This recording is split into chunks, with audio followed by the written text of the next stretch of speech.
Hello, ladies and gentlemen. Welcome to the first event of 2024. We are live here at Damnation. My name is Will Hall, better known on the internet as Will Hall EXP, and I am joined by none other than Mr. Pi Gunty, and we've been taking you through the full 8 rounds of modern action today. That's right, 8 rounds before we cut to that top 8.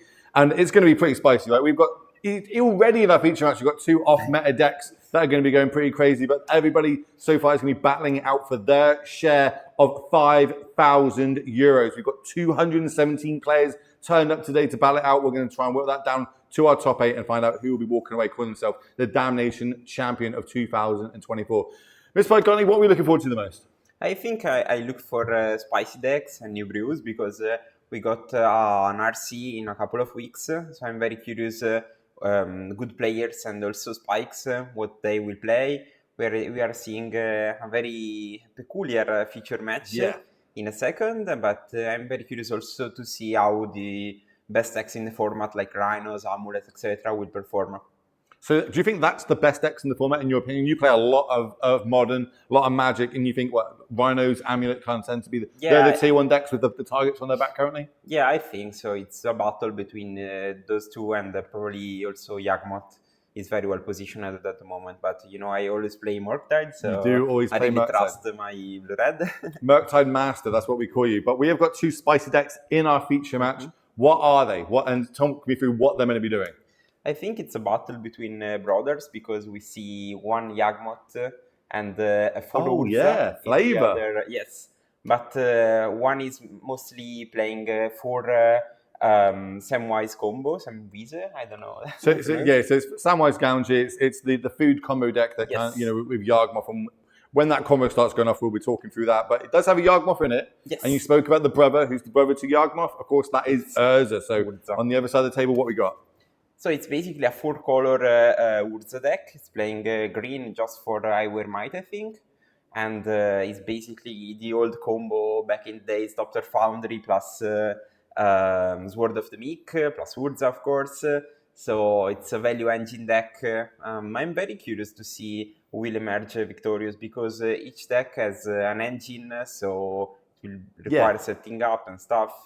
Both literally being combo decks, seeing who potentially could combo the quickest. I'm kind of saying I think it could be the Samwise Gamgee deck just because we've got Mana Dogs and we've got things like a Collective Company can just straight up win out the game for us off the bat, where on the other side there's quite a bit of disruption going on in this Urza deck, right? We've got Spell Piercers, Lightning Bolts, Unholy Heats, as well as being able to advance our board, and we've got the powerful engine of Urza's Saga, right? Yes. How key is that card in these decks? I think it's very, very powerful. Also because the Urza deck can completely stop the Samwise deck just fetching Stone of Erech.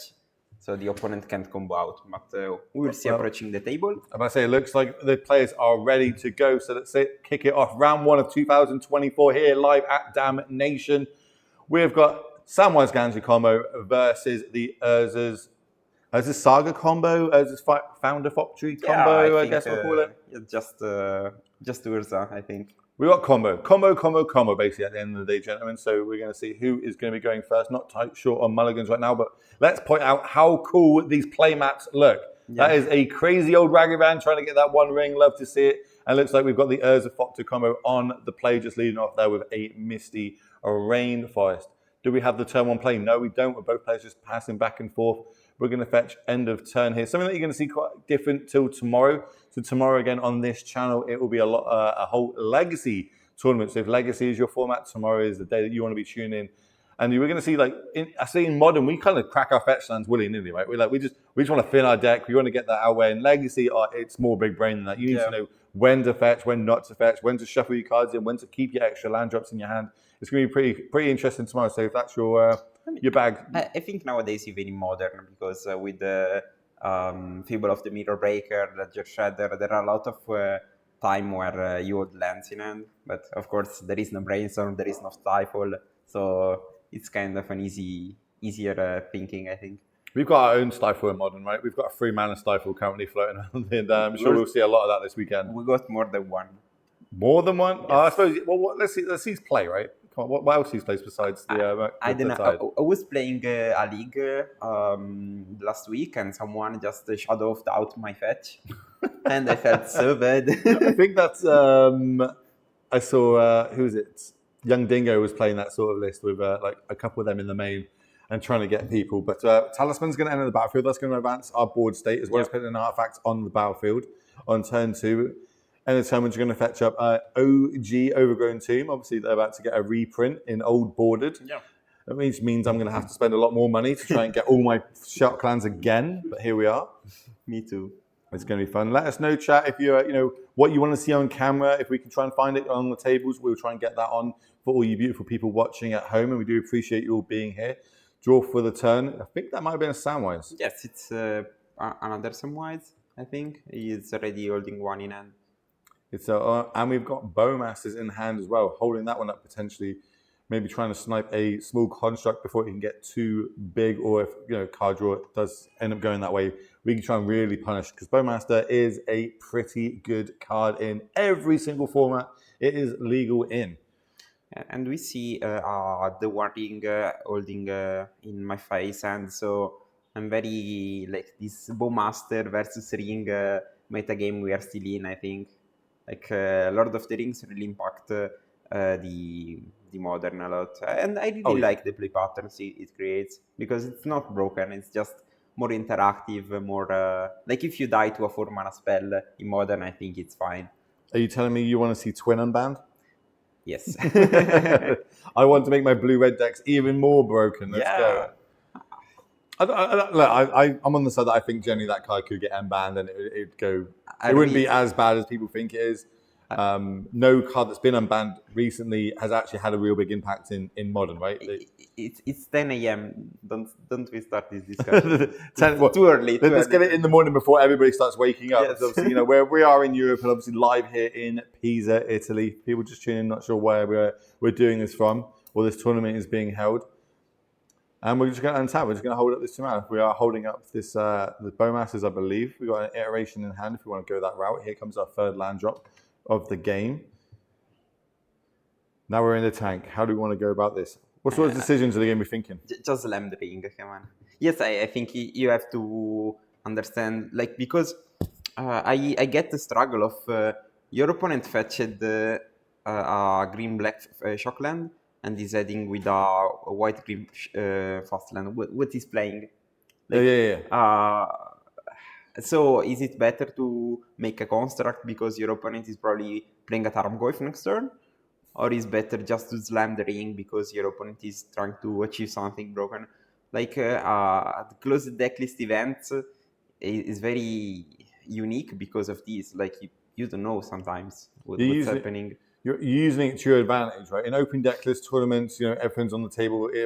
Your deck building really matters in that one because one-ofs are actually really good. Where here in closed decklist, you could be playing against anything, and I say that color combination on the other side of you, Abzan, isn't something we particularly see too much of here in the modern meta game. But now we've got our Bowmasters coming down, so we know that there's some shenanigans happening here. Yeah, I like the last. I say we kind of did what you said last time, right? We've added a talisman to the battlefield, and we'll be able to make a saga token. So pretty cool. There's one of the Damnation tokens that we got made here of all the different casters that are going to be here this weekend. We've got our own Orc Mass tokens. Got to love them. So, if you do see us at any point, I'm sure we're going to be taking a bunch home with us. We can kind of lash you all up with this. Yeah, I think we also should start a prize for the first one who exile the One Ring with Ragavan for the flavor playmat. That'd be cool. That would be cool. We'd have to screenshot that and get that one tweeted out. Yeah, it would be cool if we get a Ragavan hit in the One Ring. But now at least we know that there's a Bowmasters on the other side, so deploying our own One Ring might be a bit risky because remember we take damage from that as well as when Bowmasters. And here comes a Grist. This is one of my favorite cards printed in Modern Horizons. I really love this card, the way it works, the flavor text of it. So as you're someone that likes to cast Force Negations, I'm very happy to be casting my Grists into your Force Negations. That card, I think it got a lot of feels bad spell pierce when you play stuff in 3 and no. It doesn't work just like that. So it is an insect in all zones besides when it is on the battlefield, and when it is on the battlefield it will be a Planeswalker. Other than that, it's just going to be an insect type. And we're going to see, it does resolve. Coming in on 3 loyalty. Now, I imagine we're ticking this up with no targets to tick down on. So we're going to mill the top cards. If it is an insect, we get to go again. It is not, so we will create a 1/1 insect now. We also actually have an insect token Yeah, but I say specifically. we're getting all the tokens going here. Love to see it. We've got a big pile of them on standby here. Do we have construct tokens? I think so, yes. I've not seen that before, but I do like it. It is a free artifacts on the battlefield. The more we add, the bigger that is going to grow. Potentially, we can add another construct to go to 4/4 before we do sack the Urza Saga and go find ourselves an artifact with 1 CMC or less. Yeah, I like how the Abzan Food player is playing. It's very conservative. He's still hiding his combo. Like I think the plan is just comboing out of nowhere. Because I think like this, it seems more of a mid-range deck still. I could expect like Siege Rhino, you know. yeah, Siege Rhino coming out. I'd love to see that. I would love to see a Siege Rhino 4 mana. Let's go. It's been a long time since I've seen that card cast, just in general. But it was an absolute all-star back in the day. We're going to get ourselves a Shadow Spear here, give our creatures trample if it needs, especially when your opponent's playing a lot of toughness creatures. Shadow Spear is really going to be able to shine this way. We're going to be able to get those big hits in, as well as having a big life gain swing. Yeah, we are playing. They're playing a mid-range battle, but they could also playing a combo deck. Like that's very. I like those type of decks. Like I think even Yagmoth works similarly. Like you play creatures, and at some point you can combo, but you can also just brawl with the hasty limited creatures. This is one of the advantages of these like kind of Saga decks, right? Is it can just win with Urza Saga and just the beatdown plan. And I've not even showed you that I've got this Fop to Foundry combo going on in my deck, and then you sideboard in a certain way, and then game 2 I just go Fop to Foundry combo, and you're like, oh, I didn't see that game 1. You know what I mean? I've been got. It is what it is. And we're going to use our mana. We're going to equip this Shadow Spear to it. That means it's going to be a 5/5 trampling construct. Should be 6/6, right? Should be a 6/6. I got thrown off by the dice. Correct. Well done. That's why we're here. You're earning your money already by carrying me through today. Don't worry, we've got a lot of rounds for that. That's 8 rounds before we cut to that top 8. So yeah, we're using dice to represent it. It is 6 power, but I think we're going to go, look, it's 5 plus 1 from the camera. And we're going at the Grist. Grist is going to go to the graveyard. No blocks here. And the funny thing is, Itzo is probably hiding an Agatha Soul Cauldron in hand. So everything will be grist. Our life totals need to be swapped around. Just we'll try and get that combo. So the Urza Saga combo, they've gone up to 22. The Abzan Food is at 17. Oh, okay. So they switched. Yeah, we're just getting that passed down to our table here. They just gained 6 life, so they will be going up. So right, chat, we've got you. We're going to be taking you through this. Welcome everybody that is tuning in. We're happy to have you. Hello, hello. Let us know what decks you want to see, and we'll try and get them on the camera for you. But right now we've got our Urza's Fopter combo versus Samwise Gaunji combo. Not something I thought I'd be saying today. Not something I thought, Yagmoth combo, sure, but no. That's in my bingo. Let's have a little look, see how we want to go about this. Yeah, I think Maffei is holding up a spell pierce, but of course it's difficult to tell. Like you don't really play around it. Okay, I think the jig is up now. We get it. Samwise on the battlefield. Is that Dismember in hand or is that a Yagmoth? We're going to have a little look if there's any Dismembers in the main. If that's a Chord of Calling. That one there is definitely Chord of Calling. Yeah. I think there was a black card. I don't think it would be Dismember. It doesn't make sense. It's Viscera Seer. Oh, okay. Yes, maybe that's the card that I'm not quite pinging here. We could end up, but we're not playing it. We're just going to hold up this Chord of Calling. Being called for what, 2 at this point? Yes. I think you called for the Cauldron Familiar. Cauldron Familiar, and then with the other card, you just win with the Viscera Seer. Okay, now this is one of your favorite cards, right? Explicit Iteration. Yes. Talk me through what this card does and how powerful it can be. It's basically Ancestral Recall. For 2 mana. Yes, it's fine. Like draw 3. We get to look at top 3, put 1 in our hand, 1 into exile that we can cast for the turn, and 1 in the bottom of our library. Yes, basically. So I think like in Modern there aren't a lot of card advantage spell for 2 mana. So Iteration really provide a huge boost for tempo decks. So when this card first got released, and I was playing with it, I was casting it on turn 2, and I was like, this card's not very good. Like it doesn't really do much. Like it's 2 mana, put a card in my hand. It is what it is. I was like, cool, whatever, got off it. And then I like watched real players use it, and I went, oh, it's a turn 3 spell. Got you. Right, I understand now. For me, it's a turn 6 spell. Turn 6? Yeah. Okay, I got you. You never cast it. Here's this very time rambler. This is going to give us a little bit of protection. Is there going to be a card calling in response? Looks like we are going to be calling, but of course, if there's a spell pierce up, which we can see in hand, this is going to be able to catch this card calling nicely. We're not going to get too many opportunities to fire for spell pierce, surely. Hold on, which one have we left up? We left green blue up, haven't we? We've tapped the white red one. Yeah, which makes sense. I'd pierce it. Like, what's the worst? Like nothing. That's the answer. Nothing can happen. This is a beautiful spell pierce target. The problem is, do we then? We're going to be fully tapped out, and we're going to let them untap with potentially missing 1 or 2 combo pieces, and we might just die next turn. Yeah, I think in both players' mind is like what is going on with my opponent deck, what they can have, like a lot of prediction, like.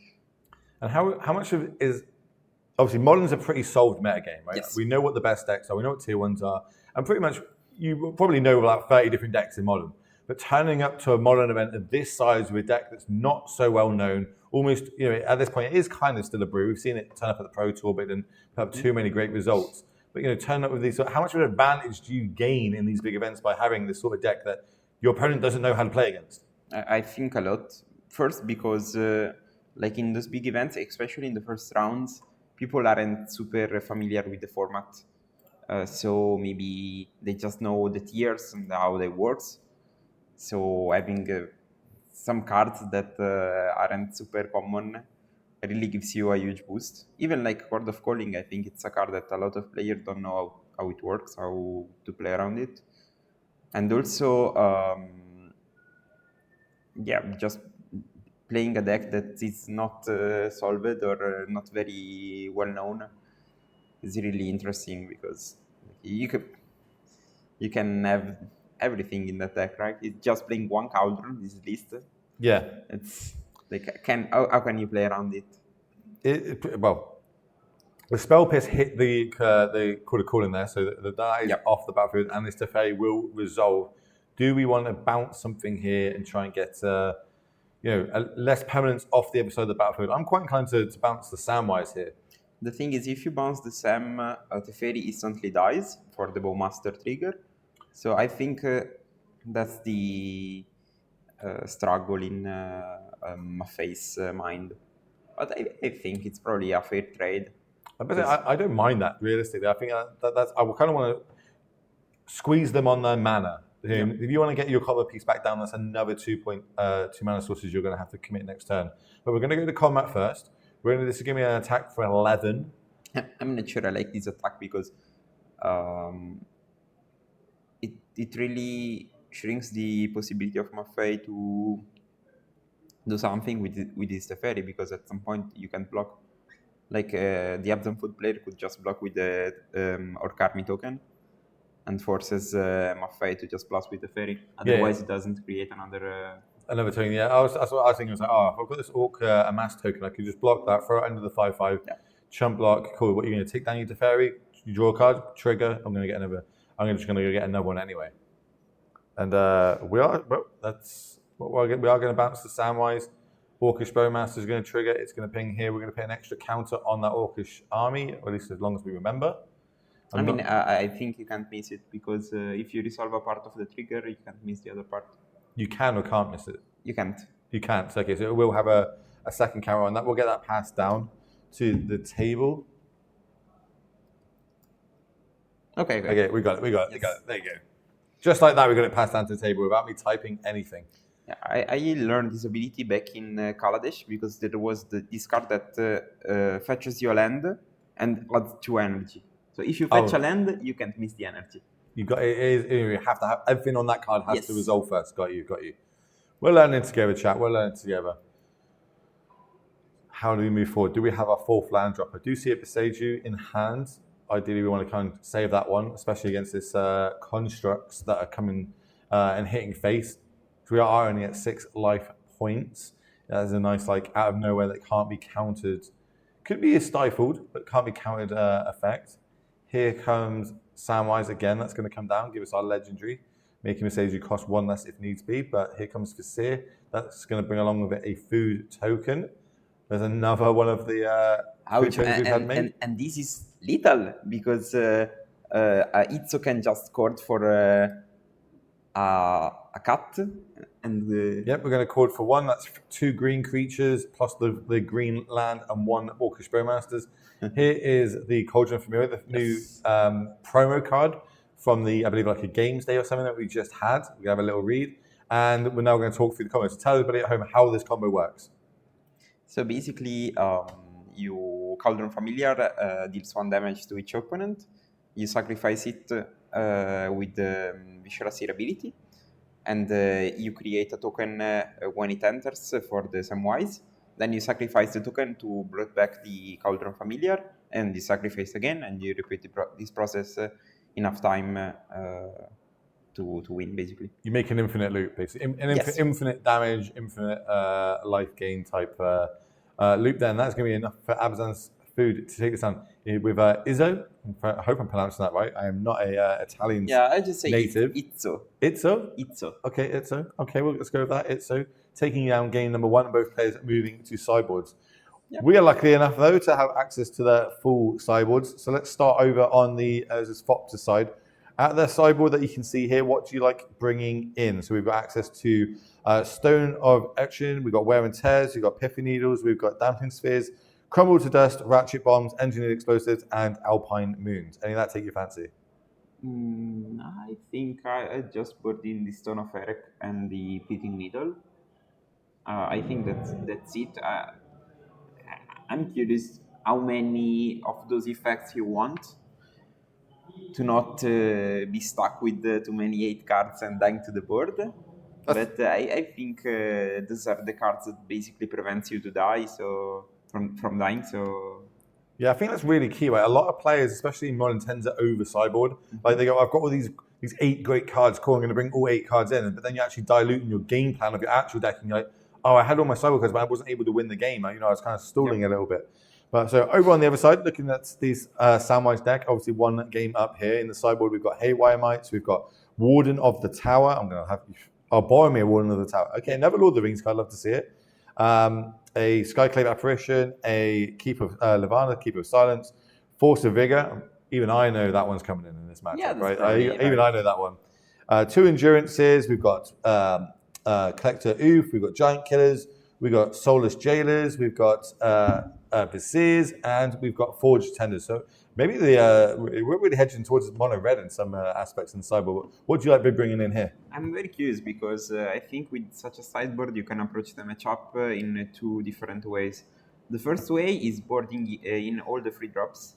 Mm-hmm. So Endurance, Skyclave Apparition, Boromir, and of course the Force, and just try to play more of an aggressive deck, more of a mid-range deck with the combo side, or just try to push the side combo like he just did in the game 1. So I'm not sure. I think for sure I want to bring in the Force, and then the rest is kind of up to his game plan. Oh yeah. You know, on the other side, they didn't see the combo. They didn't see any of the. Yeah. They didn't see Urza's side, Urza himself. They didn't see the Fox, and we didn't see the Sword of the Meek. So that combo is kind of hidden still. I think you can predict a bit. For me, I'm looking at it like, okay, this is some sort of artifact deck. It's probably got an Urza in it. I don't know if it's got an Urza's Fox just yet. You know, it very much looked more like a Saga deck to me than anything else. But wait, it's on both these players. Maybe they'll pick up on this when they move to sideboarding. Looks like they finished sideboarding. We're just going to go through our last couple of cards. Yeah, we're going to fit this in. Do love these Justice League sleeves. Not going to lie to you. That's you're DC or Marvel fan? I don't know. You don't know if you're a DC or Marvel fan? Superman? No, I don't like. You don't like superhero movies? Not really. What? Oh no! Don't say that out loud. Chat's going to come after you. I just read the basics because I study comics. Oh, you study comics, but you don't know if you're a DC or Marvel fan. What? I just like the best of both. Who's your favorite superhero? I don't know. You don't know who your favorite superhero? Well, mine's Thor. Okay, but Sure. Thor from the comic books, not the films. I don't like what they did with him in the films. Okay. They kind of made him a joke, but you know, I in the comics, he's really, really cool. I like Howard the Duck. Howard the Duck. Oh, there you go. That's if that's your favorite superhero, that's your favorite superhero. I don't think you're old enough for Howard the Duck. I am. I remember when that was actually a TV show. That's showing my age now. It wasn't very good. Don't go YouTube it. It's not worth it. I'm sure they'll do something. I think it's in the after credits of some of the films, like the latest films. So very off meta pick as well. Howard the Duck. I like to see it. And looks like we've got a keep from both players here, and we're off to the races again. Urza's copter. We're just straight up naming. Sure. Well, what are we going to name? That's the other question. Visir? I'm very curious. I think you just name Cauldron Familiar. Cauldron Familiar? Yeah. Well, no, because the Cauldron Familiar, it doesn't matter, right? That's not it's Visir that's the sack ability. Yes, but you can't like sacrificing the food to return it. From the graveyard, that ability? Okay, yeah. But I don't know, just because I expect it to have other ways to combo out. Like to have other sacrifice. They're actually helping us. They're doing it for us. Thank you. Hopefully, we should see it. Okay, look at me being all big brain. Sure. Look at me. The thing is, I think that's what I would have picked. It's kind of hit or miss with either one, but yes, you know, yours is probably the actual detailed line. If you think about it, that is where we'll be going. You know what most people pick. But Haywire Mike picked up off the top. That's the answer we were looking for that. Yes. Do we want to deploy it early or not? Let's find out. I don't think so. I think he just slam. That's an halfling. So yeah, but I can see a delayed halfling in hand. Again, Lord of the Rings cards making a huge impact here. We're going to shock in this Temple Garden and hit the amazing 1/2 on the battlefield. This is a card you hate playing against, right? Being a blue mage, I can make all my stuff uncounterable. Yeah, but I don't know. I like it just because. Like, of course, it's not great because I always have to kill it. But I like that the play patterns it creates. So I just have to keep a certain type of hand, etc. You know. So okay, I got the real question for you here now. What type of lightning bolts do you use? There's been so many different prints of it, and we've got a load of artists here this weekend. One of them made one of the lightning bolt arts itself. Which art do you use in your decks? I use the Japanese Mystical Archive bolts, but I think I will just use the most basic cards for each card. So when I go to coverage, it's better for the commentators. Oh no! I'm the opposite. I'm like I want to go Secret Lair. I actually have the Hadouken lightning bolts. I go full special when it comes to this. I'm going to give the casters a hard time. But luckily for them, I'm never on a feature match. Do you know my record in feature matches? I think I'm 2-7 in feature matches. Really? I'm really, really bad in feature matches. It's pretty rough, but here we go. And now we're going to go for this prismatic ending on the Samurai's Ganji. That is going to exile it. Remember, 2 different sources of mana used. Yeah, I think that's a completely different start from what we saw in game 1, just because game 1 we saw what's a combo, deploying the Saga and being the beatdown, and now just removal, denial. It's a very interesting game plan. Well, when you're against a creature combo deck, which we've worked out, that is what we're against. All our removal spells are going to be shining. We've still even got this Unholy Heat held up if we want to cast it. That's the Sword of the Meek, and I think that's Grist. No, sorry, the last card in hand over here. It might be a iteration. Iteration. Yes, it's the card you never move. You would ping that. You never move. It's always going to be there. Okay, here comes a Ranger Captain of Eos coming down, and that's going to be able to 2-drop a 1-drop. Has the added ability that we can sacrifice it, and then our opponent can't cast spells in the turn that we sacrifice it. And that's a card I yet to play against. It was very cool back in the day where we used to have Esper. No. Death Shadow. Yeah, right. Was really cool. I used to really enjoy playing it in that sort of matchup. Doesn't see as much play as it used to, and I wouldn't be surprised if we had to read that card itself if someone played it against me. Also comes along as a free, so it is quite a good beat stick as well. Yeah, I think if we analyze just the stats of the creatures it's played, it's just a good beatdown deck, like 1-drop, 2-drop, 3-drop. I really like back in the day was when I used to play Heliod, just played creature at some point. The people had Needle, Cursed Totem, stuff like that, and they just start to beat down with the free freeze. Have you played Heliod recently, now that Cauldron has been printed? I can't talk about this. You can't? No. Why? No, I'm joking. I was like, what? Oh, you can only say that you play Murktide and nothing but. No, but I'm testing it.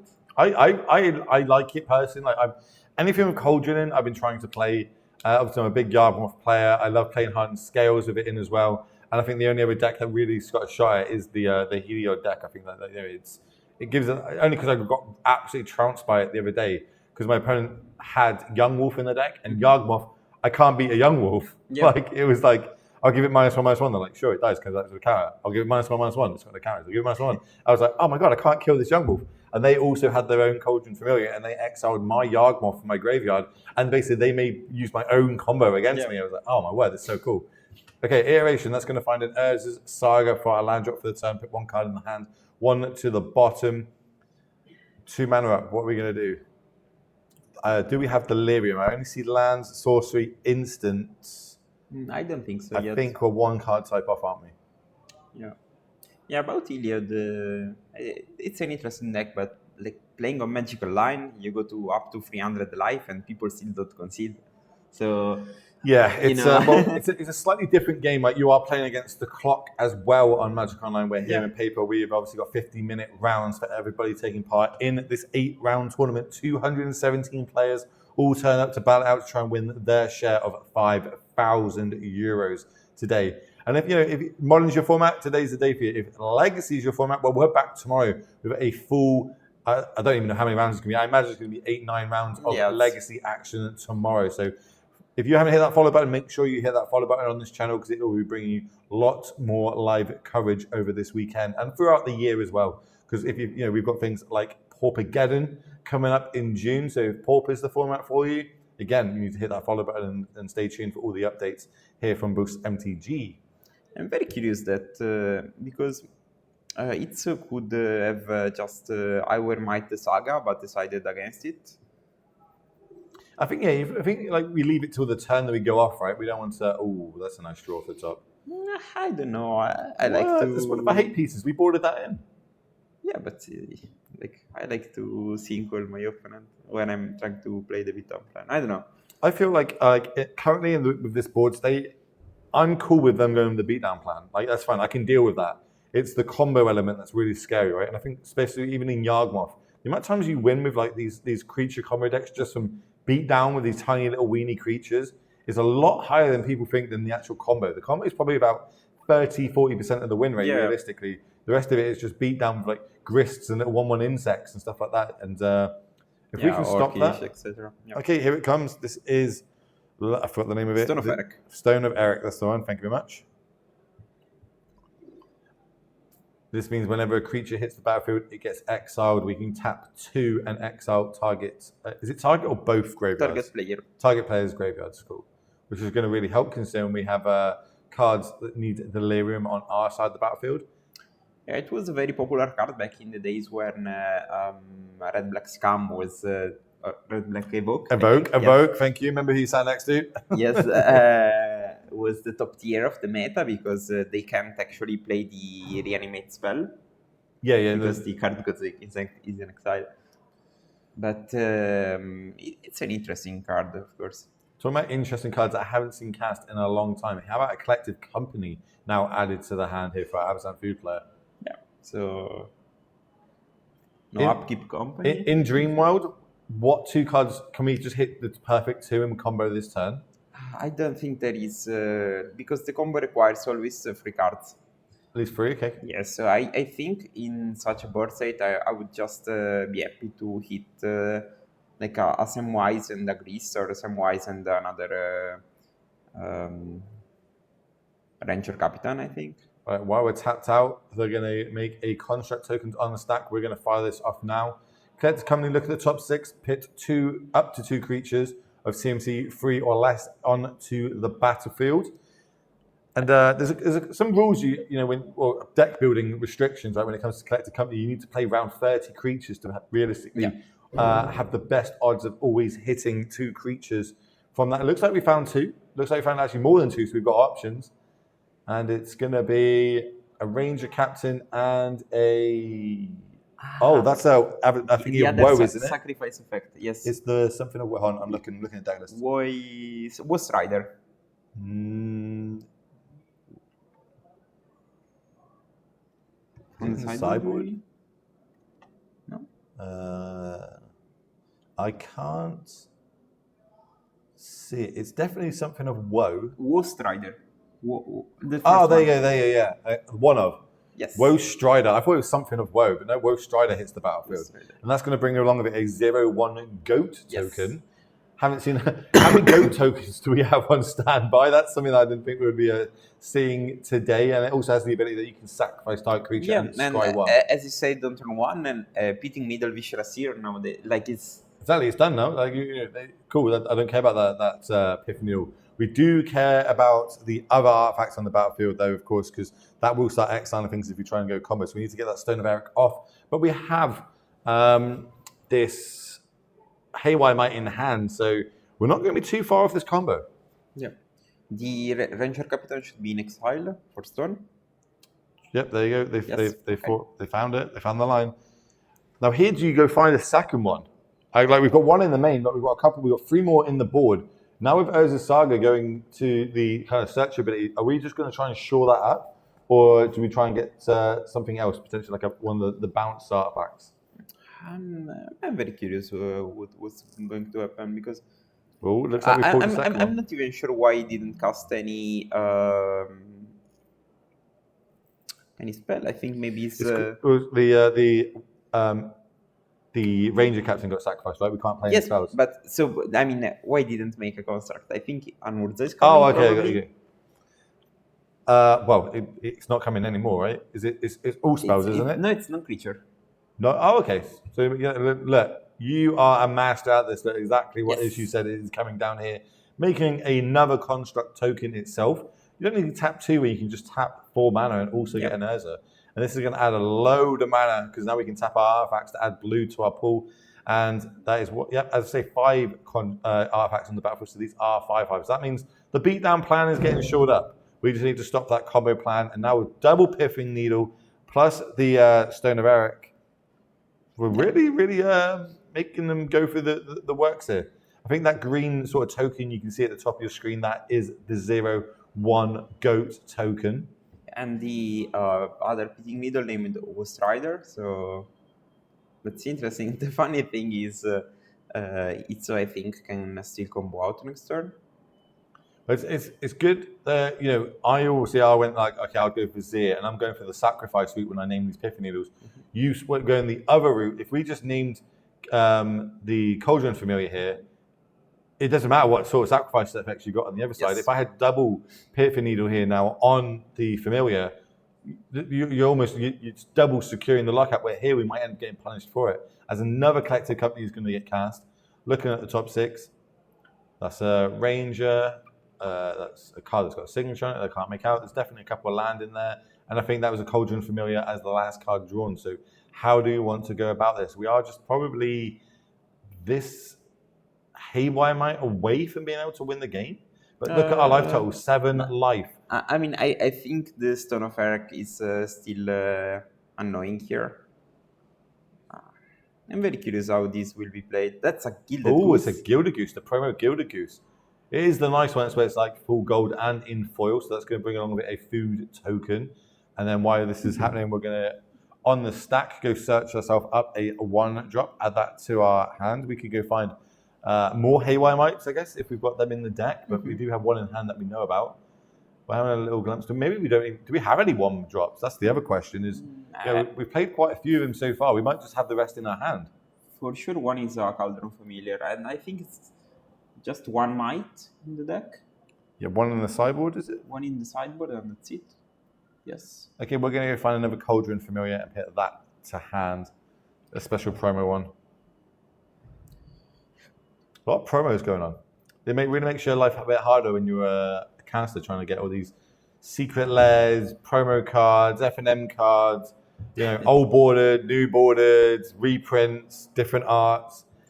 They're testing us, but it's fine. We got you, chat. We've been studying, we've been practicing, we've been doing this a while. We're going to be able to get you through this. Yeah, but the thing is, since I play mostly Morktide, I like even to play the old counterspell and the old, just because they are older than me. See, I've got you've got the Japanese lightning bolts. Yes. I've got the Japanese counter spells. I've just upgraded Oh, them recently. I also have those.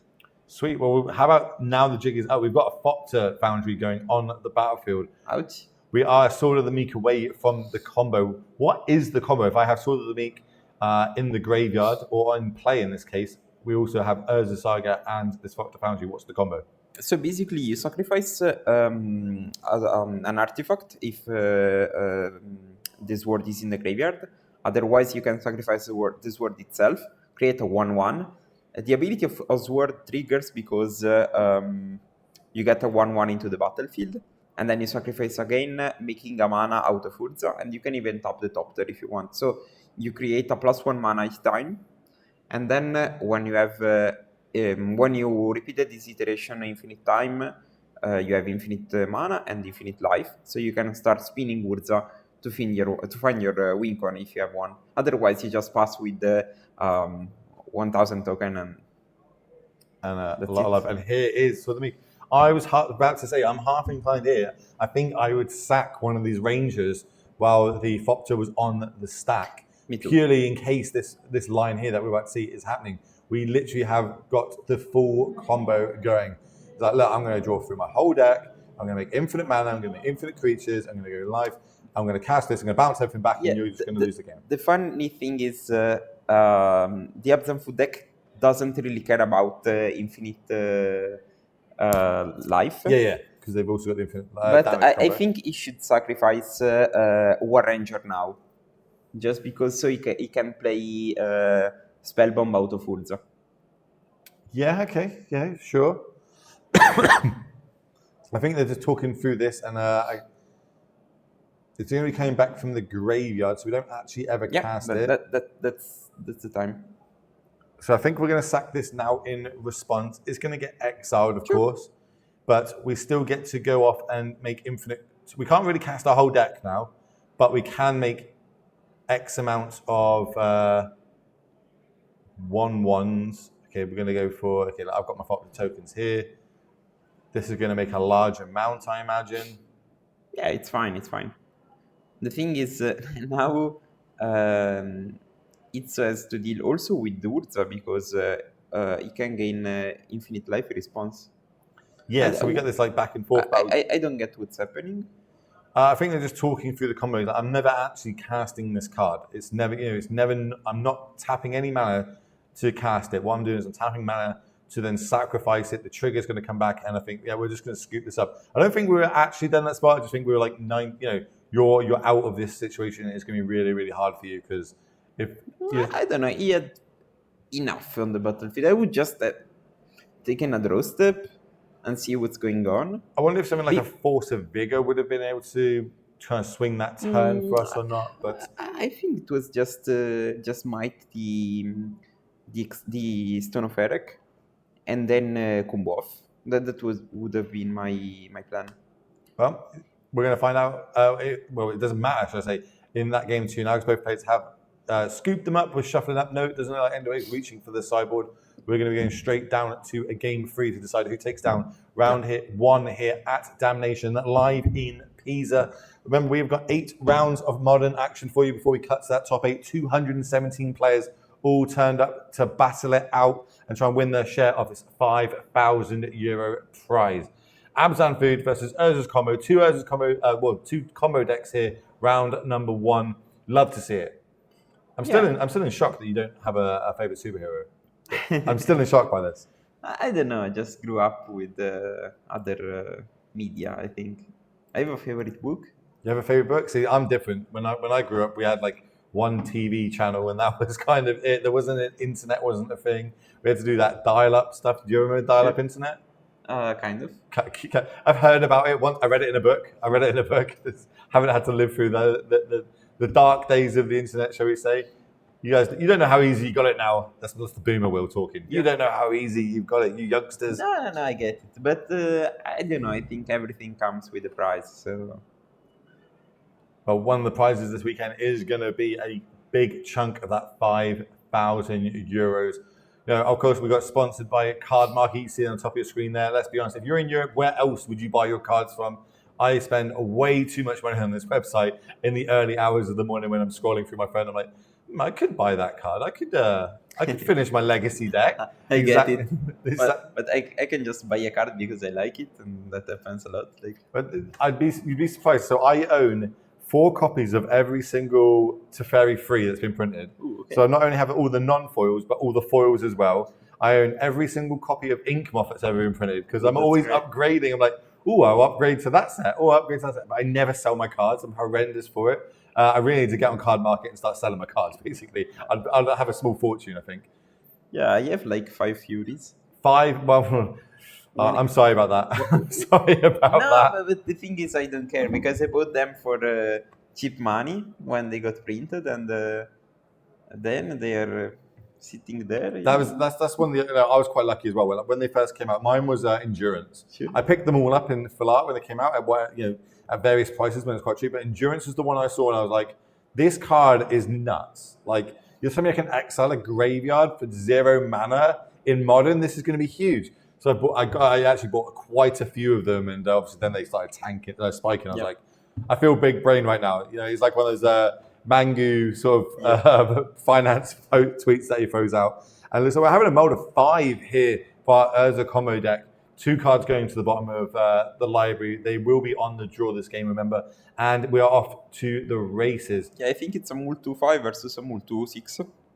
It happens. That's Magic the Gathering, you know what I mean? We can't always have the perfects. Yeah, but I think both deck can recover pretty well from the mulligan because Urza combo has iteration, so and Abzan Food as company, Chord of Calling. I'm about to say, Chord of Calling, Collective Company really can get it back, having 2 more opponents to the battlefield if we get those hits. Both players are starting off with lands though. Yeah, I think mulliganing nowadays in Modern is not much of a big deal, I think. Oh, okay. Collector Oof coming down. Kind of don't see too much here. Modern Horizons 1, kind of all-star for a little while, especially when we used to have the Urza's 4-color field. That was a pretty powerful deck back in the day, and this card used to see a lot of play in the sideboard. Here it is really going to shine against this artifact deck, turning off the combo. We do have our answers for it, though. Remember, we do have things like Unholy Heat, Lightning Bolts, Prismatic Ending. So, but still, I think Itzo is happy if Collector gets bolted rather than Samwise or something like that. Yeah. Because I think this is more of like a bait. Well, we see the Prismatic Ending in hand, and No. we're going to go with the. Oh, no! It's definitely on the battlefield.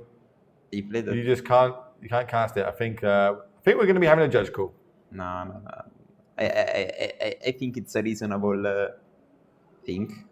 I'm pretty certain we're going to end up with a talisman on the battlefield. Yeah, of course. And, but you can't take this back. I don't think you need a judge call. Yeah. Just play. No. I think that's what the players are going for. It's like, slight misstep there. You know what I mean? It happens in Magic. It is early in the morning. It depends on maybe they were traveling last night or late, or whatever. But I've fallen short of this multiple times as well. Don't get me wrong. 2 damage is going to come across here, this Collector Oof. A little bit of information has been gained. We know there's Unholy Heat on the other side. We're going to play this land tapped. We're going to play this Gilded Goose. Primary 1 nice and foil showing up on our table and make this beautiful food token. The funny thing is, Aware Might can't be activated when you have Collector Oof. Oh, it can't? No, it's double-sided, right? It's not just our opponent's cards, Yes. It's all artifacts on the battlefield. Yeah, it's 2019 card, so... It's fine. I'd rather have it on the battlefield just in case, because realistically, we're not going to see the Urza's Fopter combo go off while the Collector Oof is on the battlefield, so 9 out of 10 times, this will be the target of most removal spells coming. Yeah. Here comes a Hallowed Fountain to the turn. We're going to shock that one in. Also, I don't know if you are familiar with the Collector Oof Secret Layer art, but I think it's very, very cool. I can't say off the top of my head that I know the secret layer art. I'm going to Google it. Sure. Let me Google the secret layer art. That's a card that I'd buy happily, to be honest. Let me get you. Collector Oof. I can't pronounce. How am I spelling Oof these days? O-U? U. Oh, there you go. I've got it. PH. Collective. That's the secret lair. Yes. I would not guess that in a million years that would be collective. But now I know. Now I know, chat. Just like you all at home. It's I like it. It seems like a cute pig. I don't know. It's yeah, cute pig. I guess what creature type is it? It's an oof. It's an oof. Of course it is. Why wouldn't it be an oof? Please don't use that secret lair, chat. I like to pride myself in that I know most card arts. So Unholy Heat, that is going to deal with this collector oof. So it is going to oh no, it is the prismatic ending dealt with it, sorry. Well, it looks And now I think Maffei is trying to restrain Itzo's mana. And now I think we are gonna see 4 mana Urza being played. It's a good one. It is a good one. And it isn't foil. Obviously, it has to make a foil token. That's the rules. That's how we're going to line this up. When I turned 22 or 23, my friends bought me a playset of Urza. That's pretty nice. Yes, and I won a lot of money with that. When I was 22 and 23, I was in Afghanistan. That's how I spent my 20s. I was in another country fighting a war for the Queen. Anyway, what are we got on? We're fetching here. 4 mana now, so we do have access to our collective companies if we want to go and fire that off potentially this turn while the shields are... I see the shields are down, but they're not really, right? We still have access to blue mana. Mm-hmm. So it's 22? Like, when did you start the training? I'm not experienced with this. I joined the military when I was 20. Okay. I finished the training when I was 21. And then I went to war for the first time at 22. And then I went twice when I was 23/24. Sure. It's a thing. It's a life experience. But now I'm here casting Magic the Gathering in Italy. I would not change a thing in my life. And I think we've got 6 hits here. We've got the cream of the crop. What do we want from our hand? Like seeing those companies make me want to just leave that. It is pretty cool. Yeah, 3 drops. Do you know a really cool deck that plays it? Heliod. Yeah. I mean, I will try Heliod, but I think I will just try with my friends because a Magic Line.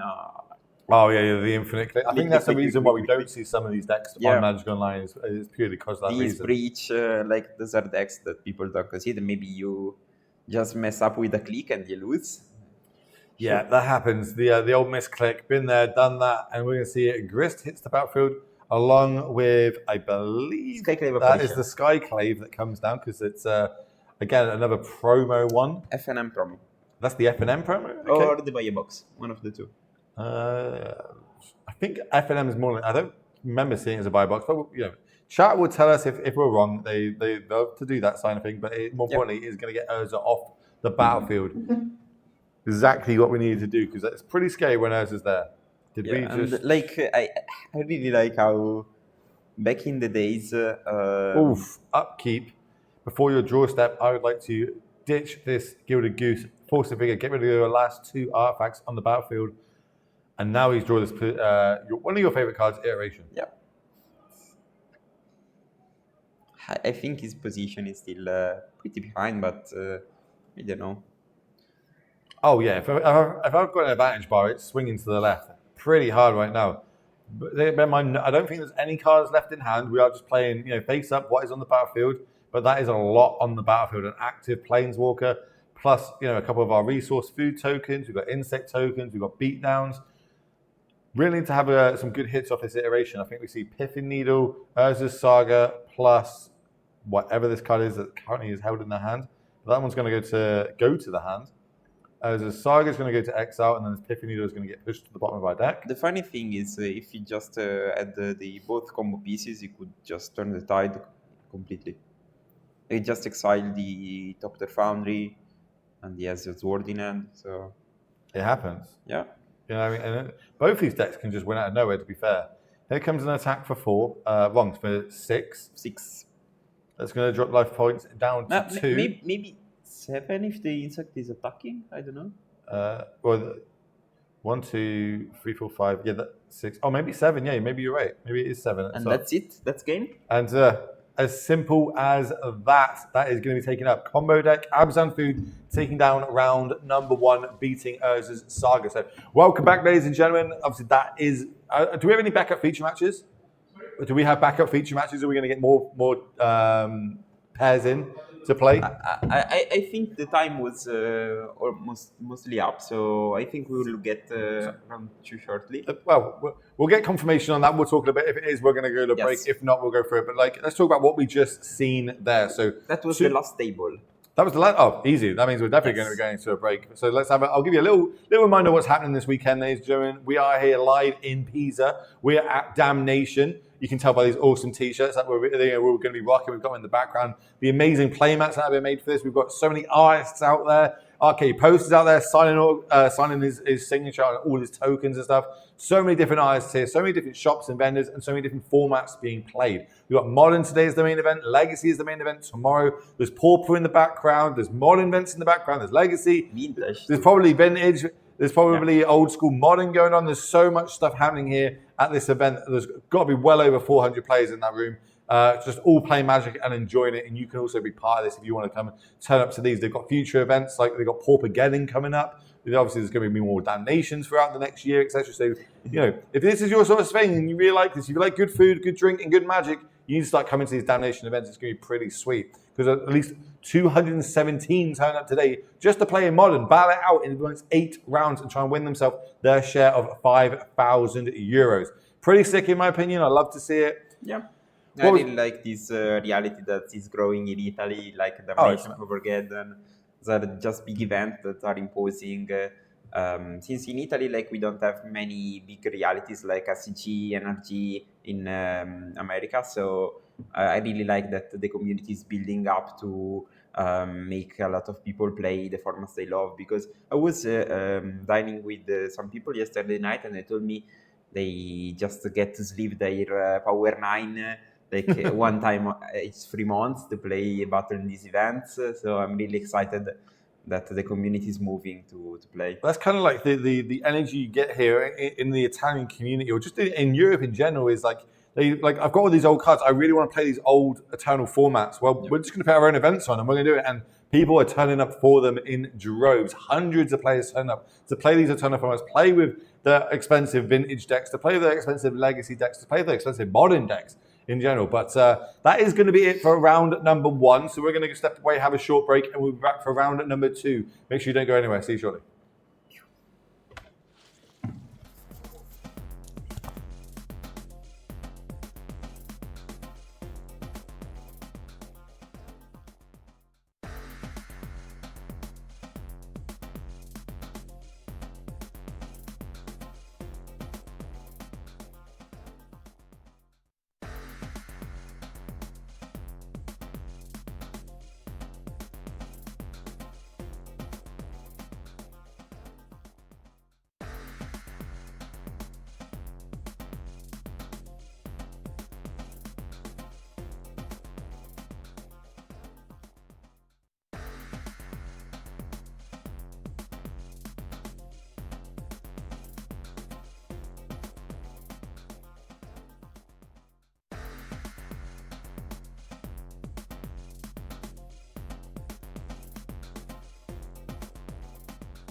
And welcome back, ladies and gentlemen, here to Damnation. We are bringing you the first event of 2024. Live paper modern action. What wouldn't you love here? Okay, we got 217 players battling out in 8 rounds before he cuts that top 8 for their share of €5,000. My name, well, I'm Will Hall, better known on the internet as Will Hall EXP. This man sat to my left, well, this is Mr. Pi Gonti, the modern extraordinaire, and we're going to bring you some beautiful coverage of the modern game itself. We've got two spicy decks. Yep. 2 decks in the feature match. One I haven't seen in a long time, and I'm not big brain enough to pilot it, and the other one is probably my worst nightmare to ever pilot it. So what decks are we going to see now in the feature match area? We're going to see Blue-Red Storm versus Blue-White Control. How does this normally play out for which deck is normally favored? If I'm as a betting man, I'd probably say Storm, but both these decks are not my forte. Yeah, I remember like back in the days of Star City games when Caleb Shearer used to play Storm. Yeah, So, expert, absolute expert. Yeah, that's my remember. But like Blue-White Control used to play Blue Trap when the card exile all the spells.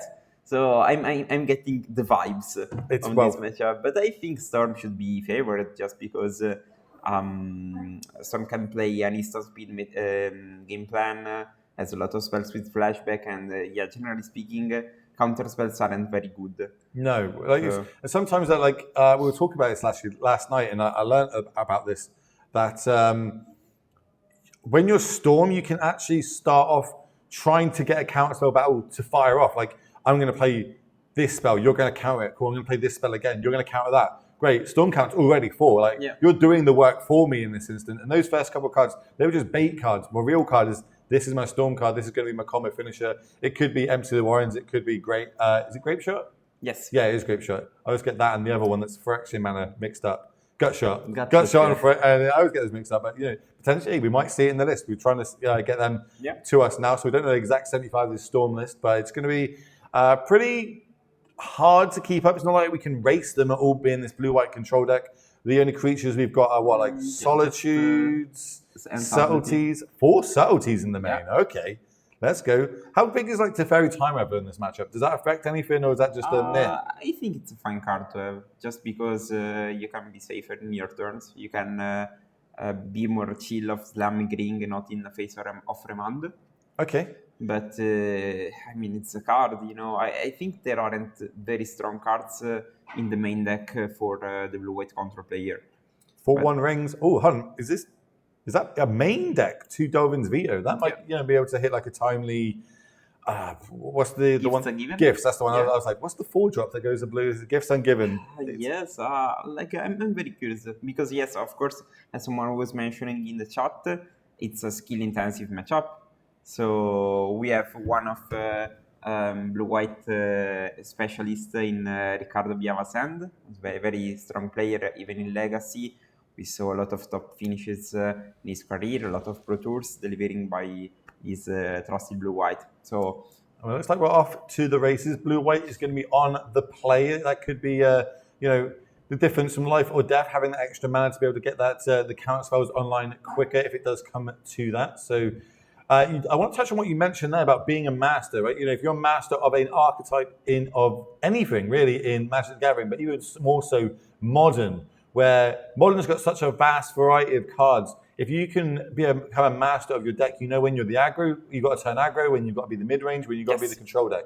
You know how to build your sideboard. I always say the sideboard is the key part of modern, right? You've got so many cards to it. If you don't want to lose to a certain deck, in modern you can make sure and tailor your deck to that. You're probably going to make yourself weaker to other decks, but the card pool's so big you can do that. And only real masters can kind of move forward from that. Say something, we'd call you a Murktide master. I'd call Nikachu a Merfolk master. There's and you see him putting up top results of these decks that, Merfolk realistically, don't know, he's had a lot of nice new toys recently. You don't really pick up there with a tier 1 deck yet. We've got Nikachu was able to top 8 big events in America with that deck. So it really, if you put the time into your deck and invest into it, it can really reward you when you turn up to these big tournaments. Yeah, and speaking about sideboard is really a lot of math because you have to understand how many cards you want to side out to fit the right slots. It's not a matter of cards, it's more of a matter of math. That's very fascinating, in my opinion. Like having an actual game plan going into a tournament, not just like I tend to lean on the side of these cards. I try and have my sideboards like cards that can be be good in multiple matchups. Yep. And I kind of wing it. I'm like, okay, I'll bring down these 4 and these 4. I don't have a set like sideboard guide, so to speak. But some players religiously go by that sideboard guide, and they're like, no, I'm playing against this. These cards come in, these cards come out. That's the 4 and 4. I'm not diluting my game plan too much here for you to be able to advance my game plan with these sideboard cards. We are just going to talk quite a bit. Let's be honest. In these first couple of turns, nothing's really going to happen. There's going to be a lot of land go. I think in the first turns, both decks will just play lands and pass priority, because there is no real advantage in slamming a spell before turn 2. Also, who does this favor the land go sort of play style? I think Storm. Storm, okay. Yes, because like Gifts Ungiven, costing 4. You can just Gifts Ungiven is basically double Demonic Tutor if you can play it right. So the problem of blue-white control in Modern is counter spell cost actual mana, so you can't respond to everything. Yeah, so I mean, especially if we fire off a counter spell here, potentially next time we've only got access to another counter spell, and if they try to double spell, then we've really got to try and pick what's going to be going on. But here, Gifts Ungiven is going to resolve. We're going to find 4 different cards.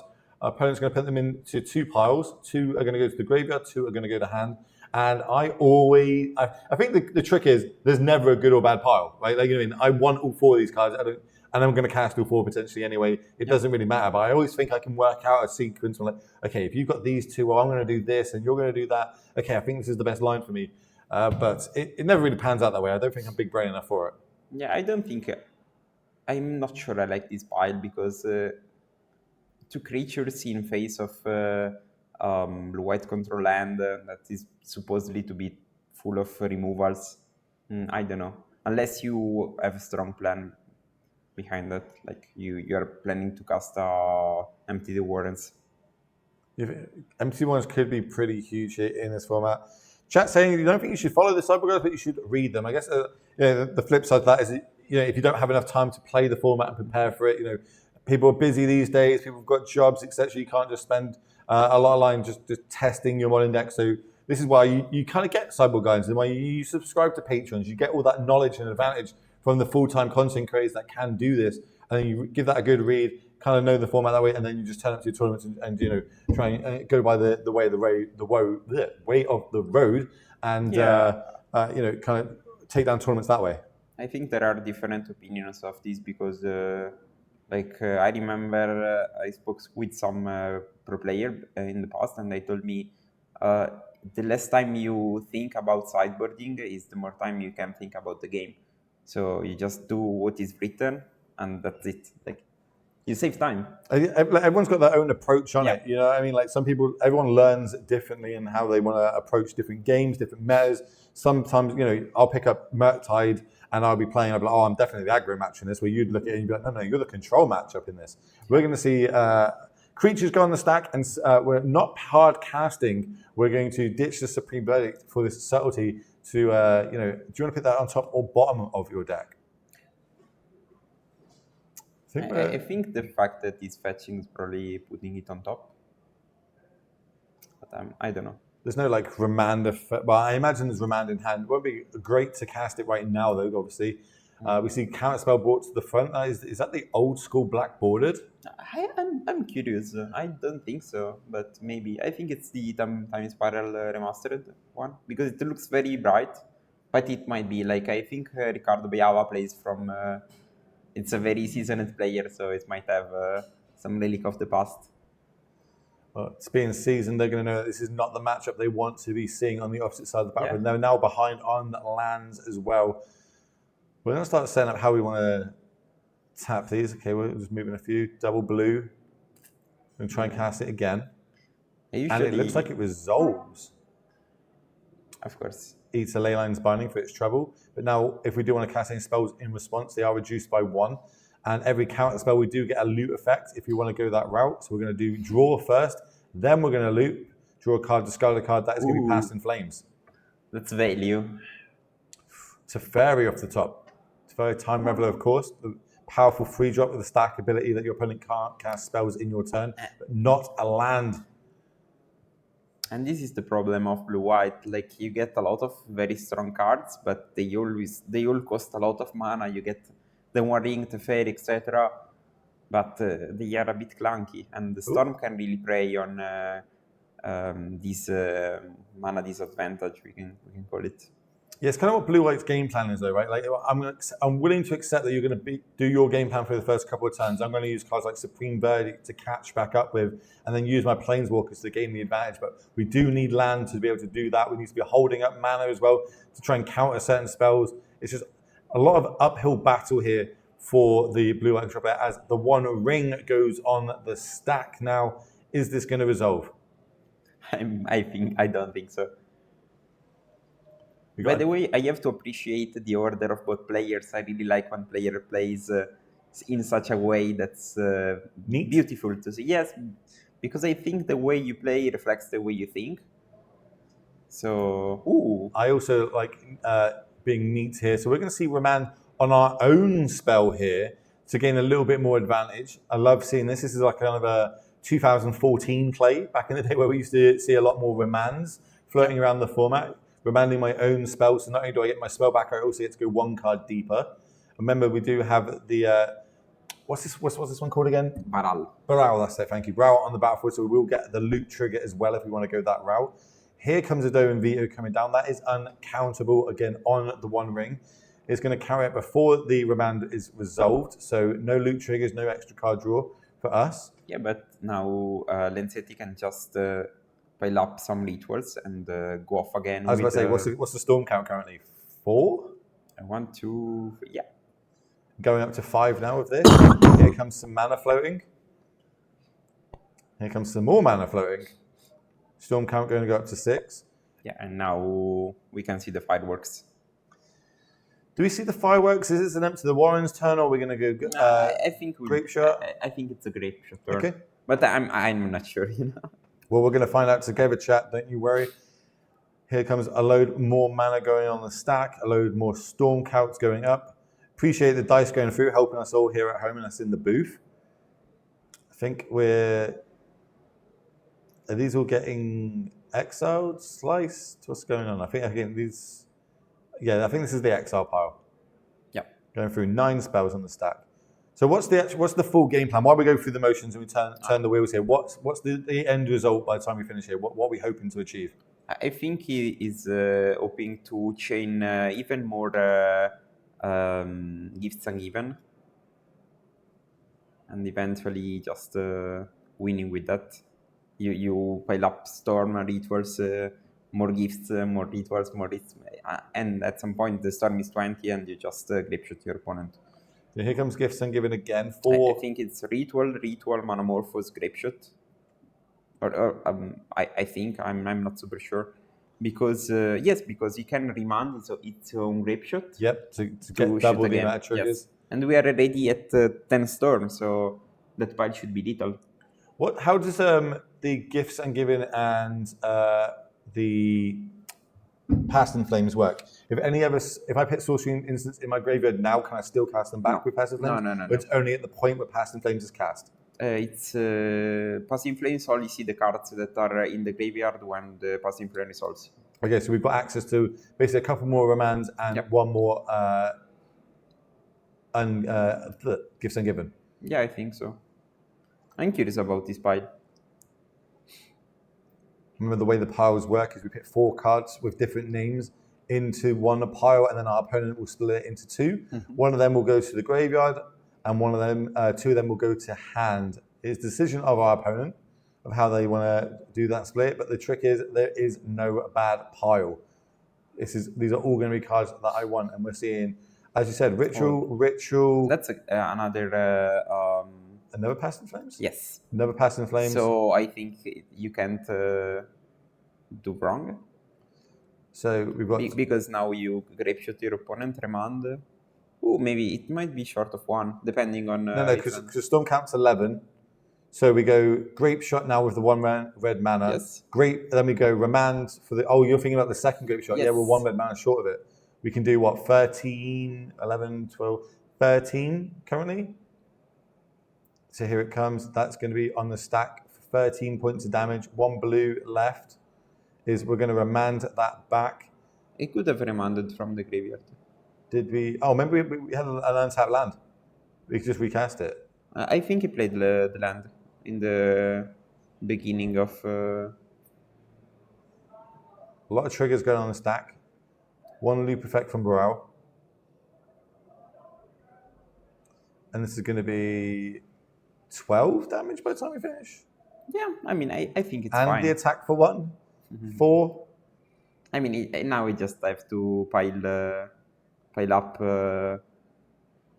free spells. Like, yeah. We can just encounter a counter war. Like, we just go again next turn, right? Maybe. He just needs to chain free spells, so I think he can do it. And he also has a Piston Flames in hand for the gifts. So. Well, 4 life, so what attack step's going to drop them down to 3.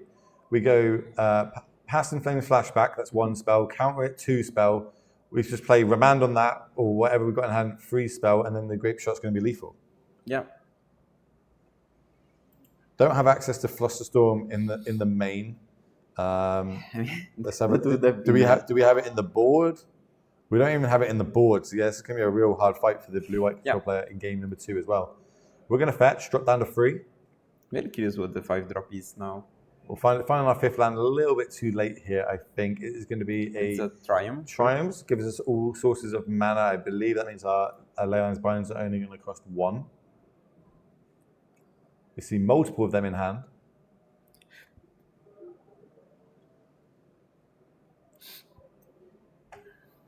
Maybe we go to Fairy Leyline's Binding for the turn and just pray? Yeah, the thing is your position becomes worse and worse each turn. So I'm really skeptical about the possibility to win. Well, we'll see if we can go through it this turn. Remember, and that's another Grape Shot, or no? Maybe it's a land. Is it Spikefield Hazard, or is it the Pathway land? No, I think it's a Spikefield.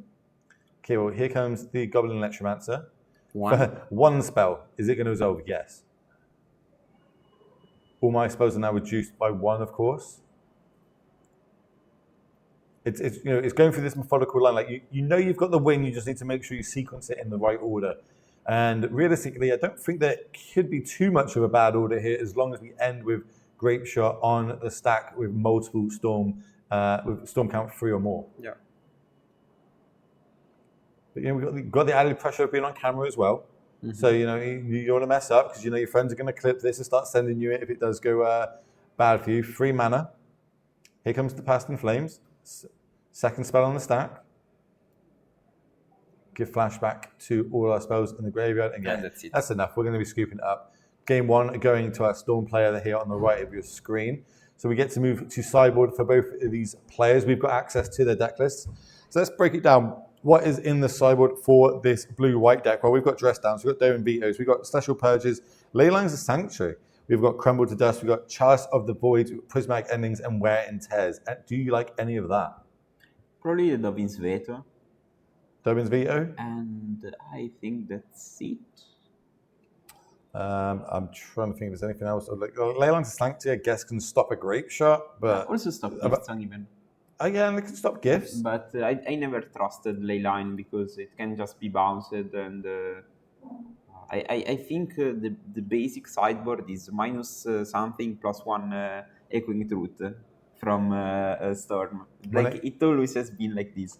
Also, normally if I go like Leyline Sanctuary, they just go, cool, here's Empty the Warrens for a gazillion, and I'm like, okay, probably not good. Well, over on the other side, for Storm, we've got access to their sideboard. They have got 4 Lightning Bolts, 3 Fluster Storms, 2 Flame of Aaron, 2 Blood Moon, 1 Echoing Truth, and 2 Empty the Warrens. We spoke about Empty the Warrens. Anything else you'd like bringing in here? I'm curious, because I think Blood Moon, it might be a plan. Like you turn to Blood Moon with a ritual. But also I like Flame of Honor and Flusterstorm. It really depends on how you want to approach this game plan. Because I think I would try to look at how many cards my opponent is siding. And if he's siding just a few cards, I would just remove all my creatures and side in more counter magic and flames. And try to win with 6 or 7 lands. But if he's siding a lot, I will just keep my deck as it is. Because I don't trust creatures. That's like an interesting thing in Paper Magic, right? And I'm always intrigued in like just how people's minds work when it comes to approaching and playing Magic. So you would look at how many, like now we can see on the table, right? We see, okay, you put 2 cards down there. Okay, I think you're sideboarding 2 cards. Yeah. And then you would react to that. Some players you see shuffle the full 15 cards in and take 15 cards out to try and play around that. Some people were like, me, myself, I'm too lazy for that. I'm like, nah, you can, look, if you want to look at how many cards, that's how many I'm sideboarding, go nuts. Sometimes I do like, 4 mono green Devotion and Pioneer back in the day. You know, remember that deck? Yeah. Do you remember that? You had some success with it? I used to, when I was playing it literally at the last end of last year in America, I had a Cityscape Leveler in the main and I had one on the sideboard. So I used to board the one from the sideboard in and take the one in the main out just so they thought I was sideboarding to try and keep my opponent guessing, what's that one card he put in? He's playing mono green. He shouldn't be sideboarding. It's all 15-2 targets it. You know, just getting the mind games going against my opponent. Yeah. And it actually went quite well for me. I ended up scooping the final of that event. Humble brags. I've got to remind people at home I can play Magic occasionally once in a while. Not very well, but I can play it and I can get the mono green. Yeah, and let's be honest, that was our Pioneer deck of choice, right? We both enjoyed playing that.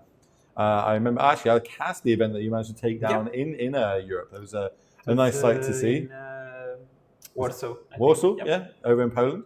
Yeah. Yeah, I think like one thing I always write in my sideboard guides of Merc that is try to understand if your opponent is playing Leyline of the Void or not. Because some people just slam 4 cards on the battlefield. Yeah, there are 4 Leyline. Yeah, okay, sure. So you can kind of work out and have like an educated guess. Even more so in open deckless tournaments. But this is a closed deckless tournament. Answer you chat. Yes, this Storm deck is it colors. It is just a straight blue-red deck. Not the blue-red that you'd normally see Pygonti playing. This is definitely the combo element and Storm. Really good in some metas. Some metas it can just shine. You know, it comes out of nowhere. No one's really got the sideboard cards for it, the Flusterstorms, etc. I mean, I think nowadays, like yesterday night, I couldn't get sleep. So I was starting to think all-in combo decks are good. Like even Allo's Out combo should be good because it's very good versus Amulet. It's very good versus Yagmoth. It's fine versus Rhinos. And like in open deck lists, you can mulligan to Pact of Negation, but I don't know, it was like 6 a.m. 6 a.m., couldn't sleep, and I was thinking about Magic cards and how to break the format. Yeah, exactly. A grinder's dream. Yeah, we're back in 2015, chat. We've got blue-white control versus Storm. Leyline Sanctity did come in, and it is our pre-game effects. Now we've got a second land drop for the triple counter spell in hand. Okay. That's my magic. Let's see if this pays off. There's our third land drop. Hitting it, everything is coming up. Millhouse here for our blue-white control player. And just land go for both the players. Yeah, I actually tried Storm recently, but each time I drew a ritual, it felt so bad. It feels like I was skipping a draw step, so I decided against it. I stick to my creature combo decks. I don't do the spell combo decks too often. I'm not big brain enough for it. You know what I mean? Here's the first counter spell going to get fired off to this. Flusterstorm's going to. That's important. Like, so that's saying how much or how important this card is to us on the battlefield, and missing our 4th land drop here. Not able to hold up double counterspell mana. And then we're already started. Manamorphose. This is the scary bit. It's like, it's not a value one. When they reach the dice to get the Storm count, you're like, oh, come on, not already. Give me a shot. Here comes my 4th land drop. Crack this. Is this a turn 4 win? I don't. I think Biava has a lot of cards in hand now. At what point do we start firing off like a Leyline binding here or a counter spell? When's the right time to do it? When we do it, we're only adding to the Storm count. Is this just going to be a value empty the Warren's turn and we're going to try and win over the next 2 or 3 turns? Because Storm can't Gifts Ungiven, so a lot of his combo plan is stopped. But he's piling up mana, so I am scared. Here's the ritual. Yeah, I don't really want to be in Biava's position at the moment. It is the second spell of the turn. Storm count up to 2, mana up to 4, 1 blue floating plus the 3. Here comes the 1 ring. That is going to be the third spell. Is this going to resolve? Entra. We'll see. No, okay. Govin's Govin's veto. veto is We the might see safest. the Romans play on our own ring again. It looks like that's how we're going to go about it. And yep, it's going to resolve. We get to draw a card. We get to do the loot trigger. That seems fun. I don't know. You can tell that they're a Storm Master, right? This is their deck. How quick they're moving through it and all the triggers they're not forgetting. It's playing very good. It's absolutely, it's great. Already, hats off to the playstyle as we're going to start seeing more cards being cast, Storm count going up even more mana being added. Honestly, a big shout out to chat. Thank you for joining us today. Remember, we have got 8 rounds of Modern action for you today in this tournament before we cut to the top 8. So if you do like this and you like Paper Magic, make sure you hit that follow button on this channel. It is a brand new one. We're trying to grow it so we can bring you more beautiful paper coverage like we're bringing you here today. And just an attack for Brow and pass. Okay. Could have been worse. Could have been worse for our blue-white control player here. Mm-hmm. 3 mana, didn't find 4th land drop, we found a Solitude instead. Technically it doesn't cost any mana, but it does cost us another card, and cards are very valuable in this. And I think you have to binding the wording at this point. It's the only viable play. And I think they're inclined to agree with you here, my friend. And unfortunately, Remand is going to deal with that. We're going to draw a card. We're now going to get to loot, make our hand a little bit better, sculpt it a bit more. And we're going to get to fully untap, shields down. 1 ring is well activated with a Brow on the battlefield. If we've got the resources, this could just be game. Great shot to draw. Land. Yeah, fetch. I mean, I think this ley line is keeping Biavas alive. Like, you know, the Spider-Man meme where he stops the train. Yeah, Spider-Man, all the different webs, just like trying to hold it together. Yeah. Look at you with your Marvel references. Earlier on, like, you couldn't tell me your favorite superhero. Now you're throwing Marvel references out there. No, that's a meme reference. What? Do you know what Spider-Man film it's from? Sorry? Do you know what Spider-Man film it's from? Yes. Which film? Which one? It's the second one. You got it on one? Yeah, second one. Yeah. Love that film, by the way. Sam Raimi. OG Spider. Who's your favorite Spider-Man actor? You got one? Yes, Tobey Maguire. Tobey Maguire? Yes. Okay, the OG, I like it. Chat, same question to you. Who is your favorite Spider-Man actor? Let me know. It's like, I think they've all done really well. Like, you know what I mean? It's really hard to pick one out of all of them. I think Andrew Garfield might be my favorite, but, you know, it's hard to tell. It's hard to tell. Tom Holland, let's go. Okay, I like that. I also like Miles Morales. I have to say. Oh yeah, they're awesome. They're so good. I watched that just thinking, okay, it's going to be a cartoon or whatever, and I walked out of it at the cinema going, oh my word, I've just watched a masterpiece. Yeah. I think Andrew Garfield got saying that these films aren't bad. He just, you're right. He didn't get the best out of all the films. I'd love to see him get a third film so he gets to fight against aliens because of obviously we had the new Spider-Man film where they all came back. I don't know if this is a spoiler to you because I don't know if you watched it. I mean, I don't watch movies for the plot. They're really good. The one where they all come together, it's really, really cool. Yeah? Trust me on this one. We did find our 4th land drop, of course, on the blue-white side, so now we do have access to double counter spell if we want to go, try and protect ourselves a little bit more. He survived another turn. So. yeah, we survived one more turn. But do we even need to fire off? You know what I mean? Like we've seen that. We said how much of a bad matchup this is for blue-white. Over on the Storm side, they're like, I don't really care what you do.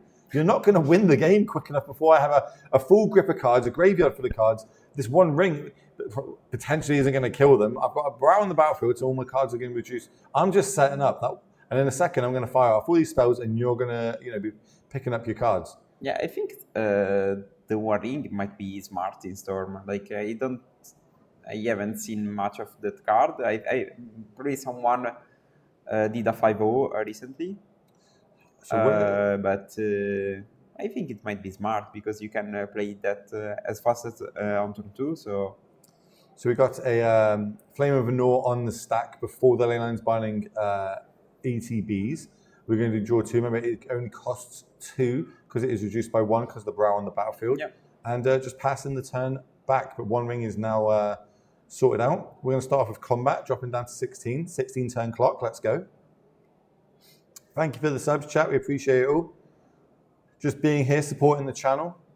Let's say this is a new channel that we are trying to grow to bring you more live paper Magic of multiple different formats. Today is Modern, tomorrow is Legacy. Later on in the year, we are going to have Paupergeddon, in fact, is going to be taking effect. So, I'm super excited. That, I believe, is going to be a multiple day event. So, if you're Pauper, you like playing it, get yourself to PISA. If you like watching it, make sure you hit the follow button on this channel. Make sure that alarm bell is open so every time this goes live, you'll be in for some good coverage. As we start seeing Turn and Burning go through, Preordain coming down, one of the cards that got unbanned. I imagine you were very happy with that unban. I was skeptical at first because the card looked worse than considered, but it just created new play patterns. Like, I'm really amazed by how strong is Preordain. It's basically draw free, right? It's very similar to Iteration, yes. The feeling is very similar. Right, we've got another One Ring coming down, Storm Count 2. That's the scary. Stop putting that Storm Count up. It's really scary when you do that because I don't know if I should be doing things or not. Flusterstorm in response. This is going to be the third spell. Do you want to pay the 3? You can't pay the 3. Does One Ring resolve? It does. I'm going to tap it. I'm going to draw a card. Put a Temptation count on it. By the way, I'm a huge Lord of the Rings fan, as we're talking about films. And obviously, I lived my dream last year. It was amazing for me. Yeah. But the flavor text of the One Ring tempting you, but you getting more and more greedy with it. I love it. I just love everything about it. Storm Count 6. Empty the Warrens now going on the stack. I think Ricardo is fine because he has a Supreme Verdict in hand, but he doesn't have the second white. He does not have the second white, indeed. 12 goblins hit the battlefield. We're going to come across for 1 more point damage, dropping down to 15. This is a lethal in 2 turns through this Leyline Bone. Is it a white card? It is not a white producing land. We've still got a turn. We're dead in 2 turns at this current board state. Unless we do see actually as a great shot in hand. But that's not a Wara? Looks like a Tawara in hand to bounce it? Yes. So we're going to fire. Oh no, we're going to tap a goblin to draw a card. To draw a land, which will give us the white source we need for Supreme Verdict. Is it going to be enough? Maybe a turn too late here. We'll find out at moments. Might not even get another turn here for our blue-white player. Storm moving incredibly quick. It's really scary when my opponent moves incredibly quick or goes what's your left hole? You're on and you're like, yeah, I'm on this. And okay, cool. We're going to start off though. We're going to go through the motions. We're going to draw 2 extra cards from the One Ring. It seems like it's moving like it's in double speed. Yeah. It's very, very fast. I do this as well when I know I've got the win. I'm like, cool, go for it. Just don't mess up. This is attack for 13. We're going to shock this in. Life points down to 2. Do you want to crack that fetch to get your extra white source? Because if you do, it's going to cost you. Here comes... We just have to cast 1 spell, right? That's yes, but he needs to deal with the Leyline first. Okay, that's Otawara. Otawara getting bounced back to hand. And that's step 1. I'm going to ping you for 1. And then it's going to go, GG's, we're going to scoop it up. That means I can't use my fetch land to go get my white source. And that is going to be the game. We're going to Storm. Congratulations to them.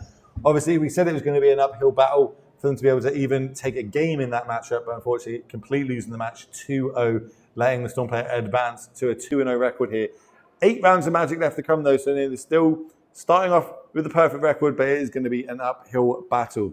I'm being told there's less than 10 minutes left in the round, so we do have 217 players turned up today battling it out, so it could be a little bit overtime. So what we'll do is we'll talk for a little bit, try and kill a bit of this downtime. Downtime is obviously the killer of all streams of Magic. No one wants to see that. So what sort of decks do we want to be seeing this weekend? Now we're getting through the first couple of turns. Famously in the old GP formats, you used to get buys, so everyone turned up with their rogue pet decks in the first couple of rounds. You kind of can avoid them. But as we start moving to the later rounds, what decks do you think we'll start seeing later on? I think we'll see a lot of Rhinos. Rhinos? Okay. Yes. I haven't walked around the tables. I don't actually know. I did see a Yawgmoth mirror going to extended time when I went to the bathroom. But other than that, okay, so you think Rhinos is going to start filtering its way to the top tables? Yes, also because it's a deck that didn't really get hurt by the ban list. Mm-hmm. Of course, it lost Fury, but it got Tishana, so... And also it's a deck that it's the same from 2 years now. Yeah. So people got that and played that. And also I think we will see some scam. Some red black It's a vote. Yes. Why do we see, there's a couple Cascade decks now. Why do we see Rhinos moving up the rankings or being the more dominant deck over, say, Living End? Because I think Living End really suffered from the random 8 people got from Cascade in general, and also Doughty Voidwalker is still a card, Counterspell is still a card, so I think it doesn't, sometimes it's better, but it's usually worse, while Rhino, nowadays with Flame of Honor, Tishana, it has a really complex and a great game plan in playing in opponent turn, but also applying pressure, but also stifling the triggers, but also drawing cards. It's a very complete deck now, and I like it. I don't really love to attack with 4/4, but I like the complexity of it. And you see that they got the ban, right? Fury ended up picking up the ban from Wizards, but they didn't get a new toy, right, with Tidebender. Yeah. We're seeing that card pop up, and the amount of every time I watch that card being played, it's carrying a new trigger that I didn't know it could counter, or yes. Some sort of interaction. I'm like, oh, you counter that, or you do that. I'm like, what is going on? And I know when I play the next Modern tournament, I'm going to get got by that card so many times, and it's really good. Sometimes I get it confused. It's while it's on the battlefield, or is it forever, or is it just that turn? It would depend on what trigger it's actually attacking at. It's pretty crazy. And it's also a really cool card, in my opinion. I think it's really nice to have a powerful free drop that's got flash. It's a beatdown stick. It can just kind of disrupt your opponent a little bit, and that's kind of what Rhinos does, right?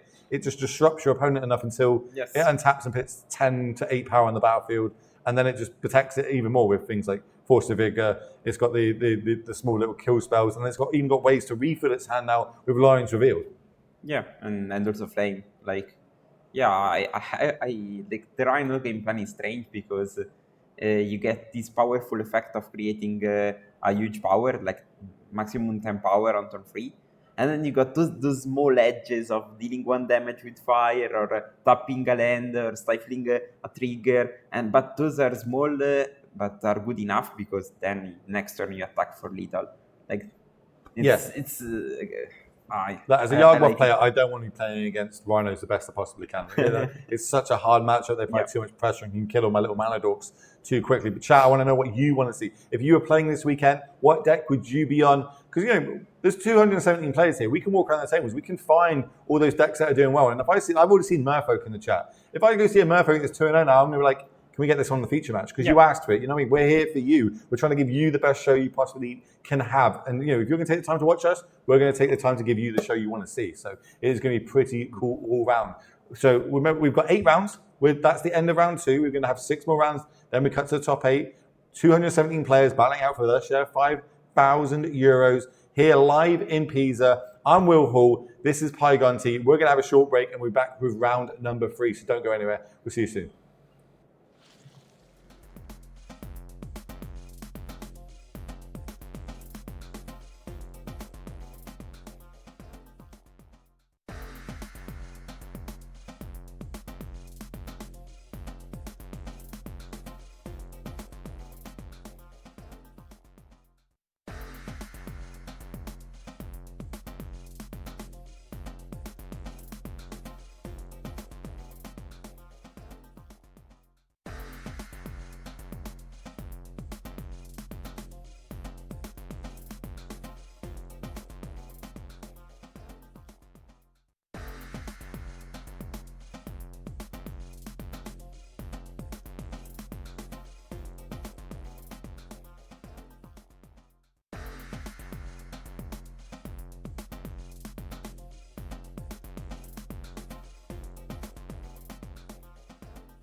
Welcome back, ladies and gentlemen, to Damnation here live in Pisa. We are bringing you 8 rounds of modern action before we cut to that top 8 and find out who is going to win their share of €5,000.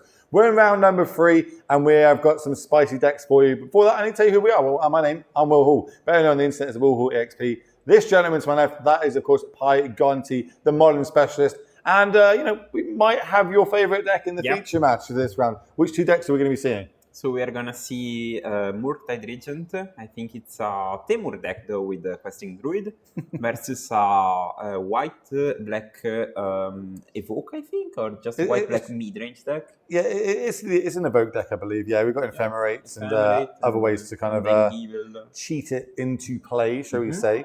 But I'm going to go back to this. Your favorite deck, Murktide, but this one's playing the Questing Druid build, so it's flashing the green for that. And we were speaking off camera about that. You don't really like that too much at the minute. You prefer the strict blue-red version. Why is that? Because I prefer just to play 2 colors. First, because Questing Druid is not a great card when you exile a counter spell or a Murktide, or even 2 lands. Like, it's a card that gives the top deck too much power, and that's not a vibe I'm comfortable with.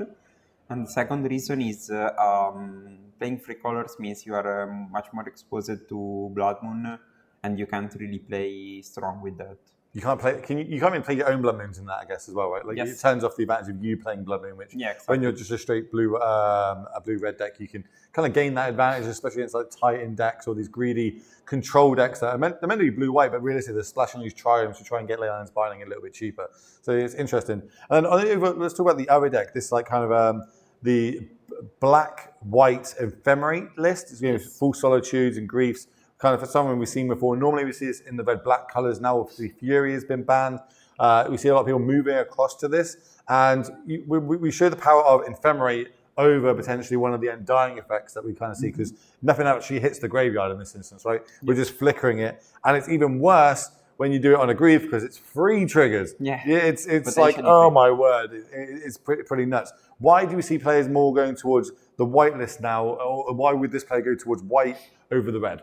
I think this deck reminds me a bit more of a Taxes deck, because we see there is Anointed Peacekeeper, Tidal Sculler, and some effects that try to control the board and the hand rather than red with Ragavan. So I think he's trading power for a bit more mid-range elements and hand control. So I like the choices. Even if there is a card that I don't know, that is Legion to Ashes, I think it's a removal.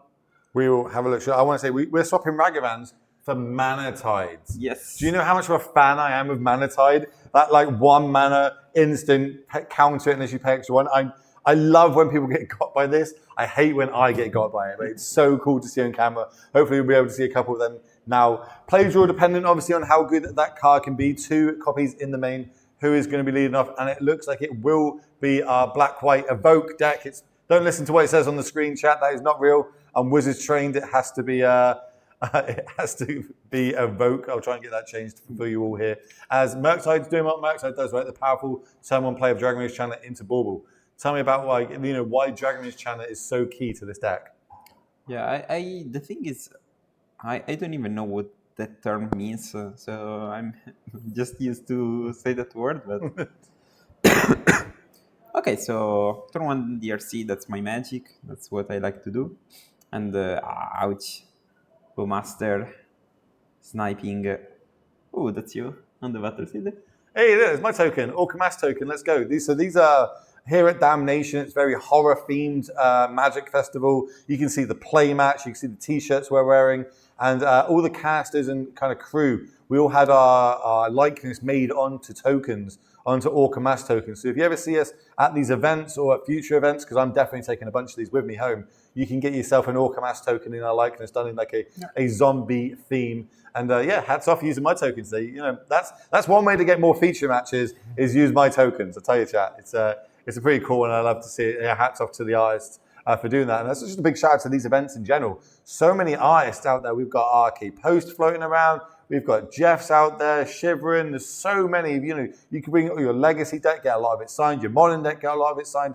it's depending on what flavor you want to go with. As we're going to see a Tideholder Scholar coming down. Now, this is a card I haven't seen in a long time. It's going to exile a card underneath it, and this has got the old word of text, right? Yes. So if you kill it in response to the trigger on the stack, you're never getting your card back. Yep.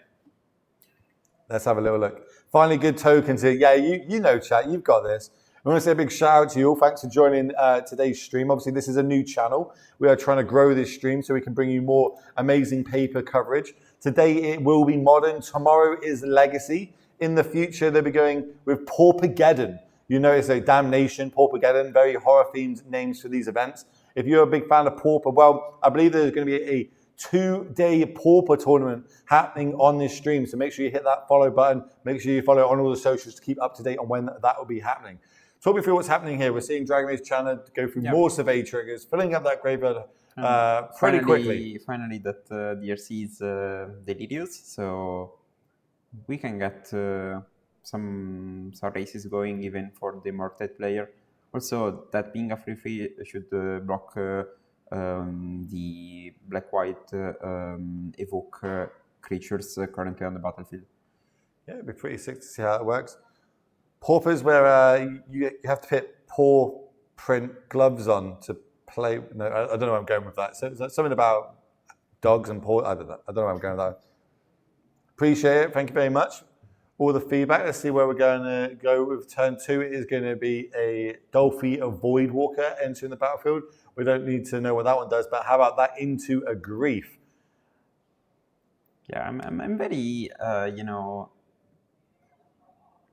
look how many cards the Camille Luzzi side has to fight Murktide. It seems like this deck is designed to beat Murktide.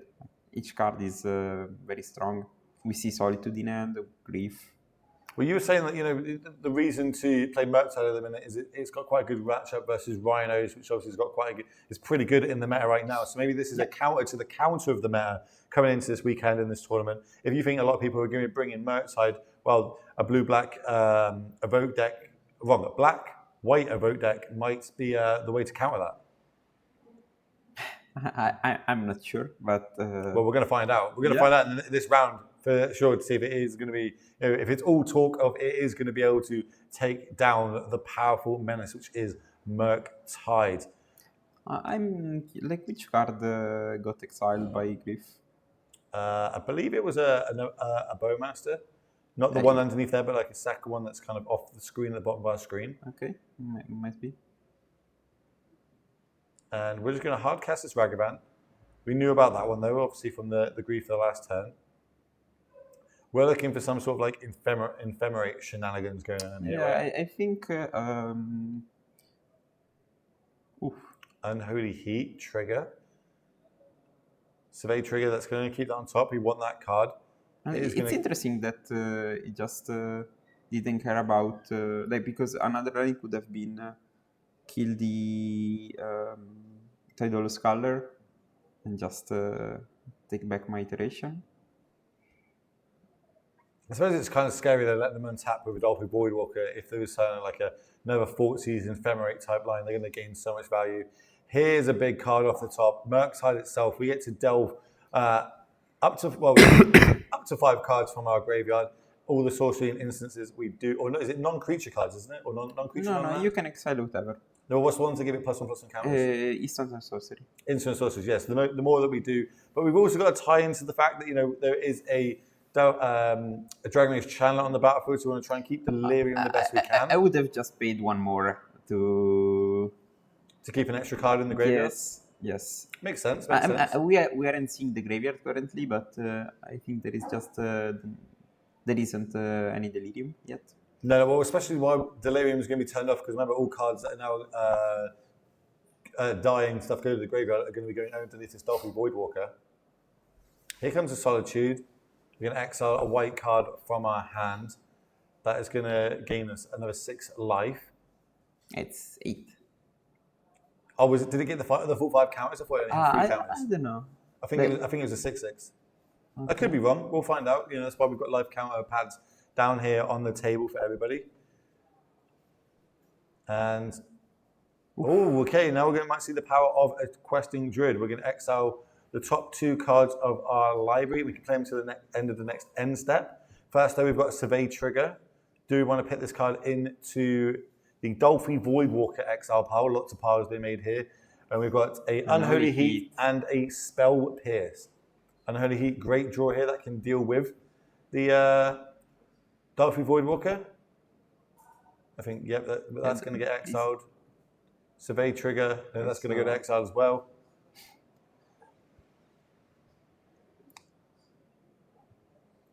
Do we have a way to protect it? I think no, it's going to go straight to the graveyard.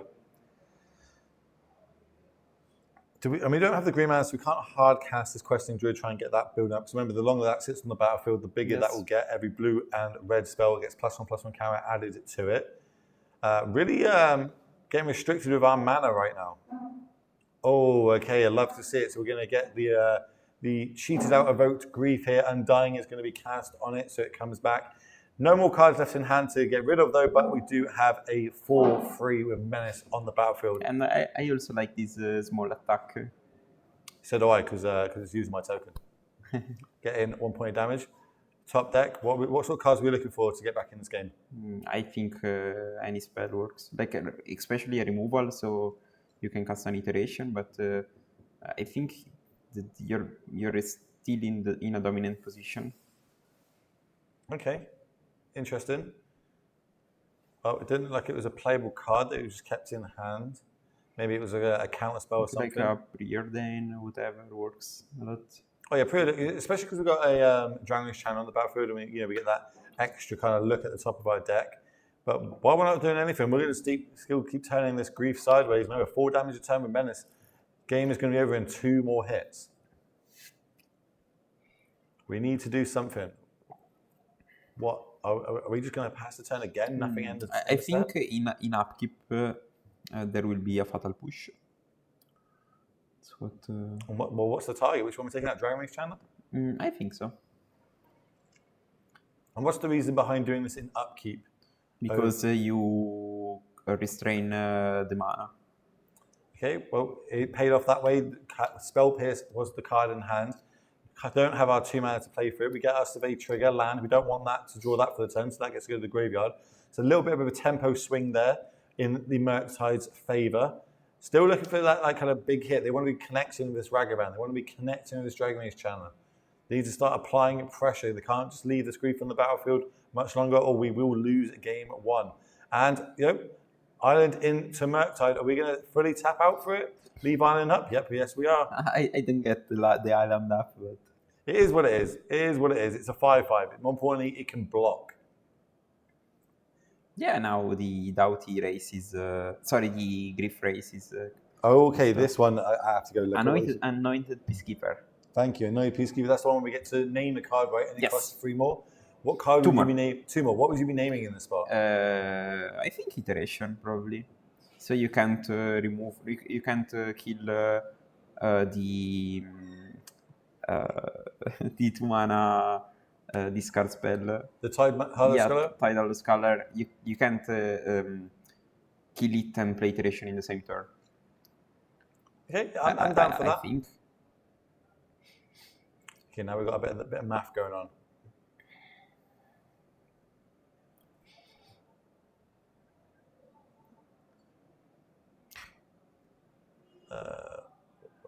We've got the world's smallest piece of paper to write that on.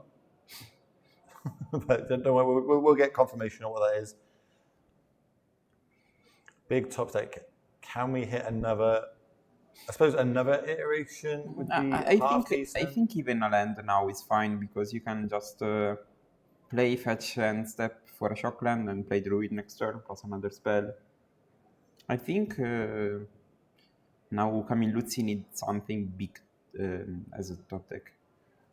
What's he got? Let's have a little look at this list and see if there's any good top decks in this situation. I guess Ephemerate wouldn't do too much. Okay, there's the green source that you were talking about. Even a Bowmaster is fine, I think. Oh, Shield Dread, but we don't have enough mana to cast that. I don't see any super big hitters currently. I guess in Solitude is the main way that we can get this Murktide off the battlefield. Mm-hmm. No direct kill spells other than that for it. Why doesn't play? I was about to say, what could that represent holding up? Or maybe we forgot about it. Hard cast Grief, and it was a Murktide left in hand, no cards in the I graveyard. don't get why didn't play the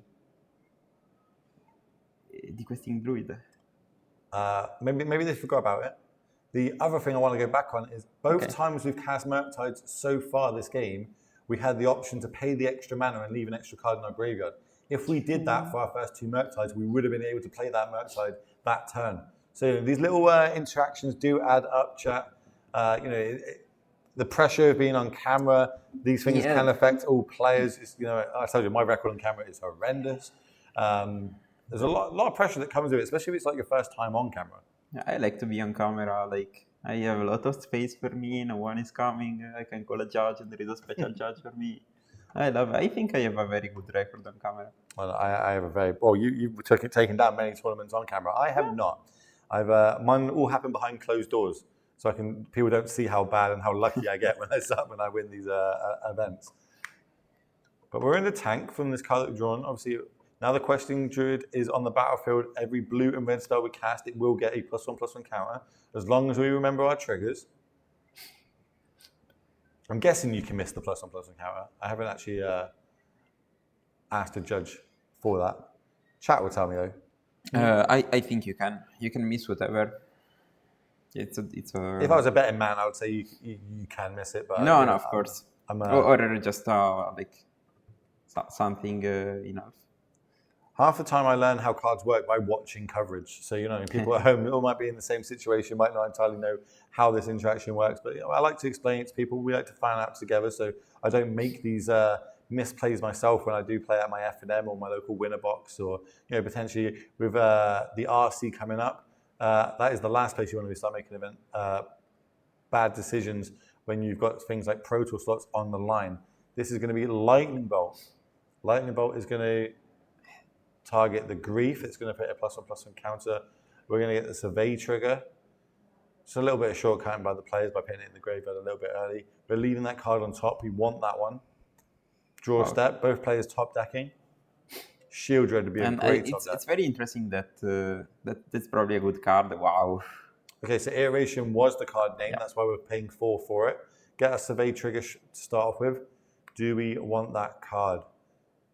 Only 1 mana available. Do have a land drop this turn though, which is obviously one of the powers of Iteration, being able to we can exile a land for the turn. Preordain? Okay, Preordain's going to go to the graveyard. I feel like that's one I might keep in my hand. I'm very, very greedy with Preordain. Okay, land to exile. 1 card to hand, 1 card to the bottom. Where are we going to go with this? I think one of the 2 cards is Lightning Bolt. Yeah, so do I. I think one's Lightning Bolt. I'm half inclined to keep that one so I can Lightning Bolt and play an Iteration next turn. Yeah, I think you probably fetch down to 7 and bolt the...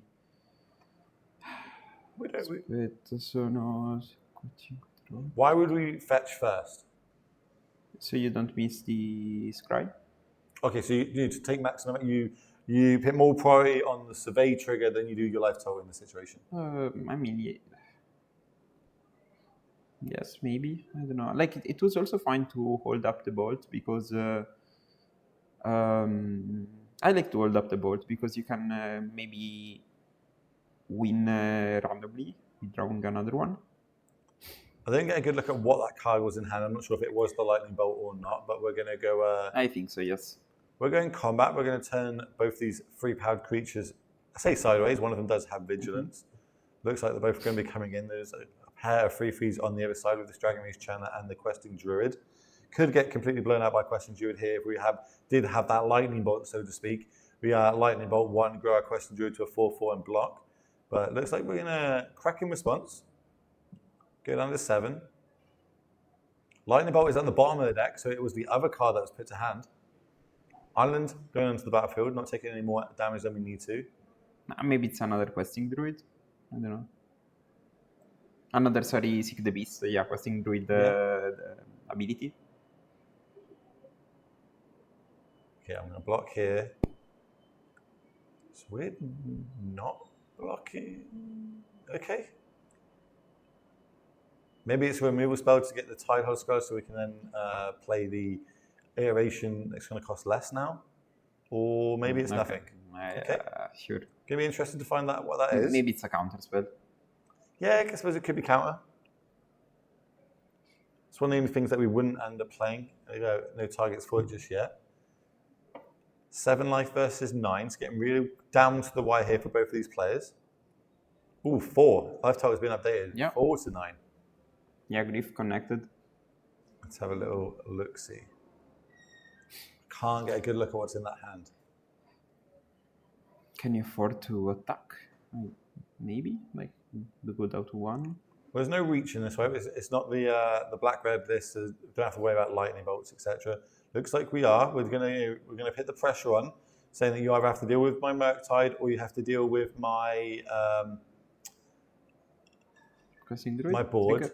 Trigger requesting druid. Orcish Bowmaster, end of turn. That's going to eat the counter spell, which obviously is going to grow the questing druid.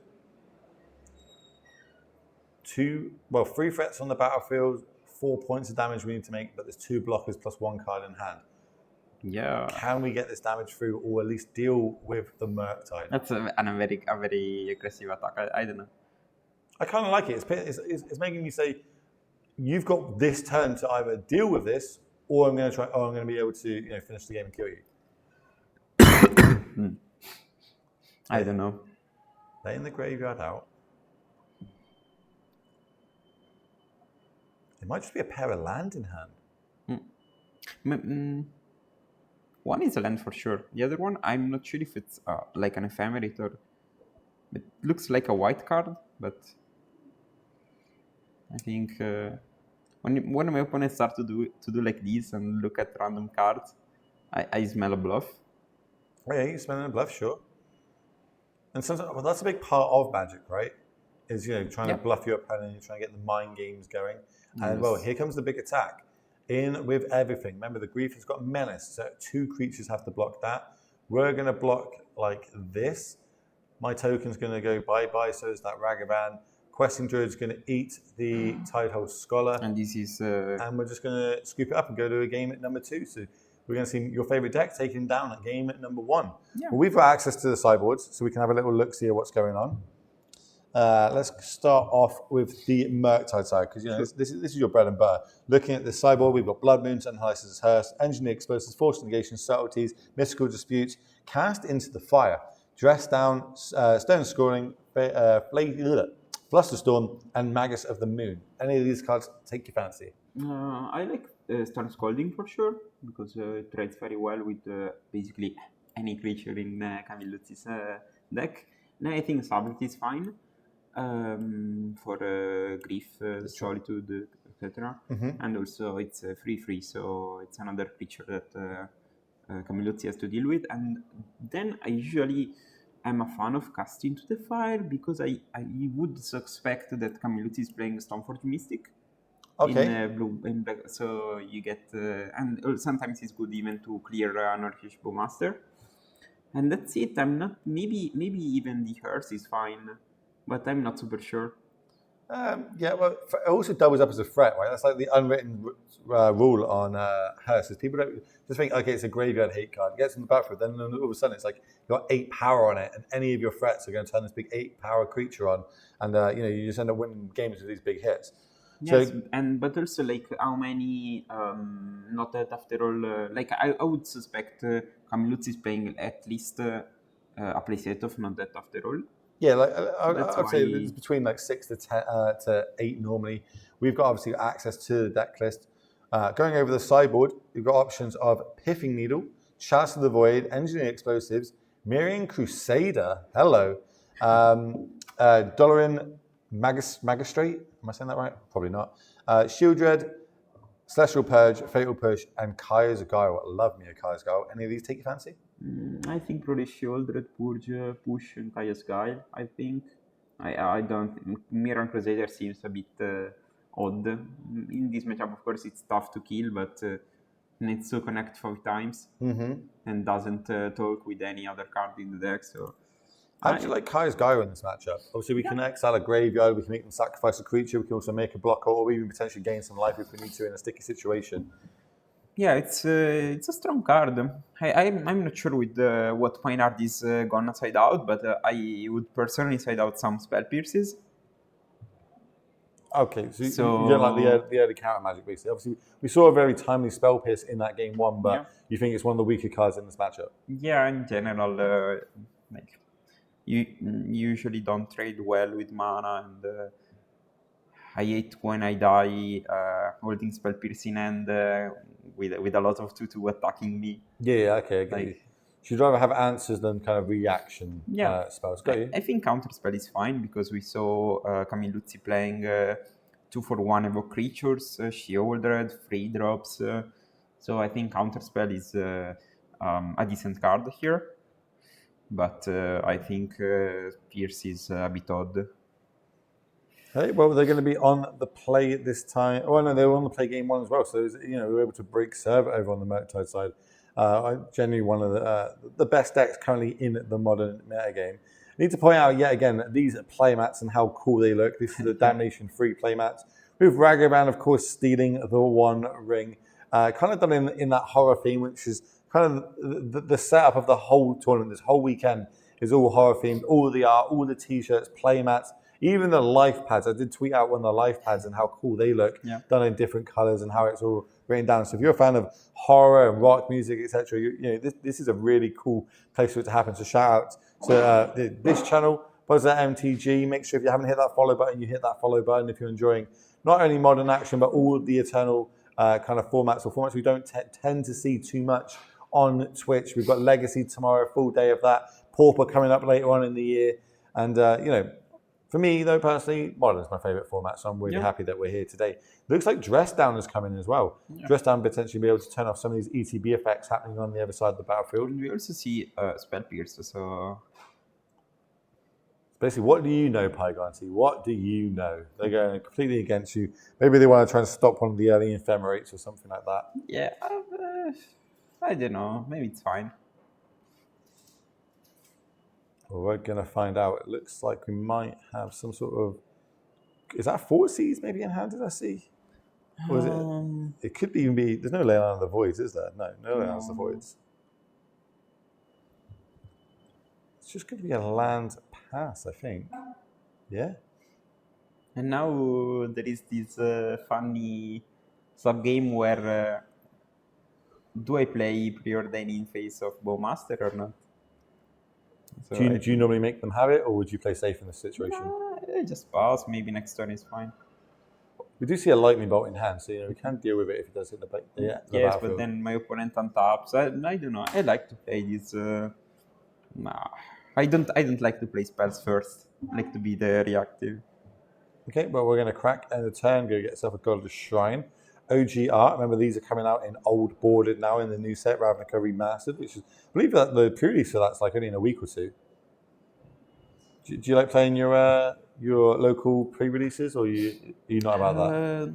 I mean, I used to, but nowadays I usually don't, because I'm either outside. This past year I traveled each weekend to play Magic, so... Okay, so basically you didn't have an option. Yeah, but you can travel to someone else's FNM to play in a pre-release. Yeah, I did that sometimes. Pygani's advice: go touch grass. Don't do pre-releases. Touch grass. Yeah. Third mana for the evoke deck here on the right bot screen, and we're firing off the Sportsies to start with. Spell Pierce now obviously not as good. Wow. Yeah. I predicted that. Going to pay the extra 2. Cool, you can have a little look, but it's going to take your whole turn off. What would you like to take, and what would you take here, Mr. Haigani? Iteration. You always take iteration, I think. Always? Is that as the Murktide side, that's the card you always want not to take? Yeah, I think so, because it's especially versus black-white. Okay, Questing Druid is similar to iteration, so... Yeah, it kind of does the same thing. Untap. Now the shields are down. What can we do? How can we advance our board state, or at least this game? Well, there's our third land. Here's the Preordain. We're going to get to scry 2 and then draw a card. Looks like we're going Top. top. Wow. Thinking about it, yeah. Bauble's going to be a top card. I'm going to look at yours. Do you like it? Untap, upkeep. I'd like to draw my card. Fourth land drop. I hate. Shieldred. Touching. Really, fingers crossed that isn't a counter spell that was on top. It was an unholy heat, though, with Delirium. I can see artifact, sorcery, creature, instant, lands. Yep, that Shieldred is going to die. Huge card, answer for 1 mana. And that's like the power of these Murktide decks, right? Like, everything costs so little. And now we found the threat. Now we found the Dragon Rage Channeler with Delirium on. So now at least all our spells are going to get the Survey Trigger. That's incredible. It's snowballing. Would you cast the Iteration here as well? No. No? Okay. It's better to hold up interaction for now. I can see a Fatal Push in hand, so I don't know how long this Dragon Rage Channeler is actually going to be around for. But we are getting to the situation now where, you know, a lot of land is on the other side of the battlefield, so we can start hard casting our big evoke spells, not 2-for-1 ourselves every time we try and get one on the battlefield. Gonna find myself a Steam Vents. Not gonna pay the extra mana for it. So for some people might be tuning in, right, and they might not know what when I say the word shock. When I go, oh, we're gonna shock this in. Why do we use the word shock? Why do we say we're gonna shock that land in? Because I think the name comes from shock. That is an instant speed card for 1 mana and deals 2 damage. So since the land deals you 2 damage, if you want to let it enter untapped, it's a cool name. Okay, that adds up. Thank you very much. We're going to see this Iteration on the stack. Orcish Bowmaster in response. Sure, but doesn't do anything. Point of damage. Token coming across. Going to go with my token again. Thank you very much. Appreciate it. Now you get to look at the top 3. We're going to put 1 into hand, 1 into exile, which you can cast at a turn, and 1 to the bottom. Dragon Rage Channel is going to be the card exiled. Even if I call Iteration Ancestral Recall, it doesn't get hit by Bowmaster. So yeah, it's got that. It's you look at them and put them into exile to play more. You don't actually draw the 3 cards and then do it that way. Bowmaster is a strong card. We don't need to make it even more stronger. End of turn, looks like we're going to crack this canopy. We're going to draw a card. Or are we? Maybe they're counting life. I don't know. No, they're just drawing. We're going to draw a card end of turn. We need to find some answers right now. Thoughtseize off the top, I believe. Now draw for turn. It's a gold card. Yeah, that's Legion to Ashes. I googled that before. Basically, it's destroy target non-land permanent, exile target non-land permanent, and all the tokens with same name. So I think it's an edge versus Rhinos. Yeah, sure. And of course, it comes like 3 mana to kill a Murktide. It's fine. I think it's the red white thingy pulse. What's it called? The green. It's a green black card for a 3 that's pulse is destroyed. Maelstrom Pulse. Maelstrom Pulse. That's the one. It's basically like a black white version of that. Yeah. So Thoughtseize on the stack. We are going to fetch. We're going to also shock down as well. So that's another 3 points life lost. I think Pulse is very stronger though because you can kill all the same name permanents, not only tokens. So got a little bit more upside. Yeah. Are we going to fire off this lightning bolt in response? Probably not dress down. Don't want to be drawing cards in the. I suppose how does that work with that lineup with Bowmasters? I guess it turns its ability off when the card draws, so you won't get to actually have the ping. But counter spell, that's what's going to come here. We don't want you to take these cards in my hand just yet. And this is the one that we were speaking about just then, Legions to Ashes. And I'm scared that Maynard is always keeping cards on top. Like, doesn't miss one. We're going to come across for 2 points of damage here. We were looking, maybe we hold this token back in case like a dash drag event comes down. But no. I think Camilluzzi suspect that Maynard cut Ragavans because Ragavan really seems poor in this matchup. Never gets attacked, hit by Bowmaster. I don't really like the card here. But do you know what's really good when you're looking for cards off the top of the deck? Iteration. And that, I think, it's like the second or third one at this game. We're going to put Murktide into exile. We're going to Lightning Bolt that off the top. We're now going to play this Murktide. We see probably going to be a big creature. We see there is a Solitude, I think, in Camillus' hand. So there is a timely response for the dragon. Almost the best response we're going to have for it. And I think, yes. 5 mana, you can gain your 8 life. I'm going to attack you for another 1, drop you down to 14, I think. And now what? We need to rebuild again. We're out of threats. What are we going to find? Well, Dragon Shine, that's a good one. Into another iteration. Chaining these off back to back. Maynard is better than me at throwing. Well, it looks like we're going to keep that card on top. We were happy with the Survey trigger, so we're now top 3. Yet again, 1 in the hand, 1 to the bottom of our library, and 1 is going to go to exile. We can play to the end of turn. I see a Lightning Bolt amongst these 3. That's the one that's going to go in exile, so we're going to be casting that this turn, probably targeting that Solitude. Yes. Getting another Survey trigger, and that is what is going to do. What's going to happen? Survey trigger. Do I like this card on top? Yes, I'm keeping it on top again. This is not what we want to be seeing. We need a big draw step. Delphi Voidwalker, 3/2 with Shadow. Just passing the turn back. What was it? Is a blue card, maybe another Murktide. 3 damage coming across. Have to attack with that because Delirium is activated. And yeah, it was the Murktide. I would just make this 5/5. I think it's fine. Like I won't lose Delirium for this. I think it is staying as a 5/5 to be fair. 7/7. Oh, 7/7. Okay, we're just doing the 4. Got you. We need to find another Solitude and we need to find it now. Like, I don't think... Yeah, very quick or something to deal with this. We don't have many answers to it. That's the problem here. But we're going to get in for free. That's nice and easy. That can't be blocked. When we Shadow one of the cards, we don't see too much now printed on Magic cards, but this one did come with it. That means only other cards with Shadow can block it. Yeah. And I really like Market right now because there aren't many Leyline Binding or Solitude decks like in the top tier. So yeah. I'm a big fan of Leyline's Binding. I think that had a really good, like, after the ban, I think Leyline's Binding was like our all-time high of how good it could perform because a lot of people were jumping to Yawgmoth. Yep.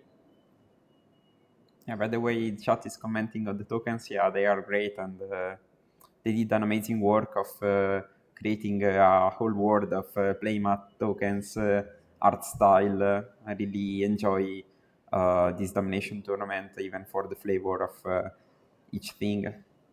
Yeah, I can't read whatever language that was typed in, so I'm definitely English through and through, chat. So if you want me to ever respond to anything, it has to be in English for me. I apologize for that. Sure. We're going to see Bowmasters being cast, but it looks like we're going to have a counter spell. Is going to get fired off against this Bowmasters. It's going to get exiled underneath the Delphi Voidwalker.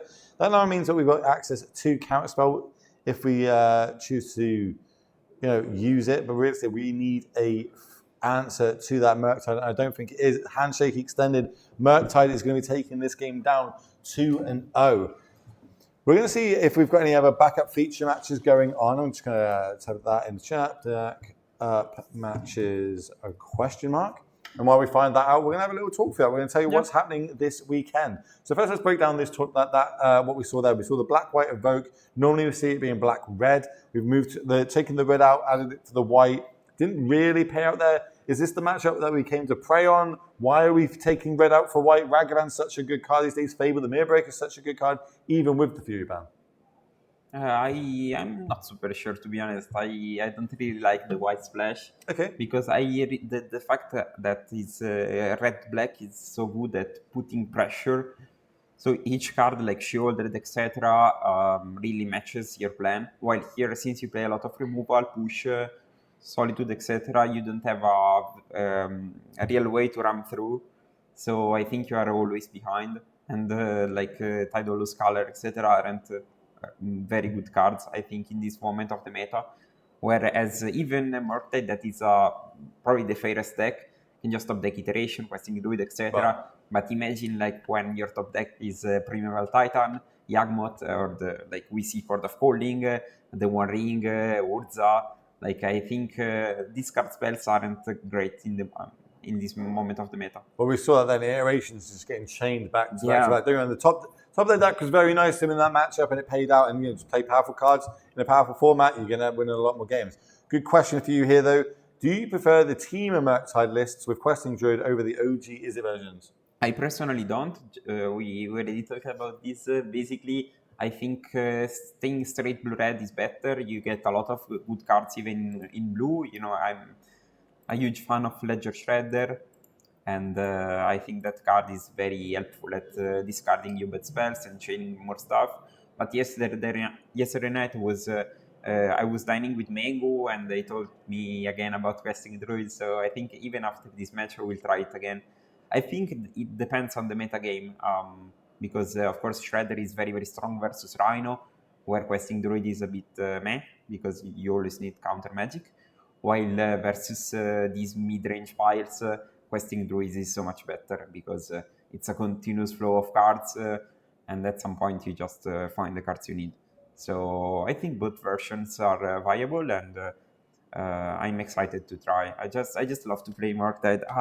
Like each time I pick my cards, I say, yes, this is what I want to do. Is that what Mangu's playing? Because obviously Mangu is in attendance this weekend. Of course, he is. Yes. We're in Italy and it's a modern tournament. That man will travel halfway across the globe for a modern tournament. Is that what he's bought this weekend? He's bought the Questing Druid Murktide? I don't think so. No. Do you know what deck he's on? He said, I'm playing the Damnation Fest, so I will play Damnation. So he's playing mono black coffers. Oh, okay. I also like the flavor text of Mangu. You know what I mean? He changes the deck depending on what event he's at and fully supporting the Damnation brand. You can see we've got these awesome t-shirts on. We've got the play mats that you see the players playing on down there, the Ragaran ones. There's multiple ones. This is Damnation number 3. Yeah. Awesome event. It's all kind of horror themed. And as you see, the tokens are being made of all the different casters that are out there. They're pretty cool, pretty awesome. So if you do see us, we'll be able to sign them for you. But I mean, getting word that there's 6 minutes left of the round. So what we're going to do is we're going to talk a little bit more. Yeah. We're going to keep the camera going, try and minimize this downtime because it is a big event. 217 players all battling out for their share of 5,000 euros.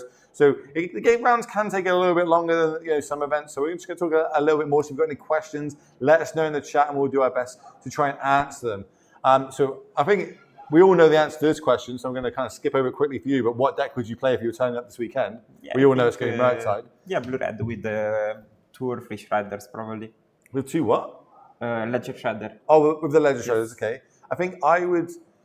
Like, my go-to is always Yawgmoth, right? And I think it's in a really good position at the minute. I think it's in a good place. But then I always think that I've been playing a lot of scales online, and I think like I'm slowly getting that brain muscle of working out all the counters and the numbers and getting good at math, basically. Because remember, I used to be an infect player. I can count to 10 and that is it. Now with scales, I've got to count a lot higher than 10 and work out the math.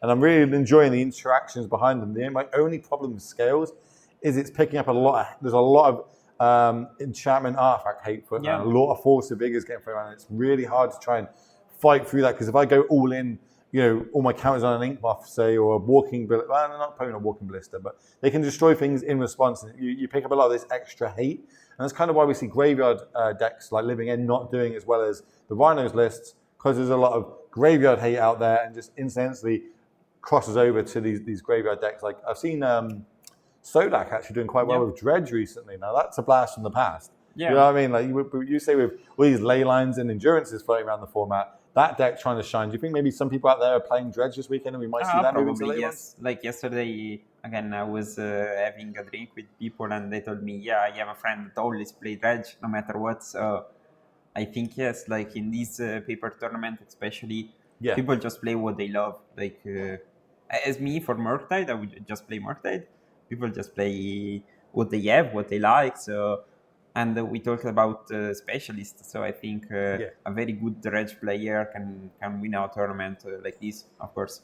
Well, I think in Paper Magic, you have to kind of become a specialist. And if you're lucky enough to own more than one modern deck, obviously the price tag of modern is going up and up with every single set. And the longer it goes, and the better the decks do. So people can't afford every deck. You can't afford to chop and change decks every week when you play in these tournaments. So some people just have to invest in that deck. They've got to work out the in and outs of it. They almost like, I have a box like Infects. I have my Infect deck, but then I've got a box of probably 100 cards that I can have in the sideboard and main depending on how the meta shifts. And that's how you become like real masters of these decks, is working out, even when your deck isn't good in the format, how can you still make it playable or attack the meta, or kind of come at it from that, that right hook angle when no one's really expecting it. Like we saw Storm earlier on. That Storm player turns up and absolutely hosed the blue-white player.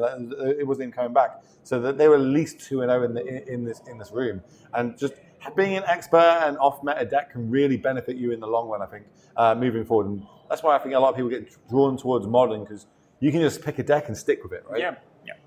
Has any other decks ever took your fancy that you kind of want to jump across? Like obviously we know you want a backside, but you're in. Oh, actually that looks like quite fun. I might try and jump on that. I know True Hero loves his 5-color domain reanimate kind of list, and no one else really seems to play it, but he's always doing well with it.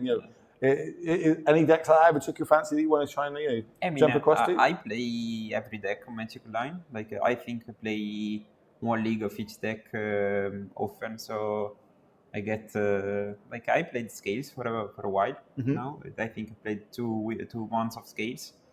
I completed 3 challenges and made 7 or 8 5-0. Okay. So I Humble really brags. Yeah. I enjoyed the experience. But the thing is, each time, sometimes when I stop trusting Murktide, I try other decks.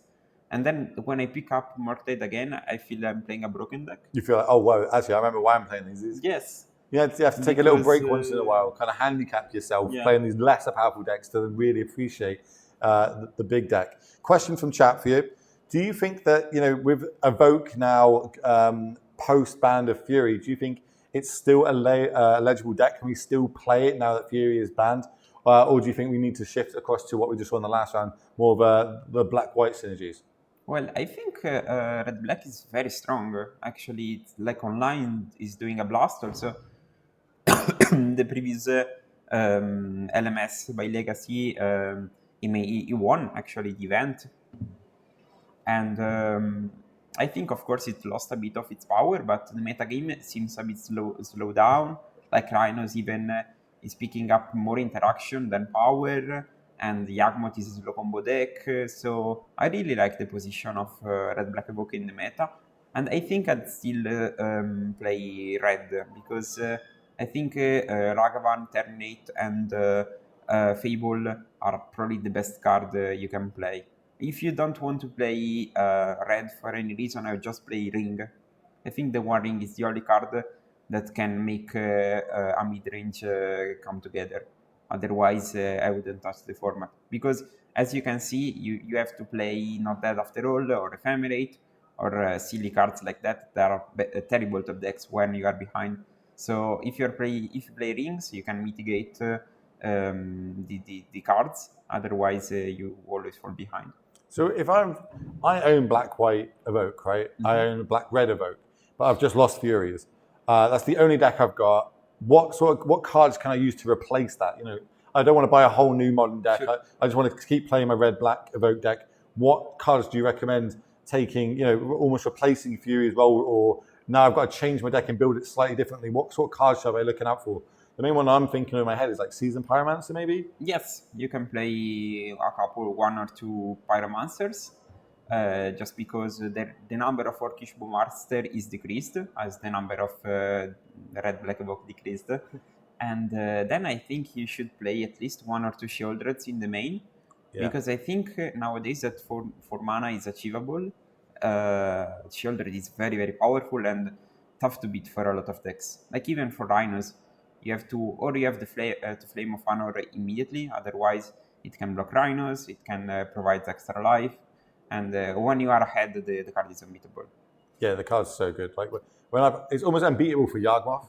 The amount of times that people I play Yawgmoth Mirror, and when I play my Yawgmoth, they can go get their own Yawgmoth, but instead they just get a Shieldred, and I'm like, ugh, yeah. I got to sacrifice 5 things, take 10 damage just to kill this Shieldred. It really hurts. That 4-drop is really good, and it's making wave in so many different formats. And now it's even going to be legal in Standard for a little bit longer, because now we're going to go to this 3-year rotation. Yeah, I started to play Standard. I played the challenge with Marco on the last day of the year. Mm-hmm. We played it was we played until the dawn basically. Okay. We spent all the night playing Magic. It was Cool. fine. Of course you did. And Hold on. Did you just say the stroke of midnight as the doom? yes, When the clock went doom, which is basically midnight for everybody at home, we were working in the new year, so I had to pick up on that. Carry on. yeah. So I was looking at the cards and wow, Shoulder is still there. Triumphs are still there. Lane Binding, like wow. Yet to and in that format, Shoulder is not even that good. Like Right. people say, yeah, I just play 2 because the card is really. Shielded is definitely better in eternal formats where people are drawing a lot more cards and have access to that sort of stuff. We don't really have too much of that in standard just yet. It's very much, well, at least from my experience in standard at the minute, is who can go over the other one, who can go bigger. It's funny, like just Sunfall, Atraxa, Dino, Atraxa, Sunfall, like binding. That's super funny format, I think. Well, we're going to see a lot more of it in the next season. Obviously, that is going to be the next RC season after we finish Modern. Yep. And that's going to qualify for whatever the Pro Tour is after Amsterdam. So, if you're into competitive Magic, you like the competitive scene, well, we've just had a whole Modern one where we're going to finish at the end of this month, and then we're going to start moving into Standard. But for this tournament, Damnation, what have we got in the future? Well, today we've got a Modern all day long. Tomorrow is Legacy all day long. So if you like what you're seeing, I need you to hit that follow button. This is a new channel. We're trying to grow it. So if you like live paper Magic, this is the place to be. If you like eternal formats, this is the place to be. I say later on in the year, we're going to have a 2-day Pauper event at Paupergeddon. You'll notice Damnation, Paupergeddon, very horror themed, from the tokens, the playmats, the t-shirts. Absolutely awesome. Even the mouse, what is it, life counter play. Yep. Look how cool that is. It's not your big, bog, standard, boring one. That is a sweet life pad that, I might add a few more to my bag on the way. I purposely came here with a half-empty suitcase because I know when I come here, I always pick up cool swag. Not just the T-shirts and the playmats, but all the artists we have out there. We have RK Post out there with his massive array of tokens and doing all his different artworks. We've got Jeff. He's out there doing, every time I go to his I can't pronounce his last name. That's why I say Jeff, by the way. Lovenstein. Show and tells. Show and tells. Like, he's out calculation. there. Yeah, he's always doing his show and tells. Like, that's the one card everyone always goes up to him for. Yeah. One I was really excited for that I didn't know was going to be here this weekend. And again, excuse me for the names because I'm terrible at chat will be able to tell me. Is the person who did the art for Mind Goblin is here. Oh, really? So yeah. He's actually ill today, but he'll be here tomorrow. I had dinner with him the other night. But I'm like, I need a print of Mind Goblin. And he's like, everyone always gets me to sign it with mine. Like, he's like, I always have to alter them with mine. But you can get all these cool, really sweet artists at these events. You can get your card signed. You can get the print signed. You can just restock on tokens if you need to. Loads of cool stuff at these events. And I came from England.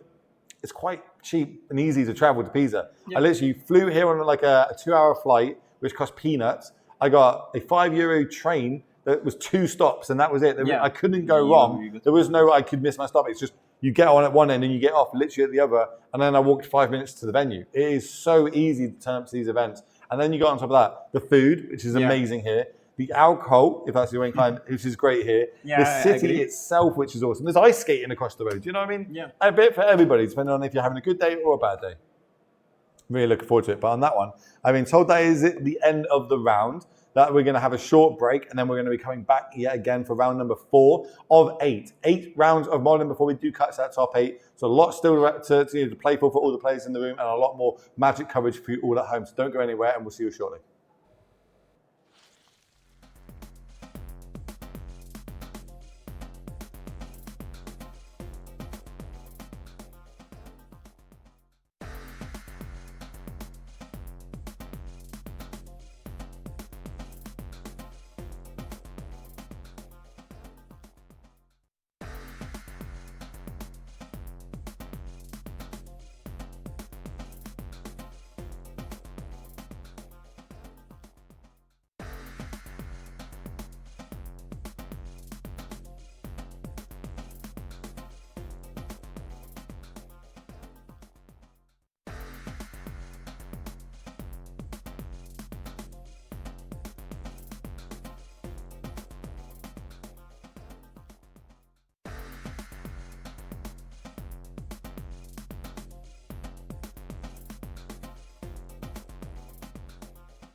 Welcome back, ladies and gentlemen, to Damnation, one of the first events of 2024. This is a modern paper tournament. My name is Will Hall, better known on the internet as Will Hall EXP. This man sits to my left, that is Pi Gonti, Modern Specialist, which is lucky because we are bringing you 8 full rounds of Modern. 217 players turned up today here in PISA to battle it out to get their share of €5,000. And we've got a bit of a head-to-head in our feature match area. Pi Gonti, what's your favourite deck? Murktide. What's my favourite deck? Yawgmoth. And what are we going to see in the feature match? Yawgmoth versus Murktide. Let's go all day long. I'm here for this. And just off camera there, we're having a little bit back and forth of who thinks they're favoured. I think I'm favoured in this matchup, very heavily on endurance, mind you, depending on how many endurances are in the list. And you're like, no, I don't care about your deck. I think I can beat this. Yeah. I'm actually going to have a look how many endurance. It looks like 1 endurance in the main and 1 in the... Ooh, okay, I only 1 in the board. And this, I do like at least 3 copies of my decks, but we'll see how it pans out. We haven't got the Murktide list just yet for you to be able to look through, but is there any cards you're super scared of? Like, I've got Orcish Bowmasters, you've got Draw Spells. Seems good for me. Yep. Are you scared of that card, or you happy? What card don't you want to see on my side? The Agathos's Cauldron is the only card that scares me because I can't kill it with a removal spell. So if it comes down too early, like on turn 2, it's terrible. Like, I think Yawgmoth has very strong starting hands, especially when on the play, because, like, let's say you play turn 1 Halfling, and the Murktide player must kill it, but then you can just play Cauldron. And now everything you count is going to go to my graveyard. I'm going to be able to eat it. It's a fork. Have you ever +1/+1 counter on a creature and then ticks it up like a planeswalker? So have multiple grists. It's beautiful. It's so fun. And even like some of our just real good cards tying really well with it, like Orcish Bowmaster makes a token with a +1/+1 counter on it. So that in itself just already gets the abilities of whatever is under Cauldron. Do you think that might be the key card in this matchup for the Yawgmoth player? Is that the one you're scared of? It lets me also control your graveyard, keep your graveyard down. So Murktides and things like Gennaio's Channel get kept in bay. It's going to be really cool to see how it plays out here. And then on top of all that, we've got the Yawgmoth combo finisher. Yeah. You know what I mean? So I wish I can do it instant speed with things like Call to Call. Yeah, but it usually doesn't happen. I think I'm more scared. Like, this matchup usually plays out, you play some creature and you start attacking, and you have to control each effect. So it often doesn't work. But even my Young Wolves are kind of good in this matchup. Like, what you need, Lightning Bolt it? Sure, you're going to need 2 of them. You know, you got a Ragavan? Sure. Here's my Young Wolf. It's going to take your Lightning Bolt and your Ragavan to get it off the battlefield. So, yeah, a lot of my cards do seem to line up pretty well, but you must have some big hitters in this. What do you think the key card is for the Murktide player? I think probably Murktide, and also I really love an Holy Hit. An Holy Hit can take down every creature you play. Yep. But I also have been a fan of Ledger Shredder recently in the main board, because especially when I'm on the play, you struggle to deal with that, and it grows because you play a lot of 1 mana spell. So you trigger into my Shredder, and I can attack Planeswalker, etc. I think Murktide list that can beat Yawgmoth plays a lot of creatures, because post board you have to cut the Ragavans. Yep. So, but you still have to have a cohesive game plan and a replicable game plan. So if you can stick the creatures and then removing stuff, you should win. Otherwise, you can just remove creatures. Because I often notice that just 1 Murktide isn't enough to win. You just have to start pressuring before. Yeah, that's why with Yawgmoth, it is this cool combo deck that has the creatures, got these powerful cards. But to combo, I need my life total. So when I play Yawgmoth, if you're going to kill it, I can probably refill my hand in response, but that does cost me life points. So the lower my life points down, the less of a resource I have. It is very much, I'm using my life total as a resource, as well as a card drawer engine, and to stop the beatdown plan. So a lot of elements do come into play in the Yawgmoth deck, and it is kind of like one of the highest skill level decks to play it currently in Modern, because there's a lot of different elements in this, a lot of different combos now viable because of Cauldron. You don't just need Yawgmoth anymore. You can just be Walking Ballista and a Young Wolf, so to speak, with one of the pseudo Blood Artist effects. There's a couple of creatures that do that. I think that happened in Barcelona to me. Is my opponent attacked with the Patra, create a snake with Death Touch. Yep. Then I had a Cauldron with Ballista, put a counter on the snake and kill my Murktide. And shot it because it's got Death Touch. Beautiful. Love to see it. Well, we're off to the races here. Merkside on the plate and starting off with Dragon's Chandler. Do we have the bauble to follow it up? Of course we do. That's probably the best start possible you can play. How about double bauble? Looks like we've got 2 of those. Welcome everybody. If you are tuning in, just join us. Please do hit that follow button. This is a new channel we're trying to grow. If you like Paper Magic and enjoy it, of all the Eternal formats, this is the place to be. Remember, Modern today, Legacy tomorrow, Pauper later on in the year. Bauble's going to be cracked. Survey Trigger. Now we're going to crack it. Look at the top card of my opponent's deck. Real nice basic islands going on here. Obviously, our friend Islands in Front is going to be happy to see that. Shout out to Philip. What islands do you tend to go for in your deck? You got any fancy ones, or are you just whatever's in the land station kind of guy? I usually played the Venice Art Island. I think it was from it's an Euroland. The island with Venice on it. I don't even know which one that one is. It sounds fancy though. Yeah, it's very cool. And but nowadays I think I play snow covered. So just snow. I have a lot of different lands spinning on it, but I've got the snow covered digital, the pixel lands, and I've just got the non-snow covered pixel lands. Just came through the other week, which they look really cool. I really love that with the heron. I think it's a white bird. Yeah. I know which ones you're talking about. Question is as well to you, chat. What basics do you tend to use in your, just your decks in general? It doesn't have to be modern, but like what do we use? Someone's going to say Guru in a minute. You watch. There'll be some big baller in chat. We're like, yeah, I use my Guru lands. I had a deck with Gurus, but it was too expensive. Oh, I wish I could afford that level of pimpness in my deck. 7th edition foils. There you go. There's the big shot. If I could, I would really like to get they did the White Cliffs of Dover Island. So it's like, the UK, we've got the White Cliffs of Dover if you come from France. They're really famous.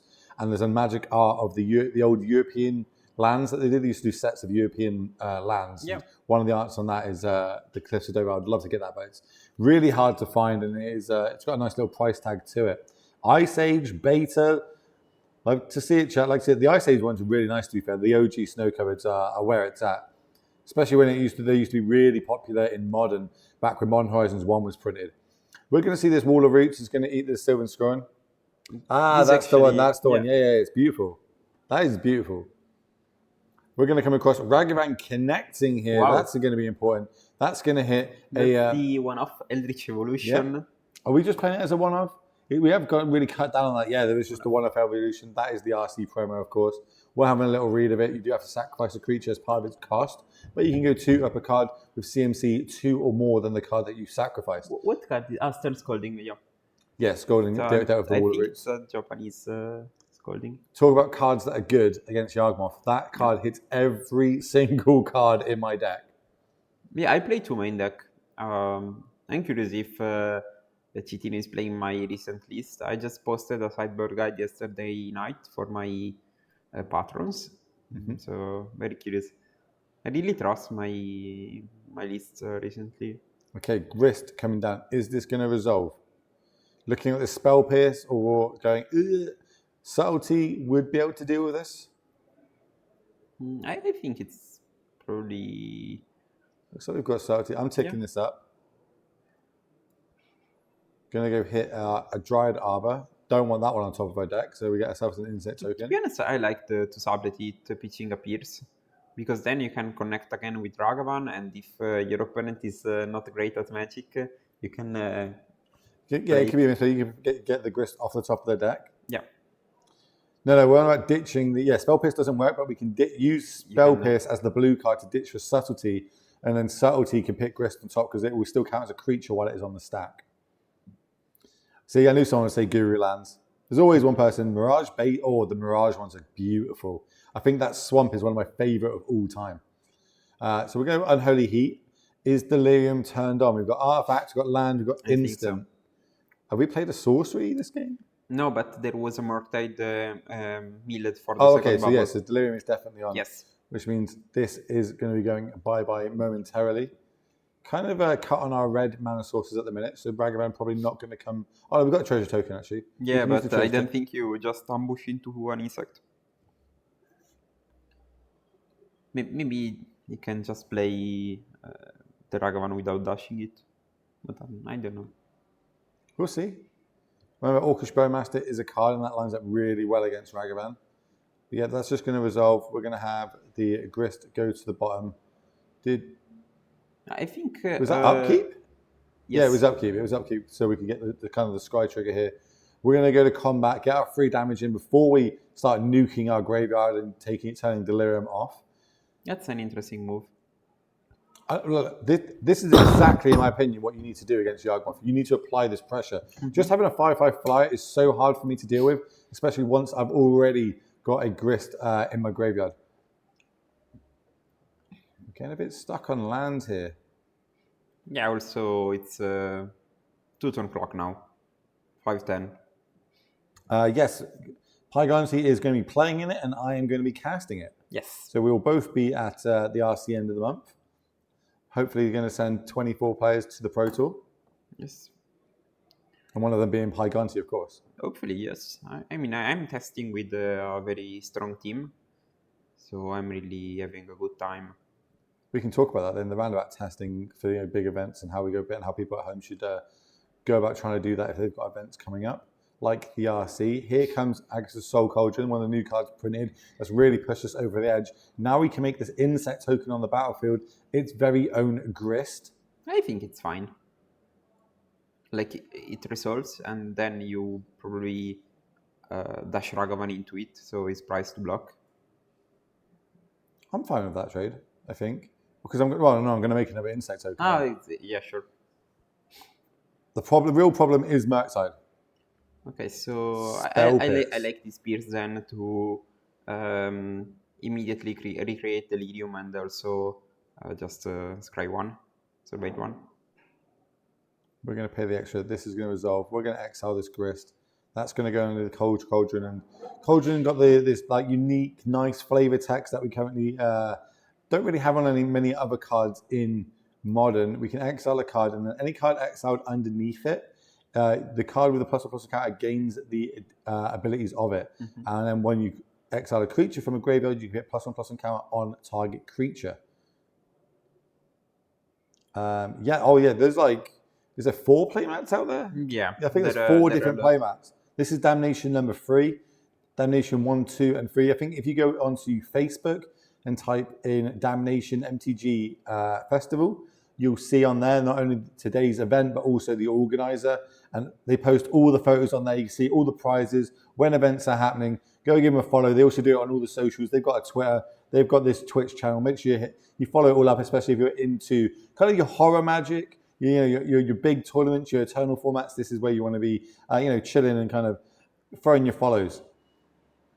We're in the tank here. What are we thinking about? Is this slow play I was talking about before? Yeah, and this is a good talking point for it. Is like we think in paper Magic, not enough people call judges on their opponent for slow play. Like, what was the slow play there? To exile a card? Do I want to do anything in response? You're fully tapped out. I think it was between removing Delirium for the Channeler or piling up Grist tokens. I think, but I don't know. But I personally think we don't call enough slow plays. Asking, it's not rude to ask your opponent to play faster. Like, I would like to play a little bit faster. I think we're not going to finish the game if we carry on at this pace. Can we pick it up a little bit? And if they continue to do that, that's why we have judges. I feel like the game is not going as quick as it could be, and we could end up going to a draw. And I don't want that to happen. Do you mind just sitting here and just watching for slow play? And that's why we have judges. Don't be ever scared to call a judge. We're going to come across though in combat phase. Dashed Ragavan. This is an attack for lethal. Luckily, we've got a 2/2 blocker on the other side. It's probably I'm not sure. Is Delirium still on? I don't think so. No. I think there is just 2 lands, Bubble and Pierce. I'd say. Otherwise, I don't get Parlantis move. Like, why don't exile Grist? I think. He just hit the DRC. It's fine. I like that. It does leave you dead to Lightning Bolt though. So just having a little read of Grist and seeing how this interaction works, because obviously with this line of combat and how it's going to pan out, that the token will still be alive with a +1/+1 counter on it.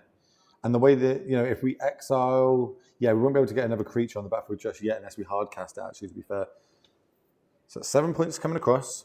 Top card, it is a Ignoble Hierarch. I'm not entirely sure you want to cast that with your treasure token. I don't think so. Well, maybe I think it's fine. Yeah, I'd cast it, yes.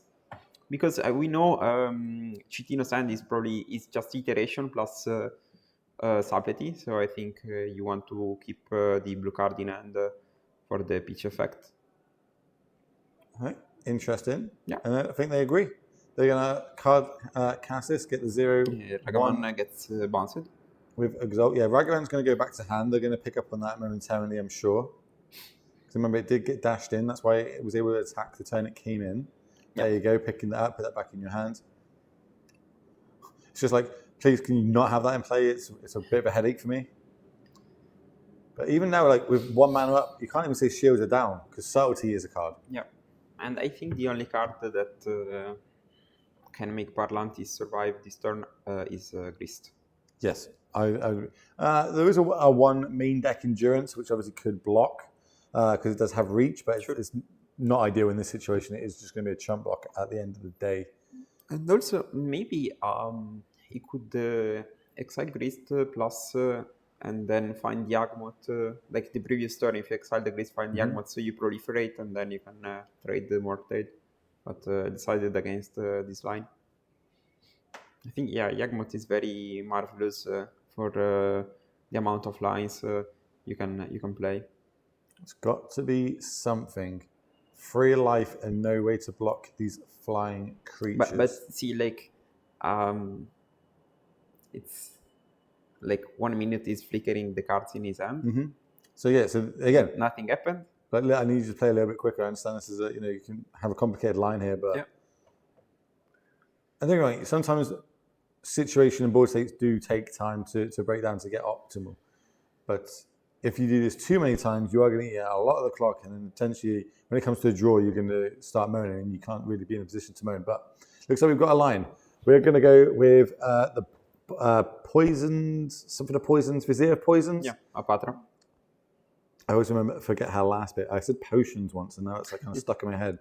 Vizier of Poisons. So if we do put a -1/-1 counter on a creature, we can make a Death Touch 1/1 snake. Works pretty good with Yawgmoth because you can basically nuke your opponent's board because you're always going to have a source of creatures to sacrifice. It's all going to depend on your life total. We're going to exile the Grist, put a +1/+1 counter on it, and now we're going to start ticking up the loyalty. Mill 1 card. That's a Chord of Calling. That's going to go to the graveyard. We're going to get ourselves another token. This isn't good enough. We need to block this flyer. We're going to mill again. Canopy Guard, not exactly what we need. Another 1/1 insect is going to enter the battlefield. Maybe as another Chord of Calling. Chord of Calling now would be huge. Yep. For what? Our life total is 3. Yeah, but the thing is, life total being 3 is also bad because you're dead to a lightning bolt. Well, we're going to go get a Grist here. Yes. I think I would hold up an insect here instead of the Vizier. Because now if something crazy, like some big attack happens, I suppose it's a 3/3, you're kind of safe, I guess. You're not worried about Ragavans. No. The Exalted Trigger. Oh, yes. You're right, yeah, because of the Ignoble Hierarch on the other side, so the Exalted Trigger would make it 3 power. Yeah. So yeah, I wouldn't really want to block with that. Okay, well, we've found our line out. We've got rid of the threat. We are still dead to any lightning bolt off the top. Or at least we know there's a Solitude in hand as well, and that's also got flying and 3 power. So still an uphill battle here for our Yawgmoth player. That off the top is a counter spell. Counter spell, iteration, subtlety, and 1 unknown. It might be a land thing. Or Ragavan, it's Ragavan. Yeah, I'd start with iteration, tapping probably the Hierarch. So what, we dash Ragavan, take the trade, counter goes on. No, I think I'm fine. Just casting iteration, because if I find the lightning bolt, I win on spot. Yeah, because we've got the second red from the Ignoble, yeah. Okay. Gonna be interesting.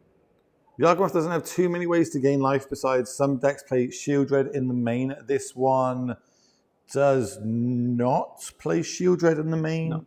So the only just, real Blood way, Artist. is a Blood Artist. Going for the Blood Artist over the other one, which is... Zulaport Cutthroat. Thank you very much. And the reason to play Cutthroat over Blood Artist is? Play the One Ring. The One Ring, protection or ley line, stuff like that. Ways to get around when your opponent gains protection from being targeted. Blood Artist has got the upside that any creature dies, where Cutthroat doesn't. It's got to be one of yours, and sometimes that really does matter. When you can go to blocks, call in response, get the Blood Artist, let combat damage happen. You die, a couple of your creatures die, you gain a couple of life points, and you play Yawgmoth and kind of combo off. I think Zulaport is more aggressive because it's a 1/1, so gets buffed by Pendelhaven. Yeah. I think it's... Love me a Pendelhaven. Okay, we're going to start using our Grist triggers. There's the Endurance. That's going to go to the graveyard. Tick this one up. That's an Orcish Bowmaster. Still haven't hit anything of relevance, so to speak, in the graveyard. So we can start getting more abilities on these creatures with +1/+1 counters. Still got the Soul Cauldron if we need it. I think we might just be setting up for end of turn Solitude. Subtlety, yes. Subtlety, sorry, attack for free. Probably. Draw a card. Sure. I think that might be in another land. And he didn't mill anything relevant. So... Not ideal. Not ideal at all. Like, I feel like we're on the edge of turning the corner, but I think just this subtlety might be a bit too much. I think you can force a block with the Apatra. Just attack and you can put a -1/-1 counter on the Hierarch. Chat asking how you get these tokens. You take part in one of the Damnation events or Paupergeddon, any of these sort of events ran by the beautiful people here at PISA MTG. You can get yourself on these sweet tokens. Obviously, all the casters and people behind the scenes have got their own tokens made of these as well in this sort of style. So if you're also see any of us at an event, I'm sure we'll be able to last you up with a couple of these tokens. That's the Blood Artist hitting the battlefield. I would snap Subtlety it because that's the only way you lose, I think. I would just slam it on the battlefield. Make that sound again. Yes. That's how we do it. Yeah. So basically, you exile the Grist, you put a +1/+1 counter on a creature, and then the creatures with a +1/+1 counter can have loyalty abilities of Planeswalker. So they are basically written like Grist. They get all the Planeswalker ability of Grist, including loyalty. Yeah, so it is a weird interaction because Grist is a Planeswalker on the battlefield, but in all other zones that are in Magic the Gathering, it is an insect token. So once in the graveyard with Cauldron, you can exile it as a creature, but all your creatures with a +1/+1 counters now gain the Planeswalker with part ability of it. So now you'll see some of these creatures on the battlefield have 2 dice. One is the +1/+1 counter, the other is the loyalty counter in the bottom left-hand card. So if you do tick it up enough, you can actually -2 and sacrifice a creature and use the tick down kind of destroy target creature or Planeswalker ability from Grist. If you had 5, you could even use the ultimate ability of Grist. But I feel like this subtlety might just be the nail in the coffin of this game number 1. Yeah.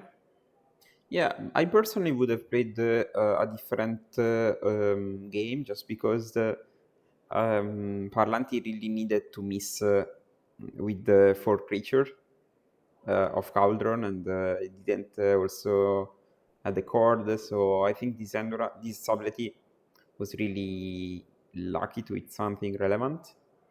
I would just have played Iteration and dashed with Ragavan probably. And that seemed the, I think, safest move. Also because, again, if you find a Bolt, you win on spot and you risk nothing because you don't know exactly what's in the Yawgmoth side. I would definitely be some opponent that need to make a play or pass the turn at this point though. It's been going quite a little while. I think a lot of Yawgmoth players are slow at Magic, right? I'm sat right here, dude.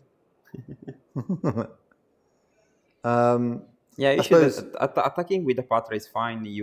But it doesn't improve your position because even if you put a -1/-1 on Subtlety, you're still getting exalted Yep. while. So yeah, we're going to go to combat. We're going to turn these sideways. A 2/2 and a 3/3 plus one of these insect tokens. So this is going to be an attack for 6 points of damage. I would take everything. Yeah, same. At 17 life, I'm pretty sure I've got the game locked up. There's nothing really you can have I mean, for 2 mana. he can put a -1/-1 on Sabrety and then Bowmaster the Hierarch, I think.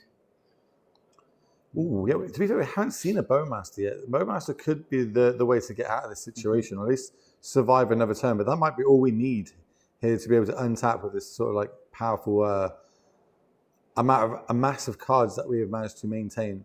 I think it said no blocks. So now in response to no blocks, we can use the Cauldron. Sure. Potentially put an extra +1/+1 counter on the insect at the bottom of your screen that is tapped. I mean, it blocked the insect. I think they haven't blocked any of it. Hopefully. So, yep, 6 points damage. That's going to be the everything that connects. Trigger this. Put -1/-1 counter on target creature. When we do that, we will make ourselves a 1/1 Death Touch Snake. Having a little think. Where are we going to go with this?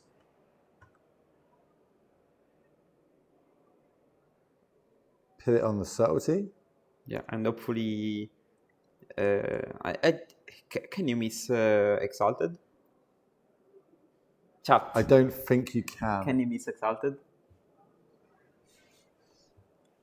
More importantly, none of this is going to matter because top card's going to be Lightning Bolt. Oh, sure. Okay, pass the turn back. Force and negation. That's not Lightning Bolt. I suppose you've got to be wary because the crackback here could just be lethal.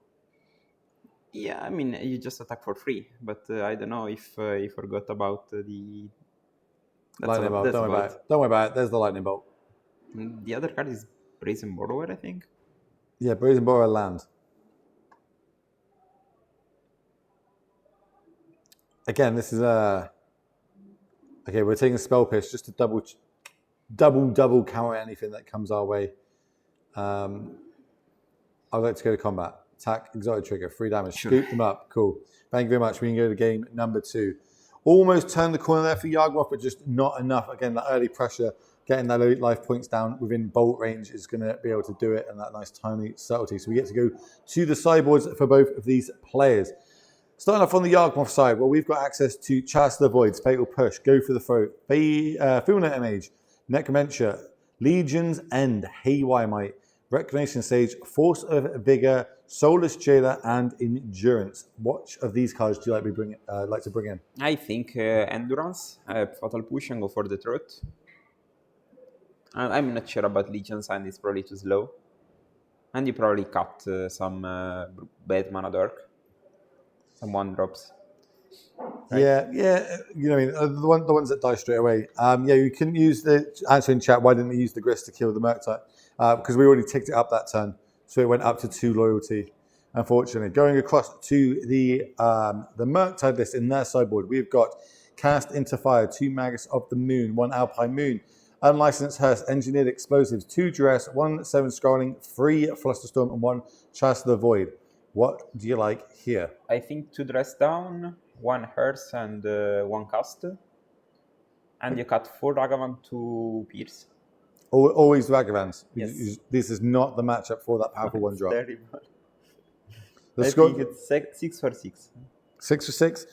Like that, not too many, doesn't go over the top, doesn't dilute our game plan. You see here on the table, Sideboard Guide coming out. This is something you're allowed as long as it's all on. It's meant to be 1 sheet of paper, I believe, but this looks like a whole booklet of card. But the Modern is a vast format these days. Sure. And obviously you can... I mean, I think it can fit the 3 pages on a single sheet. If I went to your Patreon, Sure. because I was going to play Murktide next weekend, your Sideboard Guide on there, would that fit on 1 page? I think we have the 2 types. One type is full written, so I usually recommend to read what I wrote. Mm-hmm. So you should do like this, like the philosophy behind each cut. And then we have an Excel sheet of just one page with the plus and minus. So like the shorthand guide of Yes. it. So one explaining exactly why you do it, so Yeah. you become better at the game. The other one is just a shorthand, so you can take it, print it off to a tournament like this. Yeah. So you can because trying to remember every sideboard guide against every deck in Modern is going to be pretty hard, as there is a bucket load of decks here in the Modern format. I think the Excel panel is very easy because you don't have to write the card each time. Just have the card on different take axes. 3 of these out, take 2 of these out, take Yeah. one of that out. Yeah, you know what I mean. I'm a very simple man, and I work well with small numbers and not big essays of writing. So yeah, I get it. It works well. Have you ever thought about doing your sideboard guide in a audiobook? So people can sign up and just hear your sweet voice talking about why all these. I should. I really enjoy Canister videos where he explains everything. That's with based, price- right? Huh? That's based. No, Canister and me, we always try and. He always says based, and I have no idea what it means. So I just use I use it in random sentences. Don't tell me. I'm just gonna one day I'm gonna get it right. Okay. I just use it in random scenarios until I get it right. But who isn't a fan of that man? I'm a big fan of Canister. Sure. Yeah. Hopefully we get to see him at the end of the month at the RC as well. Oh, yeah, that's true. It'd be pretty cool. But look, sideboarding happening. A couple of cards coming out. A couple of cards coming in. Doing the. We spoke about earlier on in the day that we've hit 4 on the ground, which means okay, I know you're bringing 4 in. Not a fan of shuffling the full 15 in and taking 15 out, keeping your opponent guessing. Chat, I got a question for you while we're doing these sideboarding. If you were going to play here at Damnation this weekend in a paper Modern tournament with 217 players, what deck would you be bringing and why? Let me know. Because maybe we'll try and find that in the feature match area, try and get it on. You can see how your deck would be performing at this point. And then we can point out about this awesome art Ragavan, stealing the One Ring here in the Damnation free playmat exclusive art that you can get for turning up to these amazing events. You can have one of the cool t-shirts that I'm currently wearing as well, if you're that way inclined. Genuinely, this is one of my favorite Magic brand t-shirts that you can get currently in Magic. I'm seeing Merfolk, I'm seeing Amulet, I'm seeing Eggs, but I'm going to go with that's a meme. No one plays Eggs anymore, right? Sure? I'm not sure. I can't remember last time I've seen Eggs. Amulet, though, I haven't seen any of it yet, but genuinely, I think, in my opinion, that is one of, if not the best deck in Modern. Mm-hmm. There just isn't enough good players that know how to pilot that deck in Modern. Yeah, it's easy to go Amulet, turn 2, making land, turn 3, going to Titan, that's easy. But it's when I've got to work out, does my opponent have a Beseiju? How do I play around that? What about if they play Blood Moon next turn? What about if they got Counter Magic? What land do I get? Like those small interactions, I think there's probably less than 10 players in the world that can pilot that deck perfectly. I don't know. I think it's easier to play Amulet than like Murktide perfectly. Yeah, you would say that. No, I mean, you just sit with yourself at the table and just play 500 matches with yourself.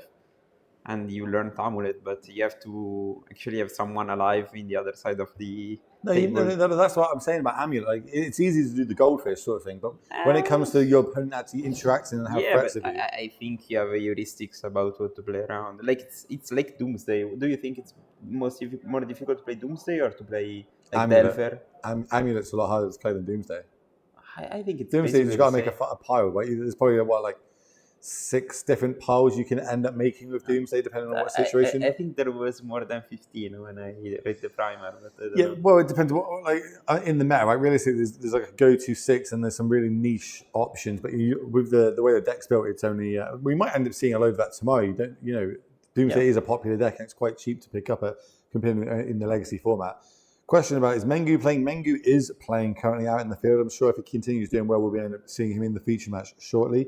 Lantern Control, my word. I hope we don't ever get that one in the feature match area. That one is pretty crazy. You're getting some highs from Singapore. You got some fans in Singapore?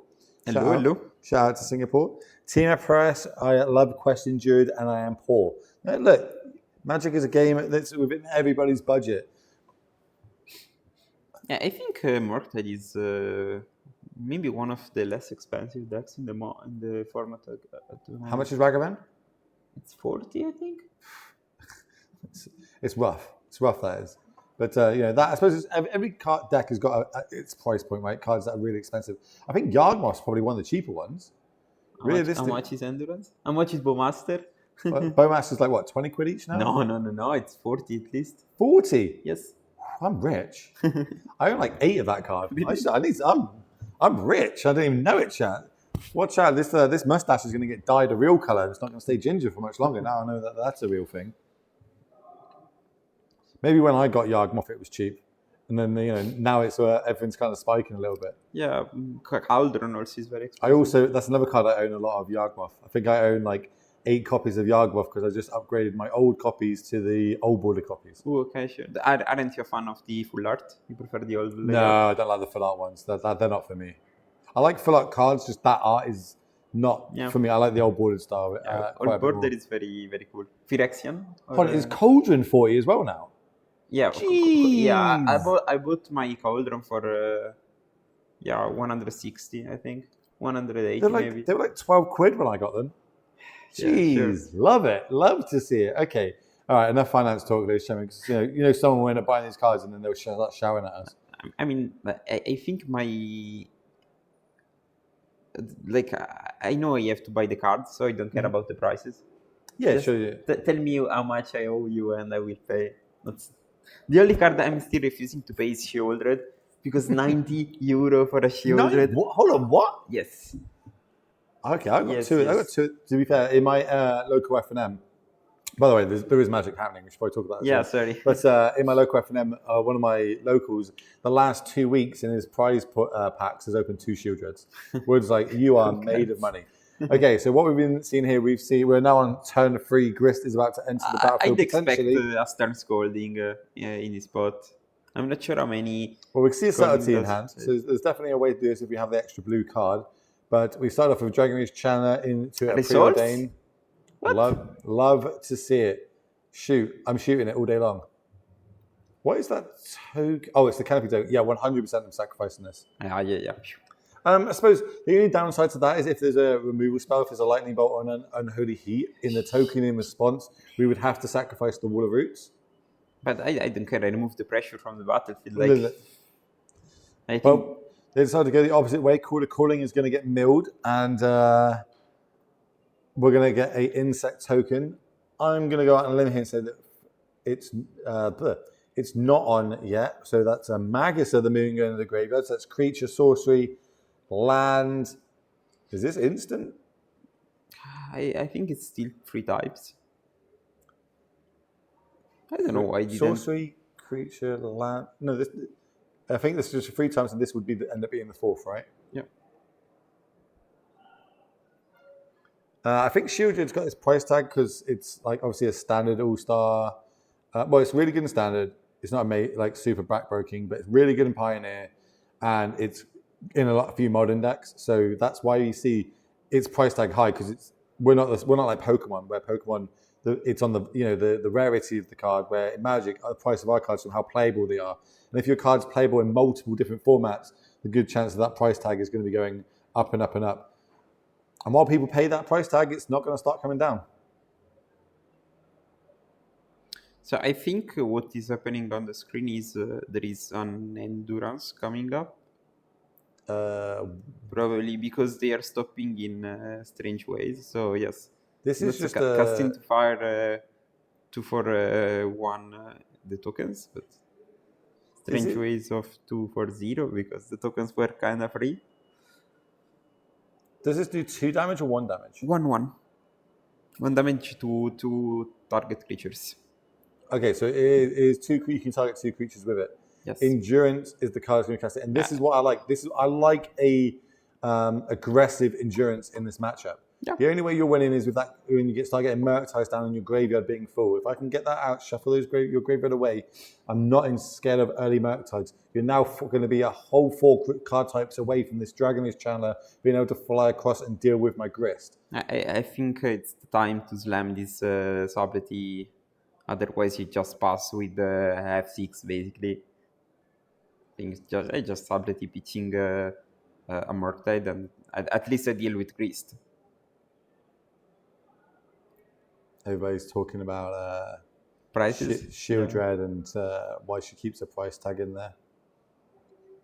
How much polarized is this matchup? I think it's very, very played. Depends a lot on the sideboard, on the main deck plan, etc. Like, we know Citino is playing 0 Shredders. It doesn't have Corset Totem in the sideboard, but also Parlanti has just 2 Endurance in the 75. So I'm happy Totem's kind of falling off the radar a little bit more for people in Modern, because that card is a backbreaking for Yawgmoth. I don't get why he fetched, considering he's probably getting Endurance again. So I would rather. So you can shuffle these cards back in. But do you want any of those cards on top of your deck? I want to fetch in my graveyard. Oh, okay. So you want the extra card type in your graveyard, got you? Yes, it's very important because he's holding Murktide in hand, I think. Did we miss something? The DRC attacked the Grist and he killed it. Yeah, did the endurance result? No, the Salty, was it Salty. Salty? Yeah, so I was like having a bit one of those brain fart moments, chat. And we got to fire it off now. We can't risk a Murktide coming down next turn or anything like that. Yeah, that's a strange timing Endurance. I think it's probably correct, but you also miss the opportunity to ambush the DRC. Yeah, I don't care about that. That Darcy is not scaring me in the slightest. It is a Murktide I'm scared of right now. Oh, Here's the Ledger Shredder. Here's the card that you've been going on about.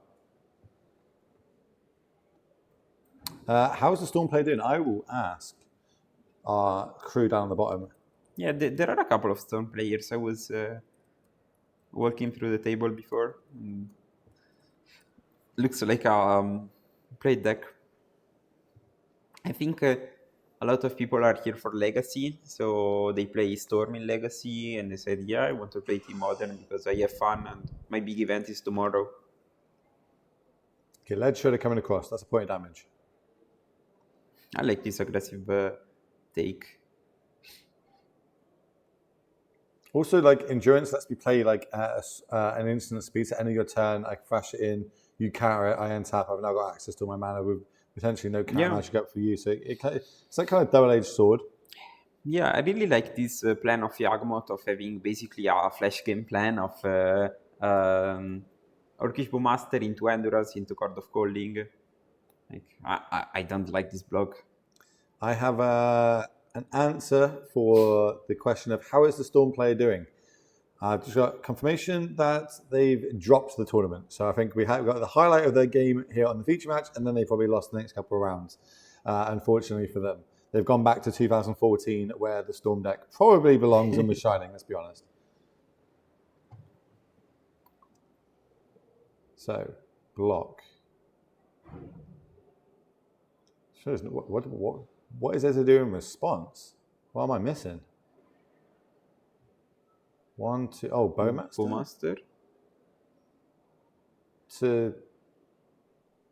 But why? Non lo so. I don't know. So, but it's going to die in combat.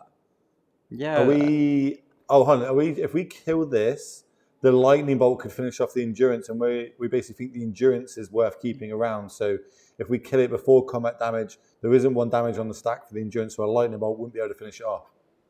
I think we smelt a lightning bolt and we dealt with it quite well. Sure, but it's still a 2-for-1. I'm still happy about that trade. Yes. But here again, I guess it's another Sealer 2-for-1. I mean, now you trade. Yes. Oh yeah, like this Bowmaster trigger is happening anyway. I'm gonna the battlefield. I'm gonna end up with a token. The Dragon Race Channel is going to be dead either way. Bowmaster is going to go to the graveyard, so it doesn't really matter. I'm not sure I like this bolt on Bowmaster, but it's probably fine. You really need to scry. Yeah, I'm not. I almost would be inclined to just hold the lightning bolt instead of firing it off on that Bowmaster, unless I was going to have a follow-up play of, a Preordain or something. Untap. Was that another lightning bolt? I think so. Well, getting this. I'm not sure I'm happy to trade the 1 damage for it's just a fetch. Oh, was it just the old boarded steam vents? And the follow-up play is going to be this Murktide with 1 in the graveyard, so it's going to be a 4/4, which lines up quite well against this Endurance. Yeah, I think so. If Parlanti can skip a draw step, basically, can draw just a bad card. And so it can draw basically whatever is not Cauldron, Yagmoth, or Grist. Oof, that's a redraw of Grist. So we get to mill the top 3 cards of our library, put a creature into our hand, and we've got a Yawgmoth, a Young Wolf, but it's probably going to be that Grist, because remember it does count as an instant in the graveyard. That's the card that's getting moved to the front. Yeah, because then Endurance can block the Shredder. I think that might have just been a land off the top of our draw for the turn. Yeah, and I don't know. I have a feeling this game will end up in a draw because. Oh no, we're not going to draw in this game. That's not happening. No, not this game. This match. Well, I don't really know how to speak any other language, so you're kind of stuck with me speaking English. But I'm happy you're here. Welcome. We're bringing you 8 rounds of Modern action today. This is round number 4 here live at Damnation. 217 players all battling out for their share of €5,000. Tomorrow we're going to be bringing you Legacy all day, and then if later on in the year, if you are a fan of the Pauper format, well, this is the channel for you. Make sure you hit that follow button. There's going to be a 2-day Paupergeddon event coming on this channel. Remember, it is brand new. So you wanna the Paupergeddon is actually during my birthday. It's happening 22 of June. Don't say that. They haven't released the date yet. You're not allowed to say the date. It's happening later on this year. Later on this year. I mean, when Murktide is on the screen, I can't. You can't control your excitement. Yes. I got you. But we're going to see this legislature dealing with He decided to attack with Endurance instead of. Wow. Sure.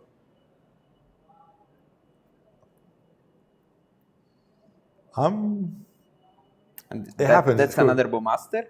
Okay, maybe not. No, if it was not Bowmaster, that would have been great. Pendelhaven into Bowmaster. Yeah. Just a young wolf. It is what it is. Like you got. You deal with it. It's fine. You still got the biggest creature on the battlefield, and you still got more life points than your opponent. Now, any endurance attack is lethal. Yeah, also missed the Shredder trigger. That's probably why I don't play that card. I got a track on my opponent's turn. I've got a track on my turn. There's so much that has to happen. We're seeing an Engineered Explosives drawn for the turn, though. I don't like that card versus Yawgmoth. I also do not like that card versus Yawgmoth. That is correct. But maybe we brought it in for the Cauldron, I guess? Yes, but you play 2 drops. Yeah, look, I'm with you. I'm not a fan of that card in this matchup because what are you going to do? Do it on 1? Sure, my Young Wolf comes back.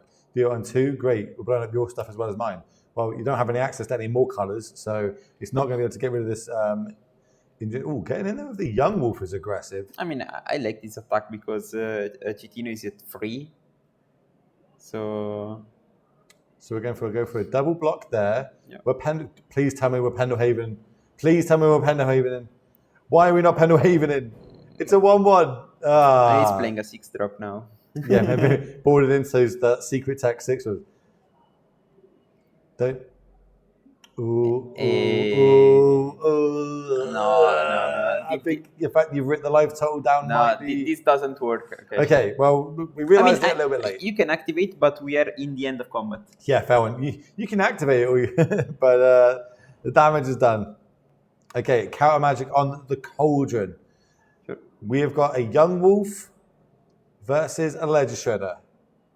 What is it? A bird Ledger Shredder? Is that the creature type? Bird Advisor. Unholy Heat and a Engineered Explosives would deal with this Young Wolf. Sure. And you'd get a Ledger Shredder trigger.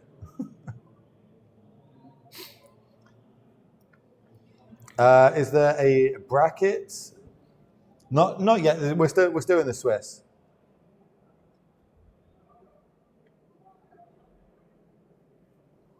What do we want to do? I think I like to pass until something happens. What was that off the top there? I think it's a fetch. The problem with this is, at some point, a iteration is going to be drawn and the game is going to run away. Yeah. Okay, this is a line. End of turn, fetch Dried Arbor. Ooh, and that's iteration. Okay, I want my opponent to tap out here and not play any more threats. Or at least get greedy.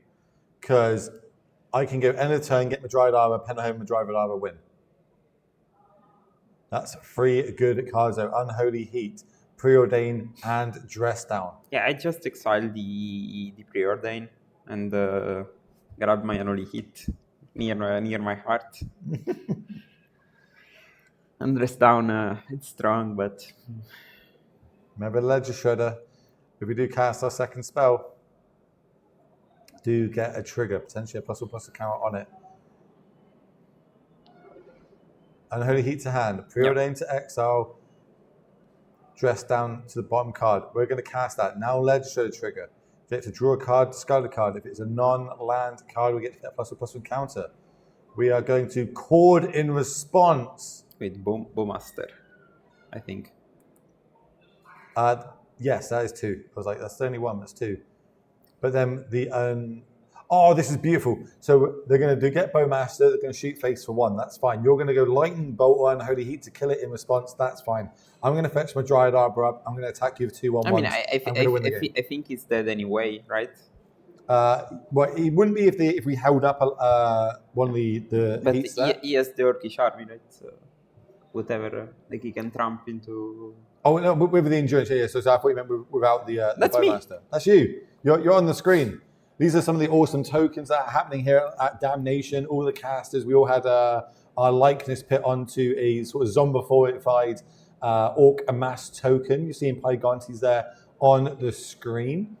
Indie Spot Fury would be amazing. But... No, we don't talk about ban cards here. And that's it. We're going to go to a game at number 3.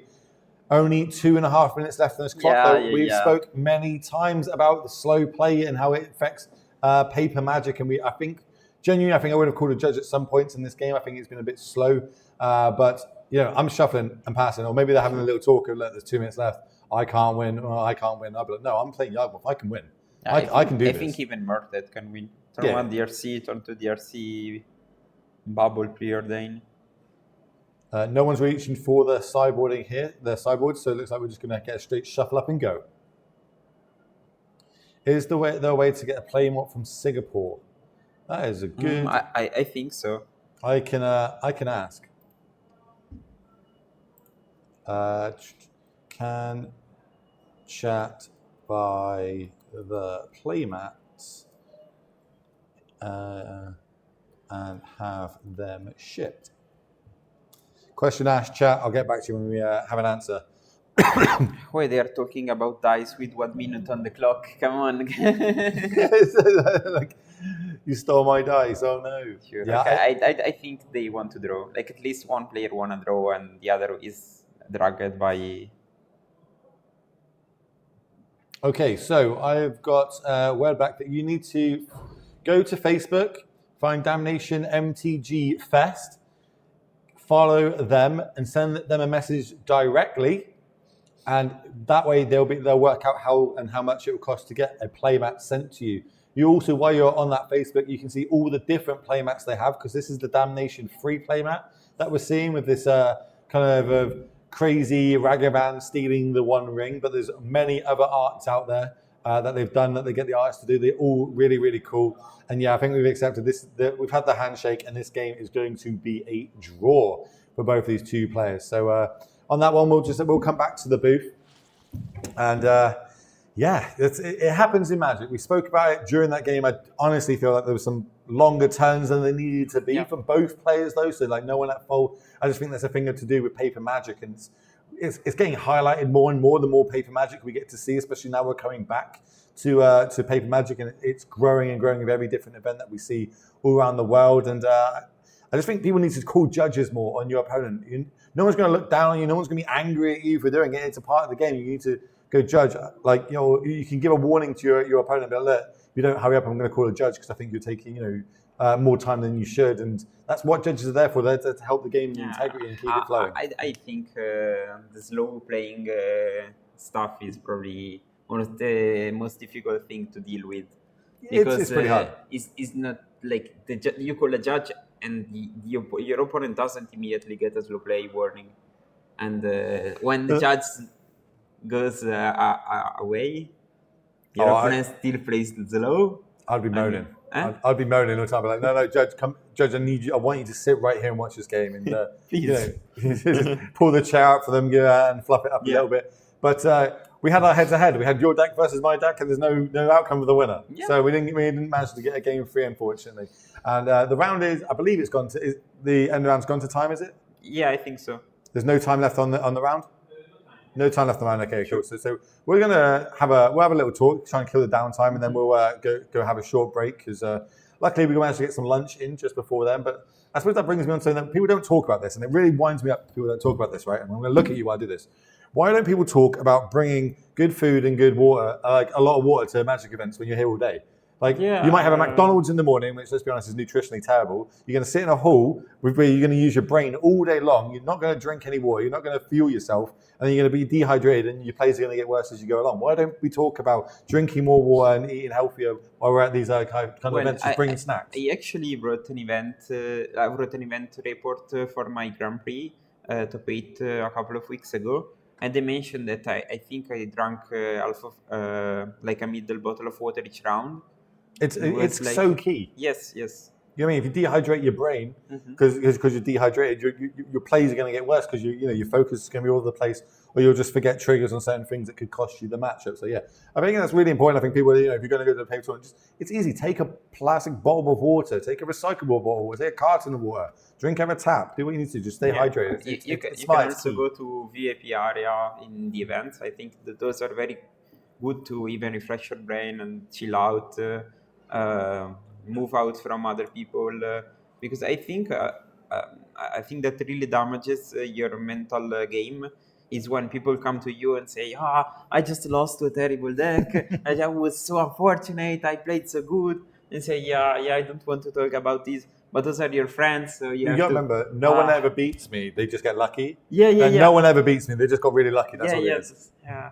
So and I played versus Tron and they moved to 3 and they played turn 3 Karn. And I don't care. That's me. I'm that guy that moans about that. I'm like, they knock down to 2 cards and then turn 3 Tron me into a Karn and I hate everything's going wrong. I'm tilted and flicking things up. You just need positive vibes when you play. Just how do you deal with like that sort of emotion that comes into Magic when you get upset that you just lost a round where you thought you were favoured, or you made a misplay and it cost you the game, and you've got another 6 rounds of Magic to play. You've got to like kind of refocus yourself. You've got like, right, okay, cool. I made a mistake. Put it behind, line in the sand, and it's in the past now. I need to move forward, otherwise it's going to affect my other games. How do you kind of get over that hump of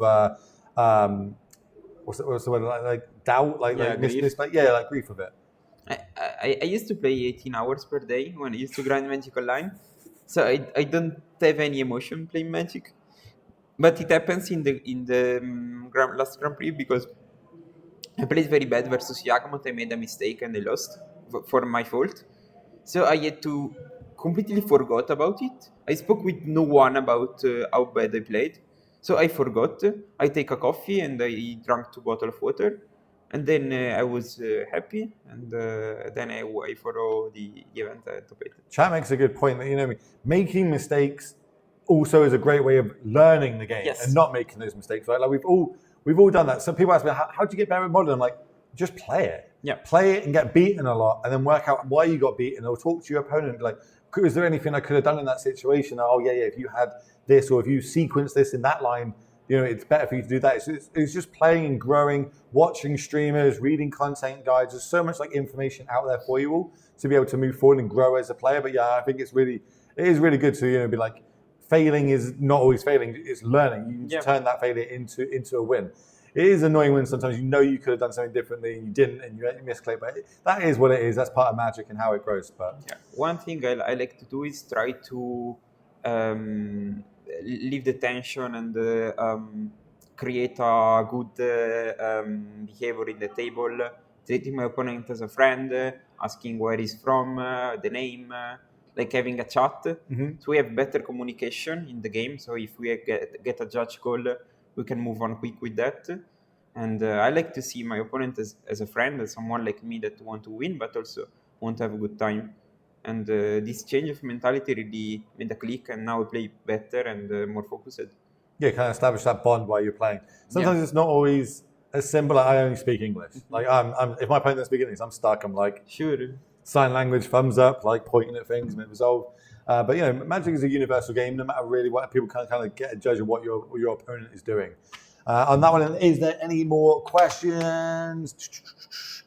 Winning is teaching, losing is learning. That's a good little saying. I like that. I might steal that one for future commentary gigs. I like it. But we're going to have a short little break and then we'll be back with round number 5 here at Damnation. So if you're into modern, you want more modern action, make sure you stay tuned.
Welcome back, ladies and gentlemen, to Damnation 2024's first event, and we are playing Modern all day long. This is round number 5. My name, I'm Will Hall, better known on the internet as Will Hall EXP. This man to my left, that is Pi Gonti, and we are going to be bringing you some beautiful content right now. We have got one of the biggest names in Magic in our feature match area. We're in Italy. There could only be one. Of course, it is Mr. Mengu himself. And he's got a little bit of flavor added to it. We're at Damnation. He's like, I'm playing a deck with Damnation. Yeah. Realistically, there's only one good deck with Damnation right now. And what is that, Mr. Pagani? Mono black coffers. Mono black coffers. Made quite, I think made famous by Trellin on Twitch. Trellin's kind of the founder of this. Kind of been moving it forward and making all the different iterations and changes to this. Mengu's added a few spicy cards in here, which we'll talk about when they kind of like come apparent. But they are going to be against 5-color Domain Zoo. This is one of the real damaging mana base, but really powerful cards. Can really power it out. Get 5/5s from the battlefield as early as turn 2. Get 4/4 flyers on the battlefield as turn 2, and then it's got a lot of reach with things like Lightning Bolt and Tribal Flames. How do you see this matchup panning out for both these players? Well, I'm very interested to see because I think Zoo might be favored on the play. Okay. But we see Menguchi's list has access to life gain main deck in form of March of Wretched Sorrow, so you can gain a huge chunk of life with the March and also Cling to Dust. Yeah. But also Zoo has this sign of Draco that is so difficult to deal with because you can't actually push it. Mm-hmm. So it's an interesting battle. I think Zoo is a very good deck when you are on the play and a mediocre deck when you are on the draw. Okay, so you think play draw dependent is going to be pretty key in this matchup. Well, when we get down there, we'll find out who is going to be on the play and who is not. But looking at the deck, there's so many removal spells in this deck. Yep. There is a Damnation flavor text. Love to see it. Damnation. There's also the Fatal Pushes, full 4 of them, full March of the Wretched Sorrow, as you said about. 2 Shieldred's Edict. So that's a nice way of getting rid of like a big Draco on the other side if we're keeping the battlefield clear. The 1 ring that can buy us a turn if needs be. And then we got things like Shieldred that can also gain us life. I have seen lists of this, and I was at our winner box a couple of weeks ago where Coffers was playing things like Signing Blood. Mm-hmm. So it was like they go like Bowmasters, Shieldreds, and then they're like, I'm going to make you draw cards. And then a whole 10 damage. I was like, oh my word, that's so cool, it's so sick. Chat's waking up now. Like you say Menguchi and all chat starts waking up. You'd love to see it. Yeah, he is just sitting down in the feature match area, getting ready, shuffling up those cards that he so loves to play. I'm not sure if anybody in the world enjoys Magic as much as Mengu. I don't. Food and Magic. That's it's the dream, right? If I could just eat all day and play Magic all day, I would also be as happy as that man. It is awesome to see. And of course, big, very popular streamer, always throwing up 5-0 lists every single morning here in Europe. He's kind of got that nice little time slot sorted for him. I'm going to go into, let's talk about the sideboard. So normally when you see Khan decks, you do see 15 one-ofs. Mengu's not got that. He's gone for probably about 10 different cards, a couple of double ups on there, which we'll really get deep into and why he's got more than one copy of it when we do move to the sideboard. But they're both off to the races straight away, and it is Mengu on the play where you said, this is going to be pretty advantage. Swamp into Forties, showing this hand of double land, Kavu, Tribal Flames, a Draco, and then is that Reprieve? Yes. Yeah, Reprieve at the top of the screen. And it's going to be land go. Those are beta? Swamps, right? Are they beta or alpha? I feel like they're alpha, but I'm not that old. So chat will tell us. Chat. Which swamps is Mengu using? Alpha or beta? And we're going to find a triome. This is kind of something you get used to when you're playing against these domain decks. Beta, I think, yes. Beta assumed? Okay, cool. I think beta has the... Alpha and not tournament legal. That would make sense. Because the square are round, I think, in the alpha. Oh, the edges of... I got you. But I'm not sure, I'm not super used to that kind of cards. Have you played much of this Coffers deck? I just played a bit of it. And that's really not my type. You just draw and... When I played it, felt the mana was horrible. Mm-hmm. If I was rocking and rolling and I was getting chain off loads of mana, I'm like, how could I ever lose? The problem is getting to that point where I'm getting all my mana. felt horrendous. Even though on paper it looks quite simple, you just need a couple of black sources, and then you can go after what the amount of swamps the better it's going to be. But we're going to see the Draco come down here because we do have all 5 colors sources of basic types, and we're going to see the Shooter's Edict get rid of it. And now the follow-up play is a Field of Ruin, which is going to deal with that Triome. Remember, not too many Triomes played in this deck, so cutting off the basic land types for this deck is really going to try and make the creatures a slightly smaller. Yep. As now we're down to 3 types. Looks like Mengu has finished the cards in hand. It looks like he has 2 lands in hand. Okay, so it's kind of desperation play right now. Yeah, I think he has very strong top decks. Incarn, the War Ring, Shield Red, but I think it really we need to see the strength of this Domain Zoo deck. Oh, just to pass the turn. That was a artifact off the top, I believe. That's an One Ring? Well, I think it might be a One Ring, but what do we know? Because it's an expedition map. We're going to play this. We can crack it. We can play that land end of turn. We can also use this as the other one. I can't remember what it's called. It's basically another Field of Ruin. It is the Demolition Field. Demolition Field. I can say that properly if I tried. Basically, Field of Ruin with the May ability. So it's worse in mill, but kind of does the same in this mono black deck where you want to make a bit of denial of your opponent lands. And I'm curious if Mengu is going for a utility land, like we know he has, I think, Takenumas, or maybe even Castle Lockdown can be a pickup. Or Castle would be quite nice here in the last couple of stages here. But I do like this kind of mana denial strategy that's going on. We're not actually down mana, but we are down sources, and each one of our mana, ideally we need to produce more than 1 mana so we can kind of reduce all the card cost in our hand.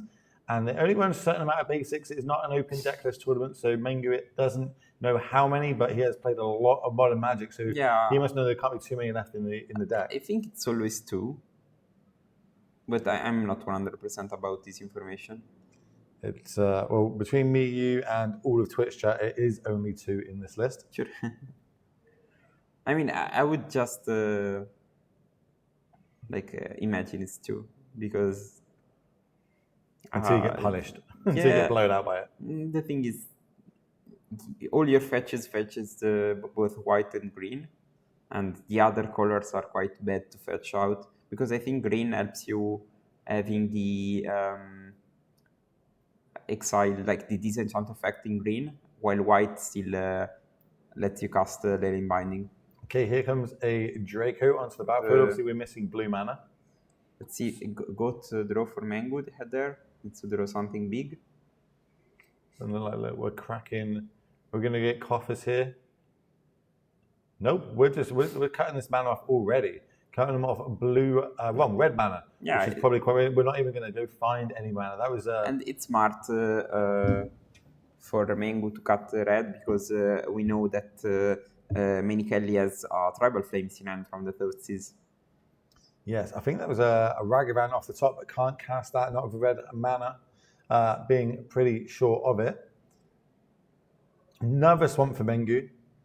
Remember, on a mold of 5 here, we believe. So, he's trying to play catch-up, so these lands off the top are not going to be ideal for him. I think it's just a Bowmaster and a Fatal Push in hand. Going to add some into the battlefield now. Here comes Bowmaster, 1 point of damage going to face. Bring along with it an Orcamas token, not using any of our tokens from this tournament. Boo, okay, we're wrong. It's a double. And the funny thing is those Bowmasters are basically great because we know that Minikali has a Reprieve in hand. So he's just picking apart the 4th land destruction land coming into play for Mengu. I haven't seen Zoo get this affected by land destruction in a long time. This might just be mono black land destruction, and we just named it wrong. Yeah. And enough for us to put the brakes on and have this Draco go on defense now. That's an expedition map drawn for Mengu. What flavored lands has he got? Let's have a little look at this list. We've got more ways to destroy land. Takanama. And that's it. And Urborg, yeah, that's it. Where's Coffers? Oh, right top there. I was like, surely we're playing Coffers in this list. Mengu going face. We're going to block a Orcish Bowmaster. We're going to drop down to 1 life point. We really need to, like, I suppose even at 1 life point, we can't crack a fetch. It's one of the downsides to this deck is its mana really does cost a lot. But we did find a 2-drop. Yeah, and I think Takenuma getting back an Orcish and that's game.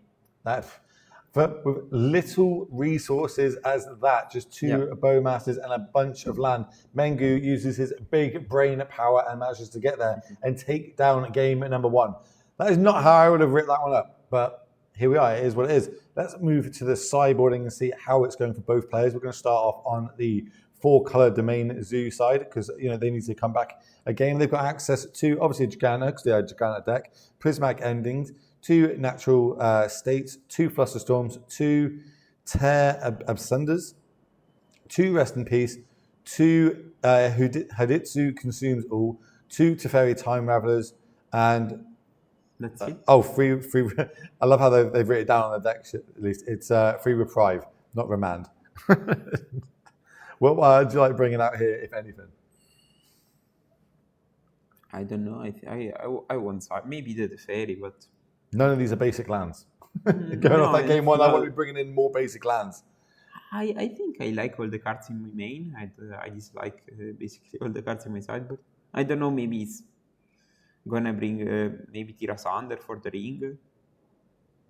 Okay. Maybe Teferi, but I don't know.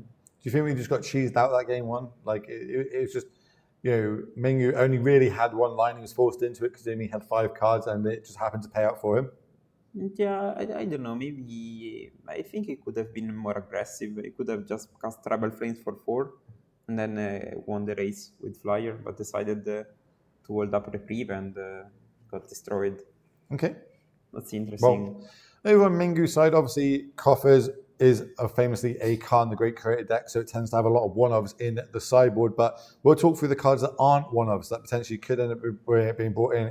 We've got 3 copies of Chalice of the Void, we've got multiple copies of Engineered Explosives, and multiple copies of Collective Brutality. I don't think we're bringing any other of the one-ofs. Maybe Teething Blade. Where? The last card. What? I don't even know what that does. It's basically an edict for 2 mana.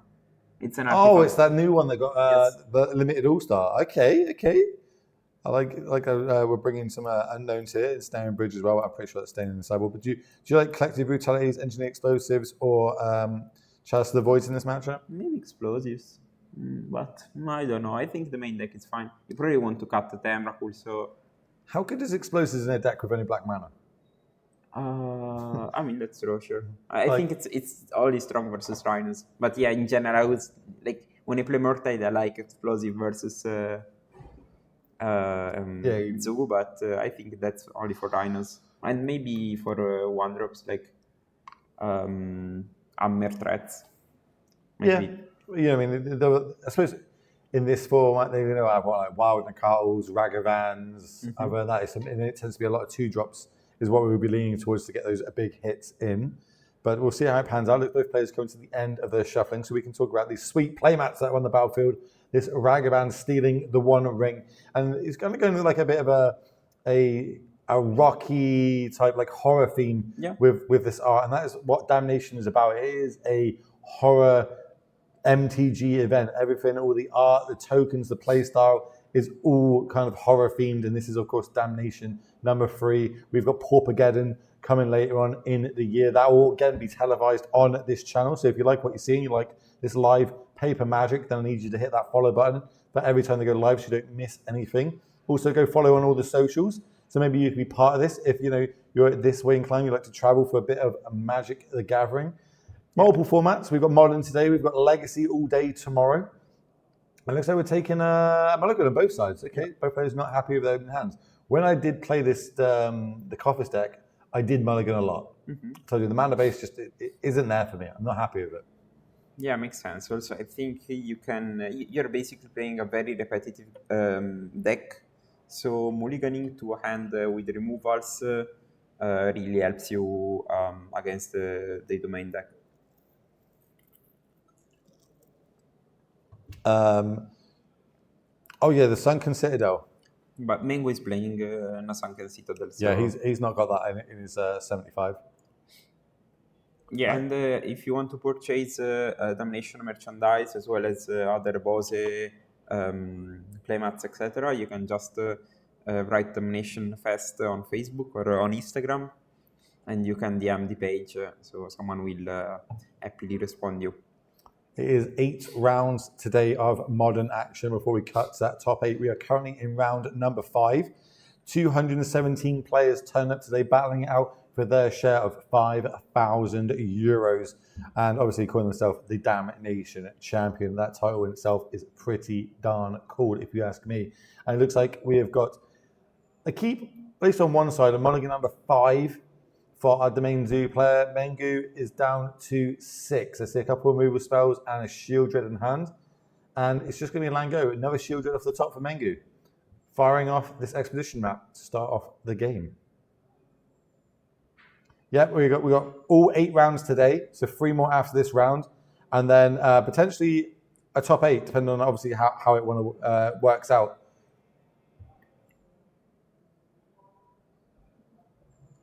Gonna go get ourselves a triome. Don't really play our 1-drops on turn 1 in this deck. Normally we try and set up for the powerful 2-drop play. Could be a Kabu, could be a Draco. Yeah, I think the best one is still Draco because it just doesn't get removed by Fatal Push. So if you can afford. Well, it comes in. It is I think that's a 4/4, right? Mm-hmm. We're still missing planes at this point, but it doesn't matter. Fatal Push, you can send that to the graveyard. And I'm curious if Mango has a third land to transform that expedition map in another land drop or not. It seems like he has no, I don't think he does. Push to Shieldred and March in end. Yeah, I think you're absolutely nail on the head. He needs to hit some sort of land off the top that can tap for mana. Because remember, Coffer's super powerful when you got loads of swamps on the battlefield. Not so good when it's just by its learning self and you need more mana. Comes to Kurt, the white source. We now have all 5 types. 2 mana. We're going to play this 12-drop onto the battlefield. There's the land type that Mengu desperately needed. He can now start taking out lands from the other side of the battlefield or use this expedition map to go get a what's the one that turns towards the swamps? I think. Urborg. Urborg, thank you very much. I was like, it's something Yawgmoth, and having a bit of a head cluster there. But yeah, it is going to go, and then we can add 4 mana, 5 mana to our pool and start trying to pull ahead. But 2 4/4 flyers on the other side of the battlefield are going to really start stumping our life total, especially at 16. That means we're at a 2-turn clock. We need the namesake of the tournament, Damnation now. But a Damnation off the top. Oh my god! If we are, we're clipping it. We're slamming it. We're going to go tell the organisers everything. We'll be like, we did it. We managed to cast Damnation at Damnation on camera. Here comes 5 mana. And we're going to give this creature -4, and we're going to gain 4 life. Are we going to exile any black cards from our hand to add 2 more to that? No. That doesn't work. No. It's your opponent controls. Mengu being the absolute amazing person says, very kind. Don't tell the judge, take it back. Nobody's watching. Only a couple. The thing is, only 400 people in Twitch chat. I would have played this way. You play the Leyline Binding with no target because the target is not on the stack. Oh, okay, yeah, I get you. So you play the spell. Yeah, I get you. Just Mengu being absolutely awesome as always. Such a nice guy. We're going to see Ragavan is going to connect here. It's hitting Thoughtseize, and now we are casting Thoughtseize against Mengu, looking at a hand of a double Shield Dread, Fatal Push, and Orcish Bowmaster. Look, I know Mengu loves the art of his cards, loves building his collection, his cubes, etc. I am not a fan of this Shield Dread art. I like that. No. Give me I love the full art one. I love the Phyrexian one. Mm-hmm. I'm not big on this one. Chat, what's the best Shield Dread art? Let me know. I need some people on my side of the argument here. I think my favorite one is the Phyrexian one. Yeah, that's the one I mainly use, is the Phyrexian one. I don't really like the full art one. My problem with it is it's expensive. Yeah. Concept version. Just the normal one. Phyrexia. Yeah, come on. Where's my Phyrexians at? Hey, Mikey. I know Mikey Hawkins. Hope you're well, my friend. Full art, not close. Full art one. Best shooter is the OG. My proxy. Makes sense for me because I like Infect. Exactly. That is exactly why I like the Phyrexian Yeah, I ones. really like the Phyrexian art. But I think they should do less stuff like that. They made too many stuff. I don't know. I just like to have Elfnorn and. Well, the more they print, the easier it is to get hold of, allegedly, right? And the cheaper it'll be. More people can start playing Magic, but we all know how that one's turned out right now. No, but what I'm saying is they should do less Phyrexian stuff. So I'm thinking Mingu. He's like, I've got this Shield Dread, awesome card. I've now just picked up a Karn, awesome card. Problem is, we know there's a Leyline Binding in the hand now for that little bit of information that was checked. We're going to float some mana, 2 mana floating. We're going to go and destroy probably the Triome. Yeah, I think so. Take them off green and black, but no, we're going to take them off red and white. But we can go find a basic plains here. I think so, yes. So still going to keep all our mana. I think if we took the Triome, we cut off black and, well, I suppose it wouldn't be green because we could go fetch green. But with the last 2 mana we've got floating, we're going to cast a Scorpius. I'm very curious what the main plan is. I think probably picking up another land to play that Karn and I don't know, maybe Vulcoil or something like that. The problem is Menichelli can just end the game with a couple of... I think probably removing the red source was strong to not getting double Tribal Flames. As well, we're doing all the damage to ourselves for them as this Forties is on the stack. Of course, if this resolves, we're going to be taking 2 more points of damage, and it is. And we see Ragavan, Lightning Bolt, Leyline Binding, and that card that I never remember. Tear Asunder. Thank you, Thunder. Yeah, on the stack. What do you like taking here? I'm kind of leaning towards Lightning Bolt. Wrong, Leyline's Binding. What about you? So you are at 8. You go to 1 with the Bolt. Yeah, probably Binding, yes. Binding means I can play a Shield Dread this turn, and I'm only dead to potentially like another Lightning Bolt. Well, I'm not even dead to a Lightning Bolt top deck because there's only one red source. I mean, it will probably get bolted in. Oh no, there's a 1 ring on top of my deck. But how much mana? So it's 5 mana, right? Yeah, we got 5 currently. Who's casting? Well, this voice that you're hearing right now, this is Will Hall. And the other voice you hear, that is, of course, Pi Agonti. Anything Pi Agonti says is truth. Makes sense. It's on a t-shirt once, I saw it. Okay, this is going to be like a complicated turn if Mingu is in the tank. He's doing the old piano playing where you tap on the... Yeah. Yep, a little bit of keyboarding. Love to see it. I think...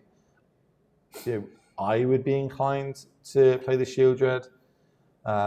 He's looking to have a little look at the Thunder there. What do we need? I suppose we need a second Swamp or a green source. At the end of the day, decides to take Leyline Binding. It's going to write these down. Access to 4 mana now if we want to use that. So yeah, 4 mana is going to be Flowed, and Karn is what we're going to go and find. Tick down Karn. What can we go get? Let's have a little look at this sideboard.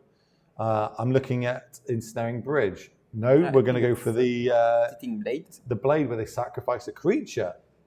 And I think this is the time for a Lightning Bolt and step.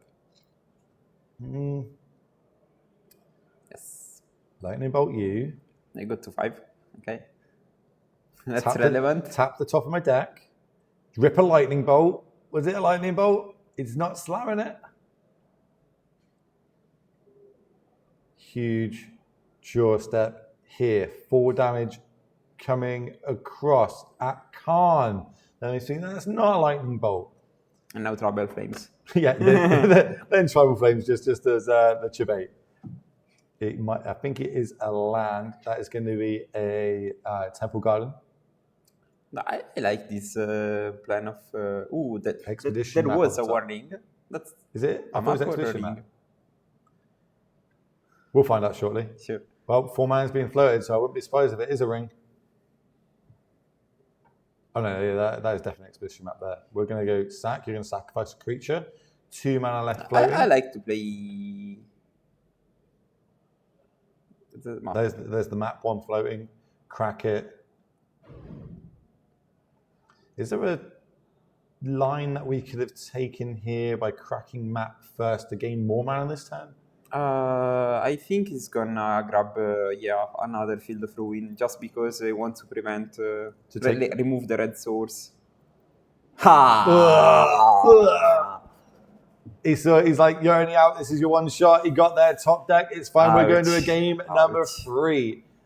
You know, Mengu went through all the possibilities. He was like, right, you've got one shot, one chance only. It has to be that top card, and it was that top card. Tribal Flames, of course. There's 1 point of damage for each land type you have in play, and we had all 5, so it is 5 points of damage. Never didn't have it. Never didn't have it. It's easy. Can't force his top of my deck.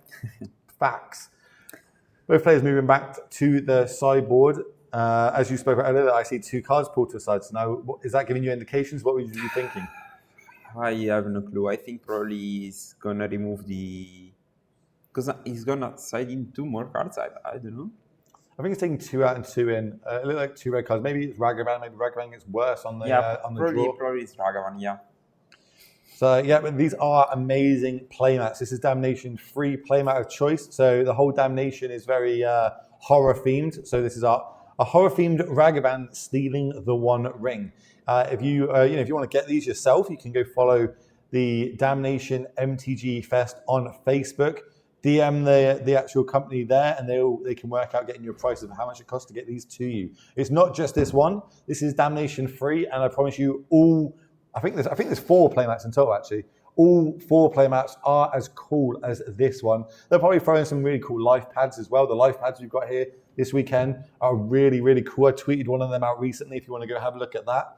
And on top of all of that, there's some really sweet custom tokens floating around. So all the production staff, the casters, we all had our likeness put into a orc mass token done as a zombie. And if you're at these events, you can see us, we can give you them. Or if you just see us at future events, I'm sure, I'm definitely taking a big pile with me back home this weekend. So if you see me at future events, I can start lashing people out of them because they are really, really cool. Can I link the chat? I probably could link the chat. We can make a comment, I think. I'm gonna go. Yeah, let me go to the Facebook and have a look at it. Pygonity, still do some talking. Say things to chat while I do this.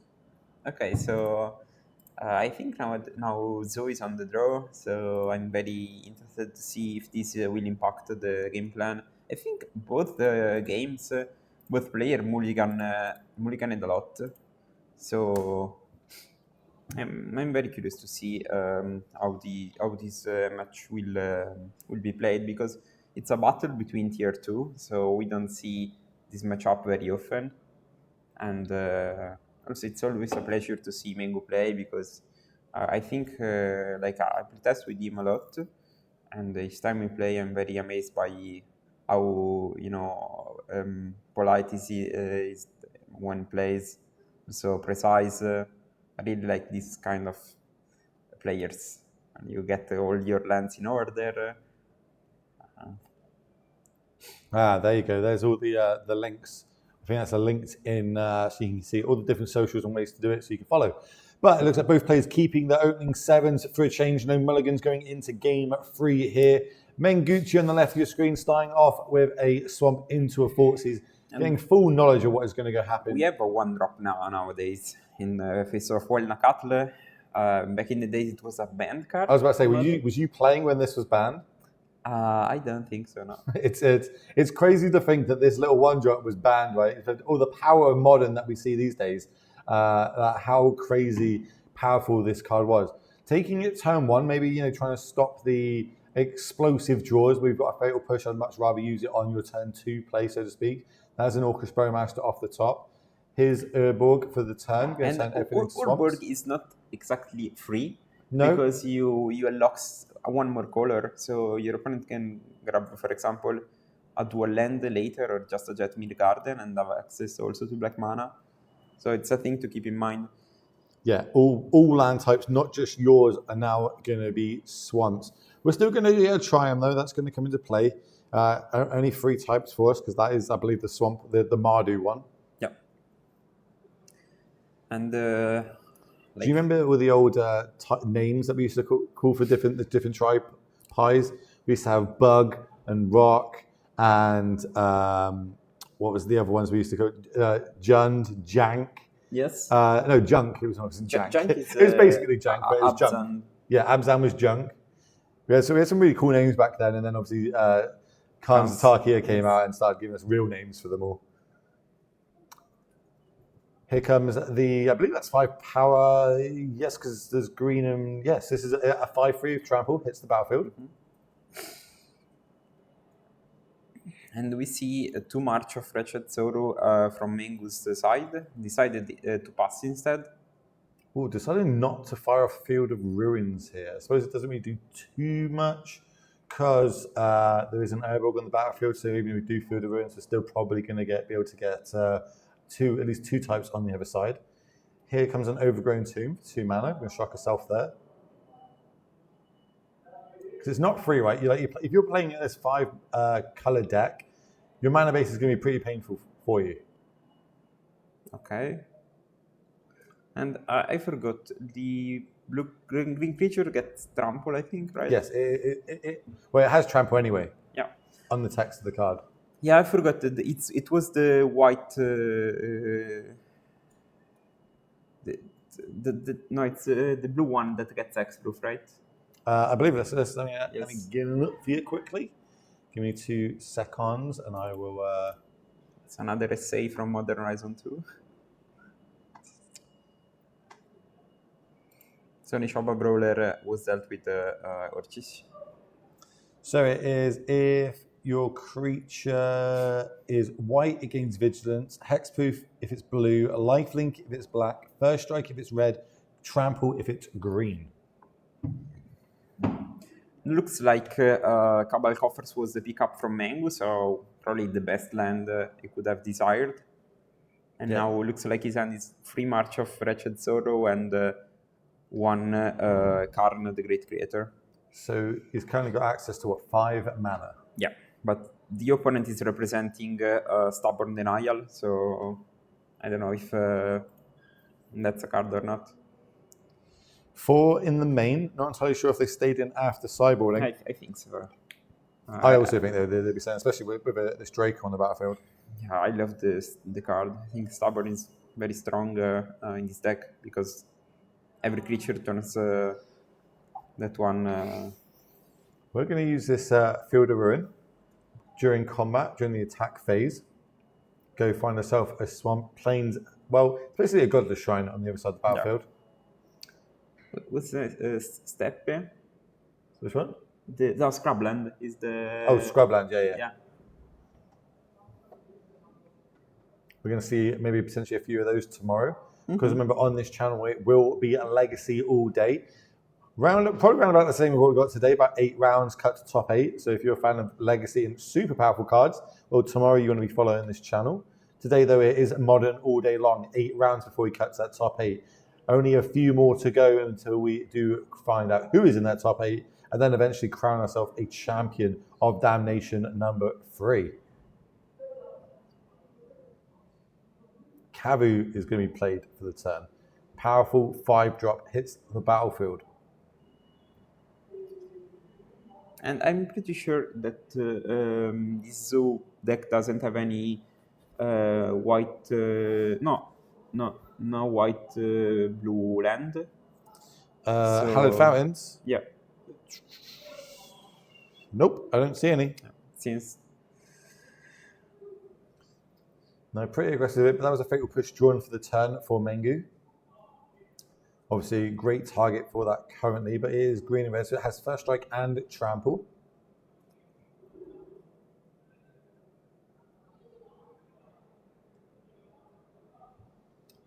I'm not entirely sure what you mean by 4-drop, but I'm going to agree. I'm just going to say yes.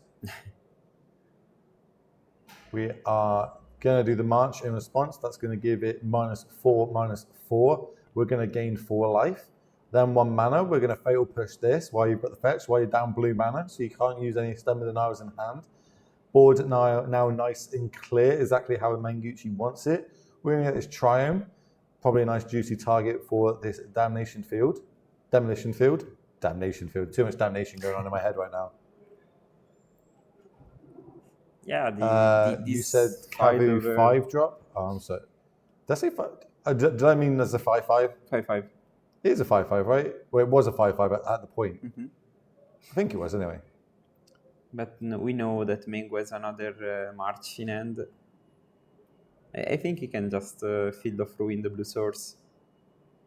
Is it the blue? Do you go for the blue or the red source here?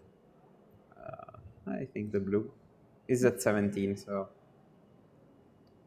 Yeah, he agrees with you. He's going to take that one out. Freshly found. We go to find a basic. The only other basic left in our deck is this Forest.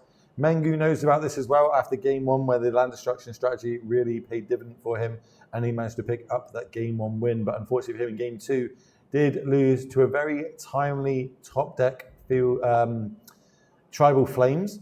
And then we're going to follow up again with another -4, and gain 4 more life on that Draco. Doing a great job at keeping the board clear, exactly what he needs to do, so he can try and play one of his super powerful cards like Khan, the Great Creator, which I believe he's got in hand. Yeah, I think he's gonna go for Karn. And I'm curious what he can fetch from the sideboard. Well, if we've got a land drop this turn, right, we've got access to 8 mana. So we can go Khan, tick down, and go find a Ringer. A forward drop. He's got... We don't want to see it, so we can find a 1 ring. That's probably quite nice to go find in this situation. He can just also fetch for a Sundering Titan and just pass. Because the opponent is not putting any pressure, and I think this Titan can really win the game on spot. Yeah, I think Sundering Titan would just win the game on the spot, to be fair. Just being able to basically stone rain like 4 lands on the other side of the battlefield is pretty rough. But we're going to float. Here's 5 mana in the pool.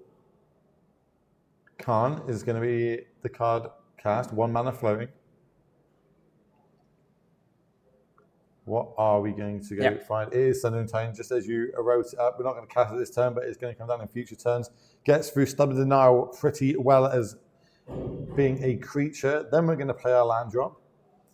And there's the handshake is, I need lands to play my spells, and I can't do that without it. I love the discipline there from Mengu to not play his land first to get the extra mana in the pool. My simple mind was like, oh, cool, why is he not playing the land yet? But he played it afterwards. So, have more cards in his hand, keep his opponent thinking in case there was any sort of reaction spells to the Khan coming down. It's like, I don't need the extra mana, but just the way he sequenced it shows why he is a master of the game and one of the best. And that's why he enjoys it so much. He's an absolute dream to watch and be able to commentate on. Do we have any more backup feature matches? Nope. I'm getting a big no. How long's left of the round?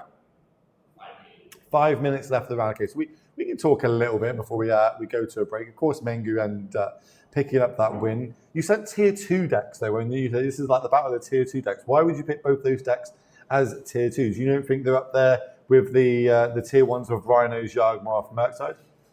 I don't think so. I think the problem of Coffers is you rely on very few key spells in Karn and Ring. So if you don't see those cards, like you actually have 0 ways to fetch for those. You have to naturally draw those.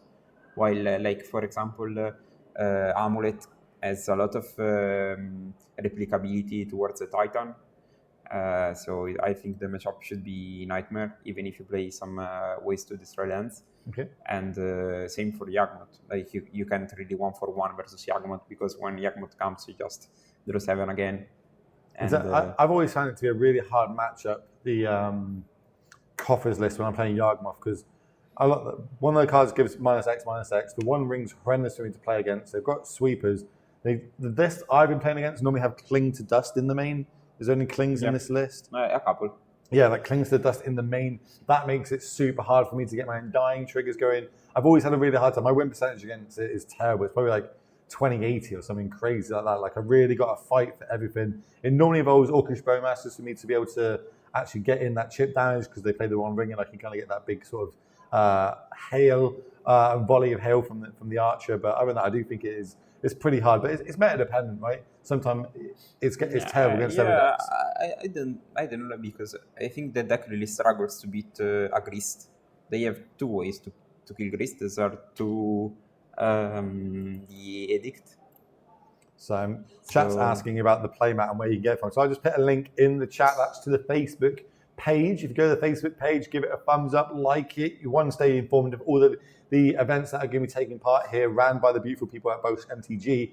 But on there, you can DM them and ask them, hey, I've seen that awesome playmat on the stream. It looks beautiful. I want to own that playmat. How can I get it? Message with them directly, and they should try and work out a way to get it shipped to you and tell you the costs. But it's not just that playmat. There's like 3 or 4 different playmats from Damnation 1, 2. Of course, we're in 3 now. There's the same artist does all these like horror type themed magic cards, and like this one's Ragavan chasing the One Ring. There's some really cool ones there. You can see them all on that Facebook page. Also, on top of that, if you can look in some of these events, I think, is it 5 different artists out there? We've got our own artist alley. There's RK Post out there. There's Jeff. What's his last name? Lovenstein. You know him from Show and Tell. Yeah. That really famous card. That's really, really cool. He's awesome at it. The artist, which I need to stop saying the artist that made Mind Goblin. I need to actually go find his name. The artist that made Mind Goblin is here. That's right, Mind Goblin. You can go out there and get it signed by the actual artist that drew that up, which I'm so... When I was sat down with dinner with him the other day, I was like, oh, what sort of cards have you done then? You know what I mean? I'm not great with artists. And he went, I've done this one, I've done that one, I've done Mind Goblin. And I almost like spat my food. I was like, you did Mind Goblin? Like that card's iconic already. It's so cool. Everyone all jumped on the boat of it. So yeah, they're here. We've got Shivran. She's down the end painting some amazing portraits. Such a cool event to be part of. So we've got vendors here. We've got all the staff taking part, the judges looking at us after all. We've got paper coverage and get yourself on a feature match. And all that, just the atmosphere. There's food trucks outside that sell alcohol and food. Like, there's one thing I've never experienced until I came to Italy was people sitting down for round 1 with a pint. Like, it's never happened. And I thought I would probably experience that being English, but it's never happened to me in England before. It's pretty good. Yeah, I think also the biggest thing about Damnation and Paupergeddon is those are reality that are growing from year to year. So participating is taking a step into history, because each time we get bigger numbers, also bigger names and more artists, and that's something that is growing. So I really like to take part in this event as a caster, as a player. Chat's asking about the t-shirts. Like, if you like these t-shirts, again, you can get these going off. This one's really cool as well. You got this is the Damnation one for this. It's like, look how cool that is. It's got it on the back as well. You can see it hanging up behind me. You come to these events, they got some really sweet merch. They get really dig out blind to make these cool. I imagine you can buy these off that Facebook link as well if you're into. That's the life pad. I've never seen so much art put into a life pad before. We all have these in our MTG bags, just sat at the bottom of them. But look how the colours of it. Yeah. Oh yeah, and also it's going to last a while. Yeah. It's beautiful. It's a beautiful life pad. I definitely do not have multiple of them in my bag to take home with me. Don't tell anybody, all like 400 of you or whatever it is. We can show some... What you got? Oh, you're going to get the tokens? Yeah. So we can show off like the custom tokens that have been made of not only us two, but the 2 casters that are playing tomorrow, the team that are working down there, the owners and stuff. Hold them up high. Which ones we got? Oh, we got us? Okay, cool. Where's me? Is this me? I'm going to hold me. I don't know how good everybody can see this, but yeah, that's the custom tokens. Us done kind of zombified. Yeah. These are Orca-Masked army tokens. We're going to have a bunch of these. If you ever see us at any events, we'll be able to hand these out to you. You know, you can also have this when you cash Orcish Bowmaster. Why wouldn't you? It looks absolutely beautiful and amazing. But on that one, I think we're going to have a break before we come back for round number 6. We need to go to the toilet, have a drink, have a little chill out break for you all. So make sure you don't go anywhere. Stay around. We love having you here, and we'll see you shortly.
Welcome back, ladies and gentlemen, to Damnation 2024. My name is Will Hall, better known on the internet as the Will Hall EXP, and I am joined by none other than Pi Gonti, and we are bringing you some sweet modern paper action today.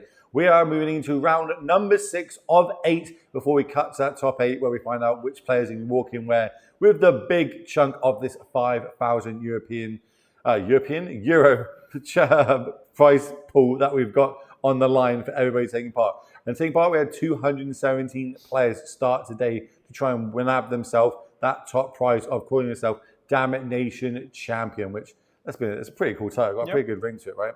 And moving into our feature match this round, well, we've got a bit more Yawgmoth, so I'm a little bit happy here. But it's kind of got its nemesis, the deck I never want to be playing against, and of course that is Rhinos. And Rhinos has, as well as it lost Fury, it's also picked up a new toy. What is that new toy, Mr. High It's Tishana Tidebinder.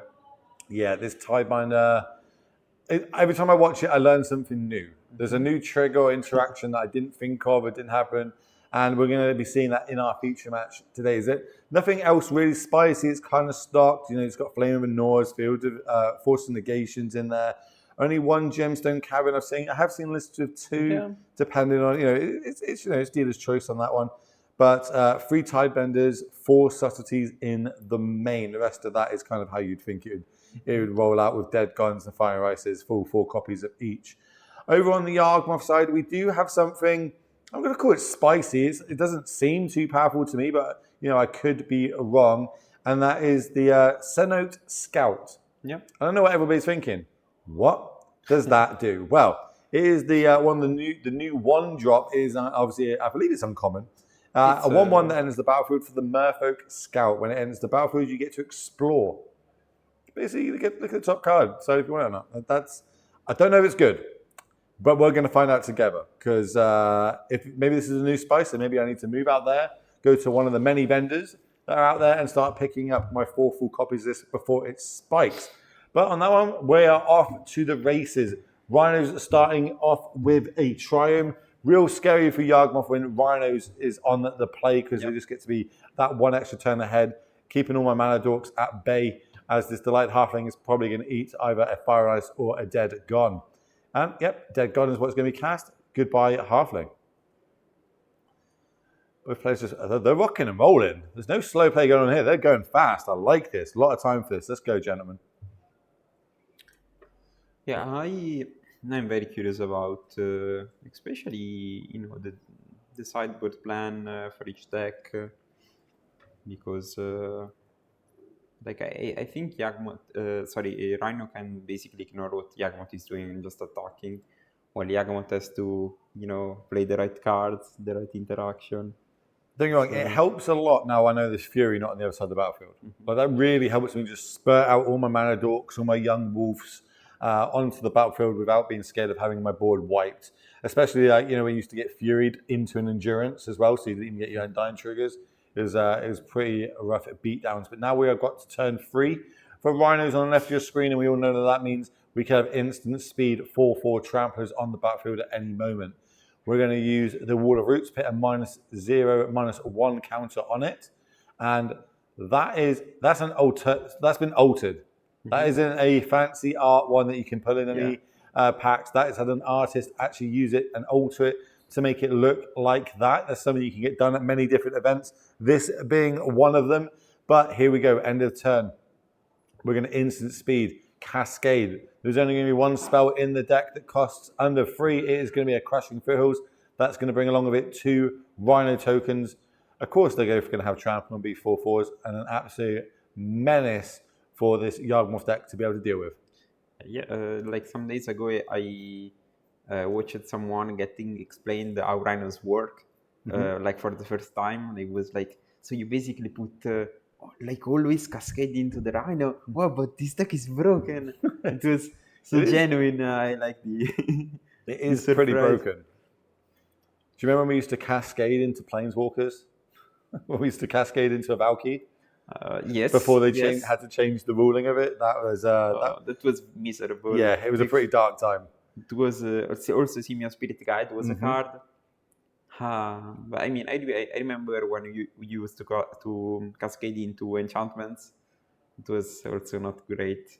I think once I saw Doomwake go turn 0 Gemstone Cavern double Spirit Guide into the Cascade into Valkyrie, it turn 0 Valky hit in the battlefield. But we're going to go for a block here, then we're going to evoke, and we're going to use this pylon, 2 pylons in the main. Pylon, of course, is a 1 black and 3. It does have Convoke, and when it do, it can destroy target creature or it can destroy target planeswalker. Then you survey 2. It's another great way of filling up our graveyard or really manipulating the top cards of our library. And people used to play like Commandeer to deal with to steal the Valky. I don't know, like what are you looking for in this position as a Yagmoth player? Grist. Just Grist? It's the only way I'm getting 4/4s off the battlefield. Either that or a really early Yawgmoth, so I can kind of use my life total to my advantage and shrink these rhinos so I'm able to block them. Other than that, I'm having a hard time. 4 power, 4 toughness just lines up really, really well.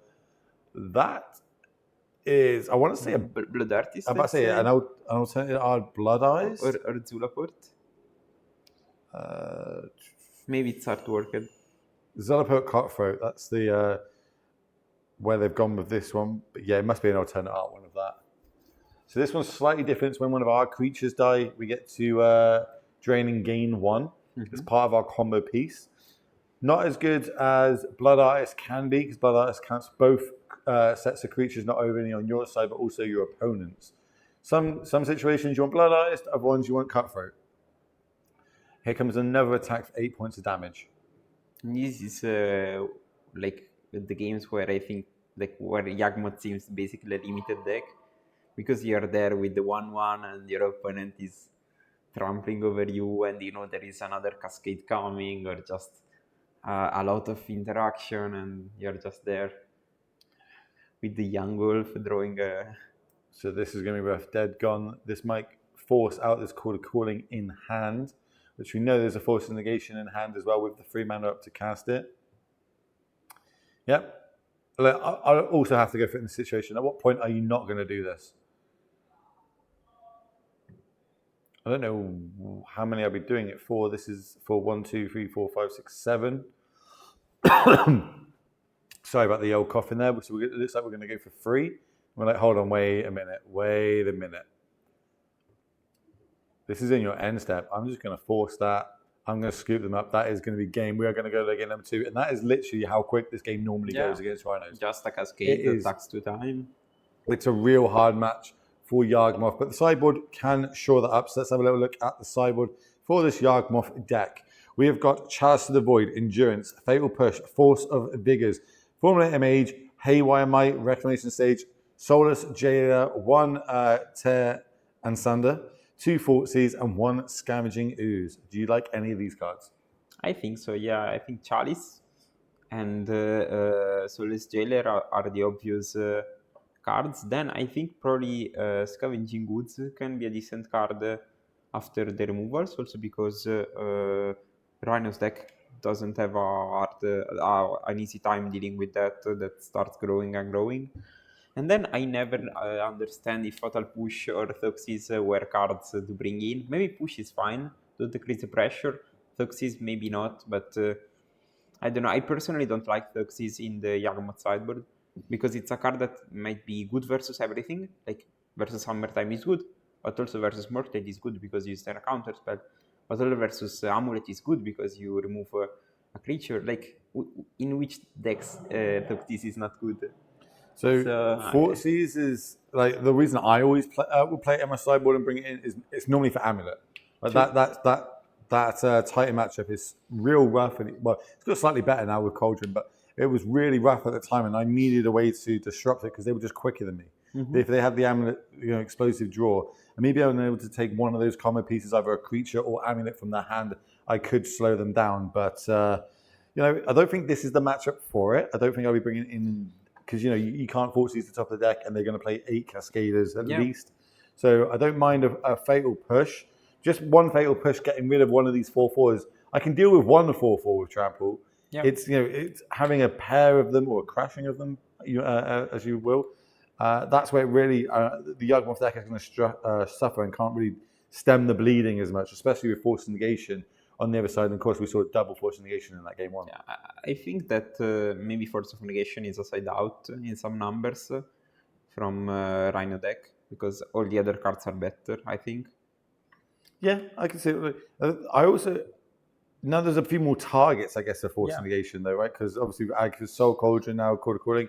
We saw pylons in the main, something you don't traditionally normally see in these Yawgmoth lists. It is very, I suppose maybe we've got more mid-rangey than combo element in this list and how it's been built.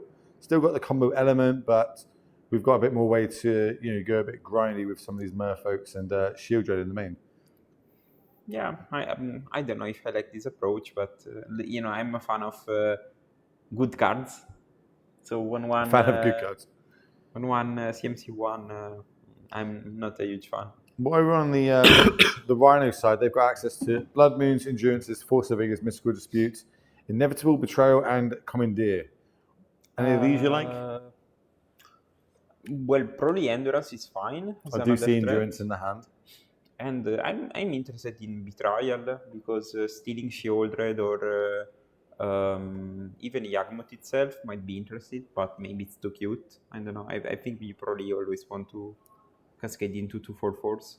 Well, it looks like we're going for a keep. No turn one play here. Not too bad when you're on the play. It's more vital when you are on the draw that you need to get that early turn one down. Here comes a Wall of Roots, and it is going to it's going to resolve. Lions Revealed is going to get cycled to go find ourselves an island. Yeah. And I suppose it's all very key depending on seeing what they fetch here. Because if they start going for basics and then start thinking, oh, there's a Blood Moon in my future potentially. When they start getting shocks like this, I'm kind of like, all right, that can happen. That's fine. And the Blood Moon, in some situations, can be really good versus Yawgmoth. When I don't have all my mana dorks out, or that you can control them. But when I squirt out a one drop into a Wall of Roots, into a Wall of Roots, into another one drop, you're like, oh, this Blood Moon not too good. It used to be able to ditch it, obviously, to Fury. Can't do that anymore. Yeah, I think I'm not a fan of Blood Moon in Rhinos versus Yawgmoth, because the Yawgmoth player should always fetch for one to prevent life. So if Yawgmoth has access to even one green mana, it can be built fast. So I don't know.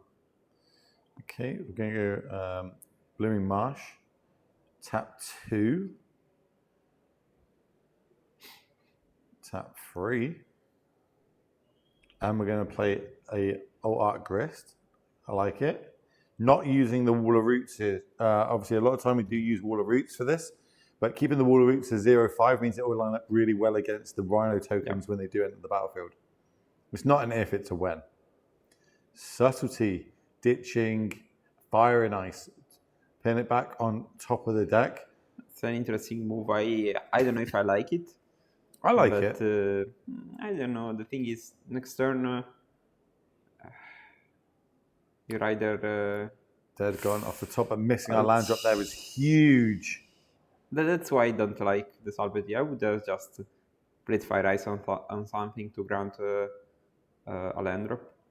And then I can deal with Yawgmoth. I'm not even sure Yawgmoth is... Grist is very good versus Rhinos. It's just... Oh, I like Grist versus Rhinos. It's giving me my game plan, right? It's filling my graveyard up for Axis Soul Cauldron. It's making tokens for my Yawgmoth when it comes down. It's also going to be a finisher later on in the game, or it's going to be a way for me to kill some Rhino tokens if they hit the battlefield. Oh, sorry. Tick on the back of my throat.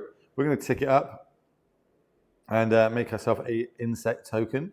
These beautiful ones that we've got here at Damnation. And it looks like end of turn, we are going to ice that one overgrown tomb that is left tapped. Draw a land off the top, exactly what we needed.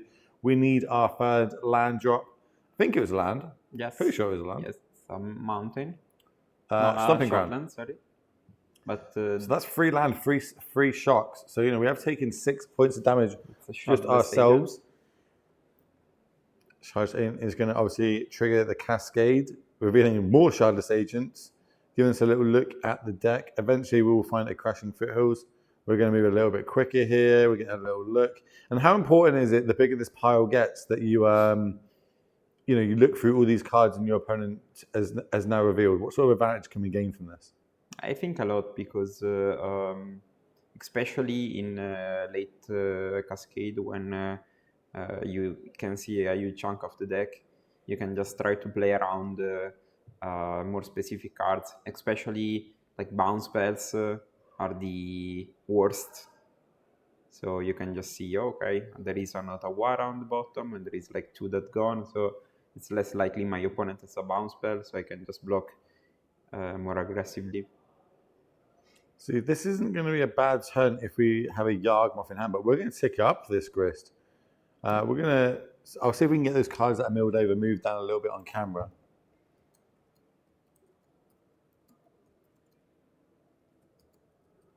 And Yawgmoth just entered the battlefield. That's why the Yawgmoth player decided to create some more material. This is probably 2 -1/-1 on the Rhino, and then shrink them down even more with the Yawgmoth's ability of proliferating. I was about to say, see, the reason it looks weird keeping up this Twilight Mire, right? Because we're like, oh, well, it's just a colorless mana at this point. But because of Water Roots minus ability means that we can add 1 green, and we can turn that 1 green into double black, and then we do have access to the Yawgmoth second ability, which we don't see too much, but is discard a card, pay 2 black, proliferate. Of course, we can make these -1/-1 counters into -2/-2 counters. We can also add to the Grist Planeswalker we have on the battlefield, ticking that loyalty up even higher if a ultimate does come relevant in this matchup. Yeah, I think Donati, so the Rhino player, is really looking for a Violent Outburst. That's the card that can mess up what the Yawgmoth player is doing, and I think he really needs to accelerate his game plan. Attacking with the Shardless. Everything. Shardless into the Yawgmoth is always... Is Shardless a human? Yes. Oh yeah, that's a free block. That's not what you want to see. Especially this Rhino only being a 3/3 means we can block with our Water Roots, which is a 0/4 currently. Don't do it. Don't get done by the... okay. Well, Yawgmoth does have a line of text that says protection from humans on it, which means, in a Yawgmoth battle, you can't target the other person's Yawgmoth. So, interesting blocks. Maybe we've got potentially more Yawgmoths in hand. Yeah, probably. Otherwise, I don't see it. So we're going to go Dead Gun, do an extra 2 damage to this Yawgmoth. That's a greedy move, because now Del Tempora can just sacrifice everything at the Rhino. And please tell me you're floating mana. Please tell me you're floating mana first. Yes. Okay. Yes, okay, cool. Needed that, otherwise things could not go as well as planned here. Use that green, turn it into double black, discard this extra land in our hand, and now we are going to try and proliferate. 1 on the Grist, an extra 1 on this Rhino, an extra 1 on this Rhino, making that Rhino token a 1/1. Damage happens.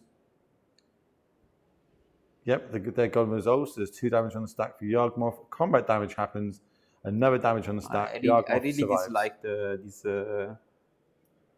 Yeah, I also didn't like it. I think we fired it off too quickly. Yeah. It happens though. You know what I mean? Pressure of being on camera, 6 rounds of Magic today. A lot going on. We're going to tick up that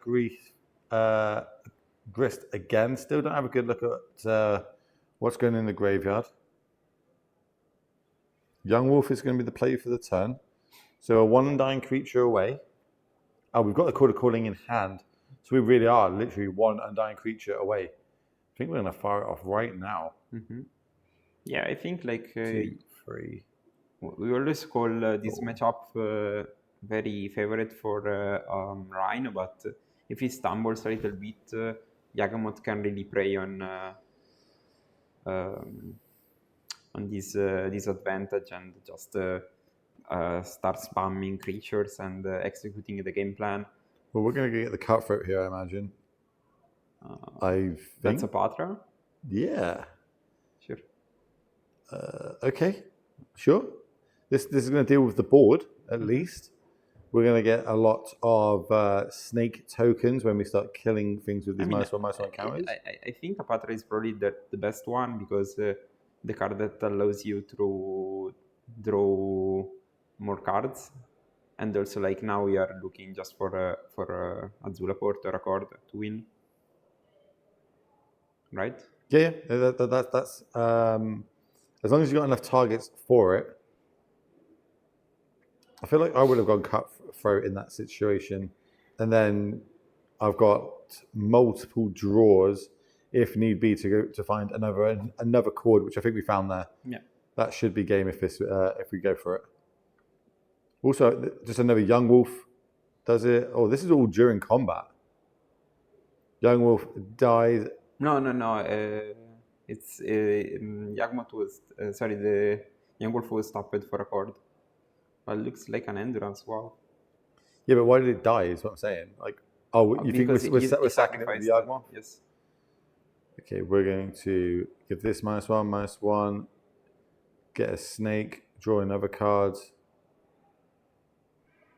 14 life points. We're not just at like a value end just yet. I mean, I would just drawing. I would just start throwing the snakes at the endurance. Yes. Yeah, you got another 4 draws here to try and hit again. Just need to hit an Undying or a Zulaport. I think they must have found what they wanted. Soulless Jailer, okay, sure. And now assert dominance with board position makes sense. And I think if Can Mutavault play for the land drop for the turn? it's a Lorien, I think he was holding. Yes. Oof. At least there's no Bowmasters in response. I think they said out the Bowmaster, maybe. If I was a better man, I still think this is probably game, depending on how many creatures are in the graveyard. Or in fact, there's none because they just got shuffled away. Mm-hmm. So that makes that Grist kind of ultimate, not as scary. Yeah, Fort Seasons did come in. I mean, I struggle to see how Del Tempora can win this.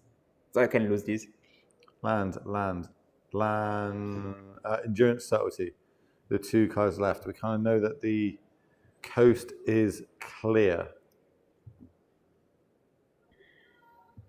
1. I want to read the Soulless Jailer. 1 second. Yeah, you go for it. That's going to go to the graveyard. So as the Merfolk comes in, put the Young Wolf into the graveyard. We're still going, making more insect tokens as we come along. 1 damage, 2, 3 damage, 4 damage, 5 damage, 6 damage, 7 damage coming across. 7 damage with Called Calling.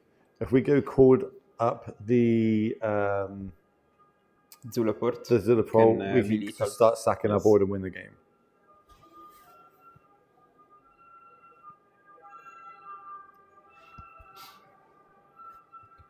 We're just going through the motions. I think as long as we find that, I'm pretty sure we're going to go to a game number 3. I think. I think the game is over. And they also have enough time to play a game 3. They have they got half an hour. Yes. Both these players playing incredibly quick. I like to see it. 1, 2, 3, 4, 5. Chord for 2. I know your hand. You can't do anything about this. Cutthroat into play. As long as it's still in the deck. There it is. Hits the battlefield.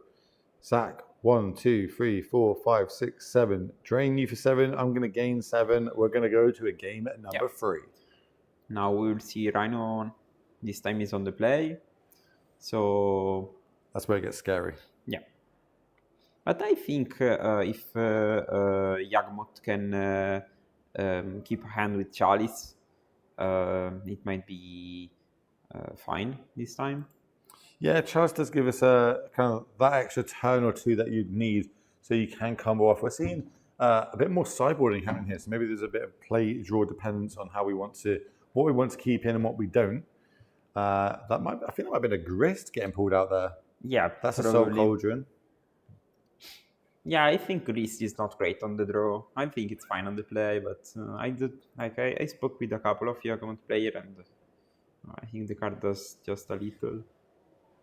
You'd rather play a mid-range creature deck than a Grist game. Interesting. I kind of like that, but we'll see how this approach works. You know, you don't really trim all four. I don't think. I think you just don't you skim a bit off the top for all your four obs, go down to 3 obs in them. You still want some number of them. Maybe you Yeah, don't want I all think of you them. want a couple, just in case your opponent stumble and you can slam it on turn 2. Well, just over 25 minutes left on the clock for this game number 3, so I don't think it's going to be going to time or anything along those lines. We'll have a concluded winner, but Rhinos on the play got to have an advantage moving forward. Not only do I think that you've got a good matchup in this, but being on the play is huge, especially in the modern format. You knew it was only going to be a matter of time until we saw Rhinos at the top tables, but took us to round 6 to find one to move them across. Had a healthy share of Yawgmoth so far. If there's any decks you want us to try and find that are still doing well and in contention for top 8 chat, let us know. We'll see if we can find them, move them across to the feature match for you all.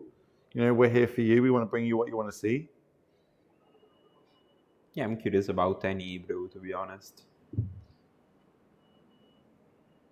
Like, don't get me wrong, there's no infect. I've looked. Don't get me wrong. I tried the... Well, that's infected. We don't do too well no more. Yeah, I think maybe in another meta game it can be decent. But I think Phyrexian Crusader is kind of weak now, so that's the best infect card. Oh, yeah, by far. That's the one that got me on the Pro Tour.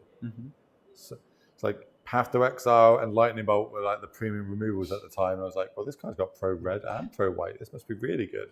And then, 4 years later, Solitude and Fury Word. Well, actually, what came out, I think Fatal Push came out next, and that really, Sure. really I hurt. mean, after 2 cycles of Mother. Then we got some Ditch Elementals. Is there any cards you want to see printed in Modern Horizons 3? Of course, we're getting that this year. Stifle? Come on. Dates? We're not getting Stifle. Dates? I would like... Doomsday. No, I would like Pitch Elementals, but 2 colors. Okay. Yeah, So, give me a full cycle of elementals that can do 2 are both colors and have some sort of crazy effect. 4 damage to a creature and exile another 1. Yeah, why not 4 damage to type creatures, then type player shuffles the library and the red-green one. Just mix all the ones we've currently got and just give them both abilities. Sure. But they're easier to cast because they're 2 colors. Oh, what about if you had you had to ditch 2 cards for the elementals? Would that make it playable or not? Probably not. Still probably suck. I mean, it depends. And I know Mason Clark kind of helped make some of the cards on it, and I hear the power level is pretty spicy, so we'll see. We had Modern Horizons 1 did make waves, but not super huge ones. It's more kind of like, oh, okay, we need some really broken cards. We need to get some bans out. Modern Horizons 2 completely warps the format, really changed every single deck. For good or worse, it pushed some out, but also created a lot more. Maybe in Modern Horizons 3, we're going to get a bit the same. I think I would much rather a whole new modern format was built from a set than not. But then I know other people think the other way. I don't know. I'd rather get a set like Lord of the Rings, where some good cards were printed, but also some other were the set has its own flavor. It impacted every format basically. But in Modern, just a couple of cards were printed that were very good but not broken, I think. We're starting off now into game number 3, of course, Rhinos versus Yawgmoth. Just to try to start the game off, it's kind of what you used to see from Rhinos. They don't care about the turn 1. They're not really going to hold up much. There's no craziness, shenanigans happening from the Yawgmoth side. The worst that could happen is a 1-drop mana dork like this. And we're going Force Negation check. Nope. Cool. This Chalice resolves. Do we have an answer for that? Did we even board any in? I think Boseiju is still in, and I think Flame of Honor is another very strong card. You probably board it in. So you have four flame and I think we've got 3 flames in the main anyway, plus the one Beseiju, I think. Yeah, 1 Beseiju. So we've got 4 main deck answers to that. And here comes a Wall of Roots. Hit the counter on it, get ourselves a Young Wolf to the battlefield, and just pass the turn back. Do see Endurance in hand. Here comes a Misty Rainforest. We're going to crack that straight away. what is going on for 3 mana? What possibly could be happening for 3 mana in this? And we see Inevitable Betrayal getting shuffled there. Okay, so it came in. Very excited about that. Hopefully get on the stack at least. Curious to see like still a Sheoldred or still a Grist. And even Yawgmoth itself is a very strong card. Yeah. Okay, cut. What are we doing? Are we firing up this turn? We got Agent? Nope. Okay, we're just going to straight up pass the turn back. Draw a card for the turn. It's an Orcish Bowmaster. Another Bowmaster, I think. He has 2 in hand. And like this card's just great in Yawgmoth, right? It can put 2 creatures on the battlefield. That's going to help with my Chord of Callings. It's going to punish the decks I play against that want to draw cards. That's great for me. It's going to be provide a creature with a +1/+1 counter on it, which is going to help my Soul Cauldrons, when they come down. Yeah, I really like Bowmaster. I think finally Yawgmoth is not playing too many bad cards, because I remember that when I first picked up Yawgmoth, it was like the Green Martyr of Green Soul Sister. The what? Soul Warden. Oh, Soul Warden. Yeah. That card is terrible. Then I think also Patra is terrible. I like Soul Warden. If you've got a way of gaining life, you can basically keep burning for your deck, finding those combo pieces. But that's like the earlier parts of Yawgmoth, and it's evolved so much since then. As we see me coming on the battlefield, there's my Orca Mass token.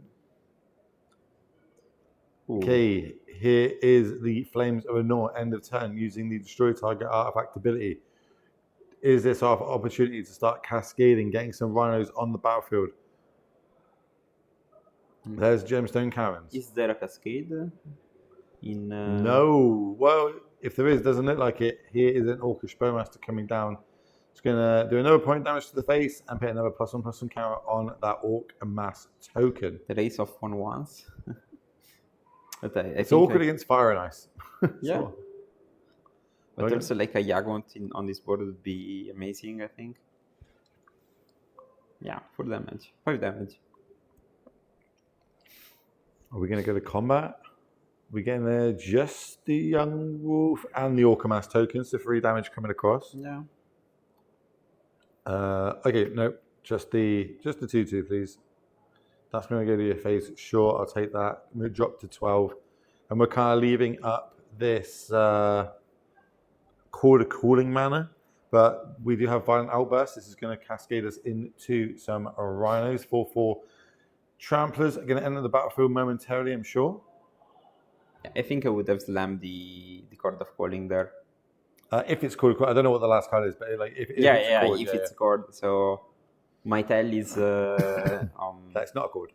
That's not a chord, yes. Oh, we didn't get a good look. Chord would be cool here. We can do it for, all the way up to 5, I believe.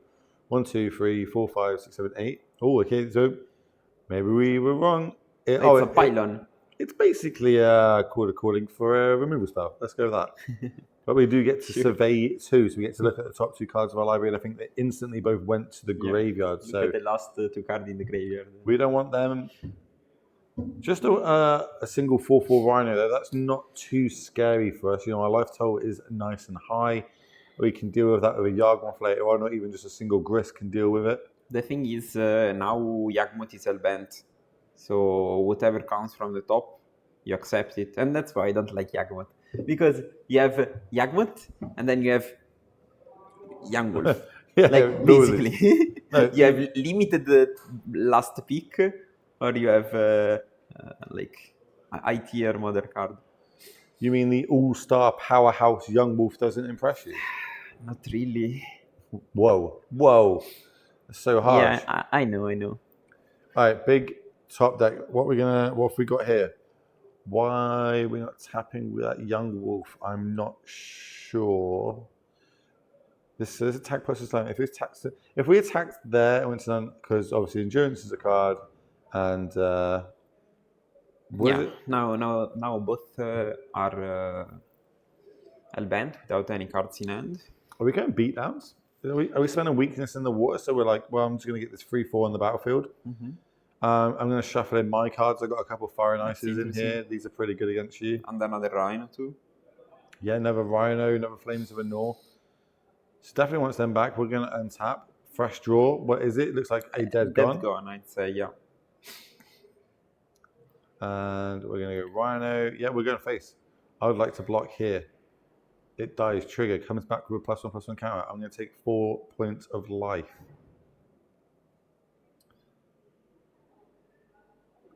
What was that? So that's a Delight Halfling. An Halfling, and the other card should be a land. I think maybe it's a Boseiju. I'm playing it. What's Boseiju really going to hit in this matchup? That was another red card. I don't know. Shardless.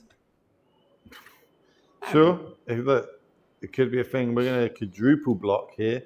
2/2/2s and the 1/2, which awkwardly this Dead Gone targeting one, let's say the Young Wolf, and eating up one of the other two. It'll be pretty backbreaking and potentially game changing. As are we going to bounce the token? Yeah, bouncing a token. I suppose if we go. Okay, we're going to buy this is better.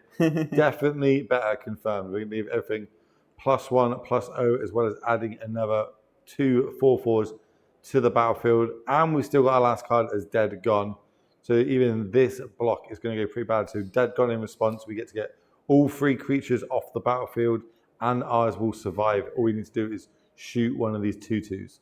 I mean, I think it's probably fine at killing those, and I like to 2/1 and then save the removal for whatever, I don't know. I'm about to say, I'm not entirely sure I would do that, but it doesn't really matter. In that one there, it was enough. And that's what you see a lot from these Rhinos lists is they have that early interaction. They can keep my mana dorks at bay. They can kind of apply a lot of pressure as early as turn 3 and then just ride that pressure all the way to the victory.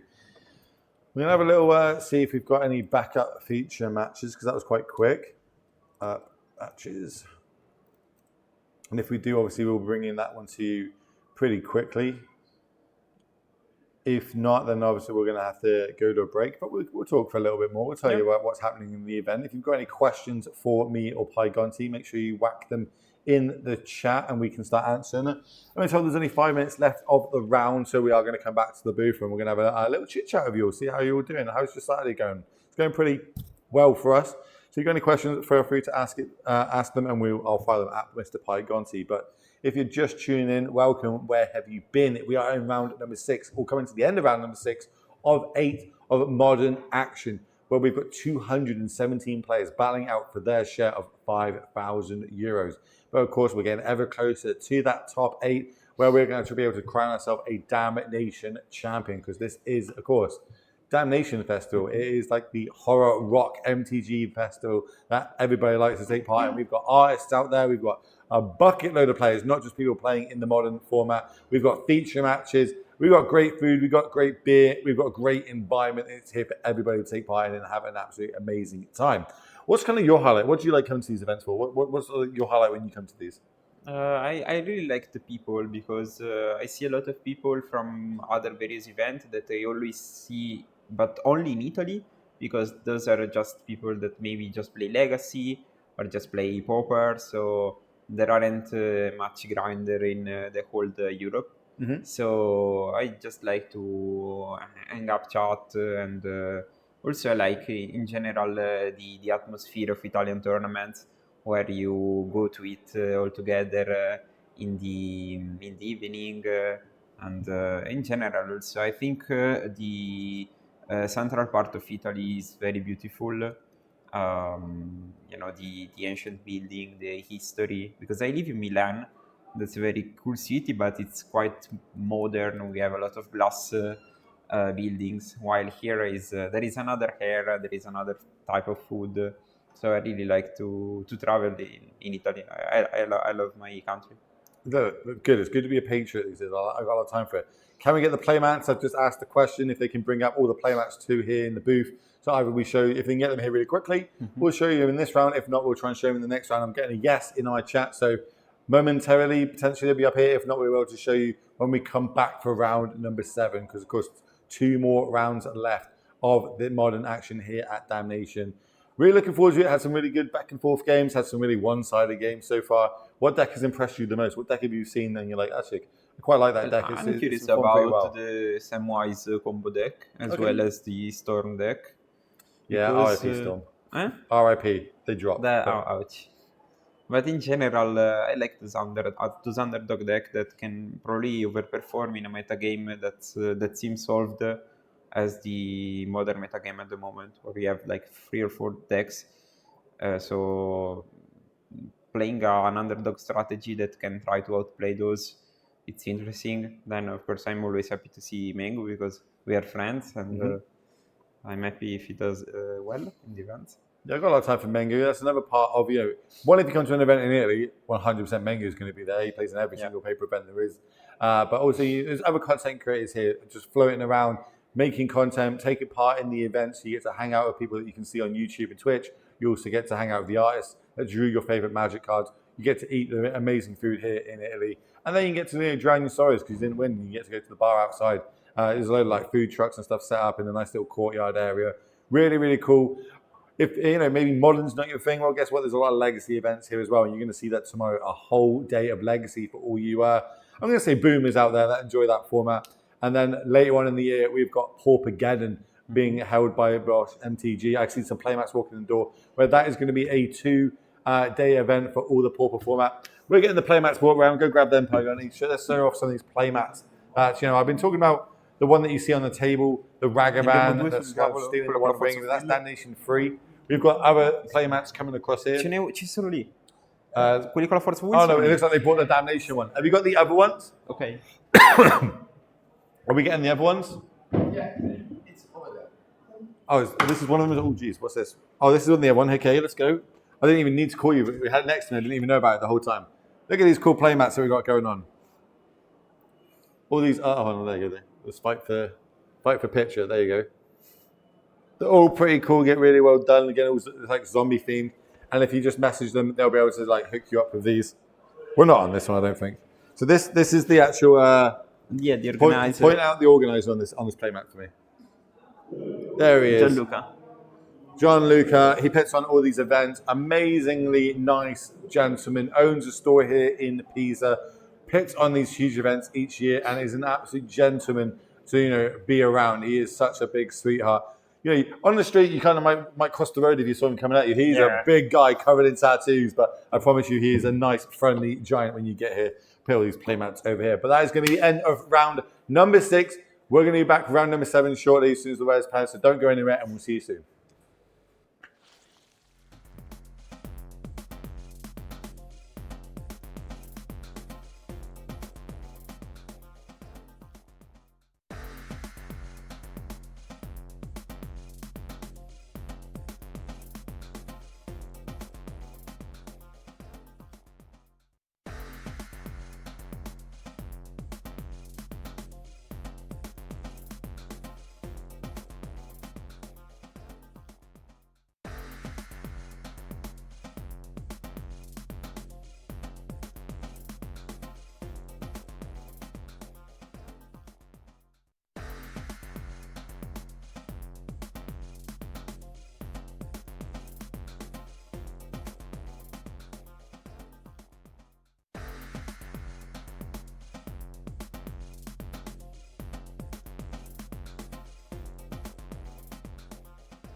Welcome back, ladies and gentlemen, to Damnation, the first event of 2023. We're bringing you some awesome modern action. My name is Will Hall, better known on the internet as Will Hall EXP. This gentleman to my left, well, that is Pi Gonti, and this amazing event has been brought to you by Boost MTG. Obviously, we've got Paupergeddon coming up later in the year, so make sure you hit that follow button. If you like all this live paper magic of Eternal formats, you need to hit it. We need to get that follower count up. This is a brand new channel.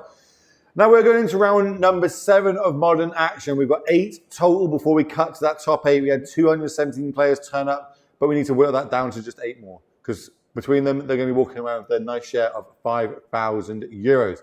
In our feature match this round, though, Pi Gonti is happy. You can see that smile on his face. It doesn't go anywhere. He is super stoked because we have not got only one Murktide, but 2 Murktide players in our feature match here. It is a mirror. There are no questing beasts going on here. We are going straight blue, red. This is your bread and butter, right? This is what you are buzzing to see. Yeah, I'm very curious because both lists look similar.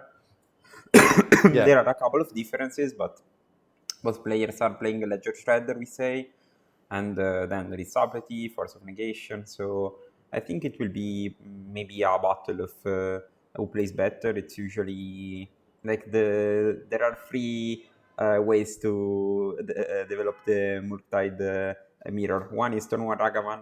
Yep. You win if you don't have a removal for it.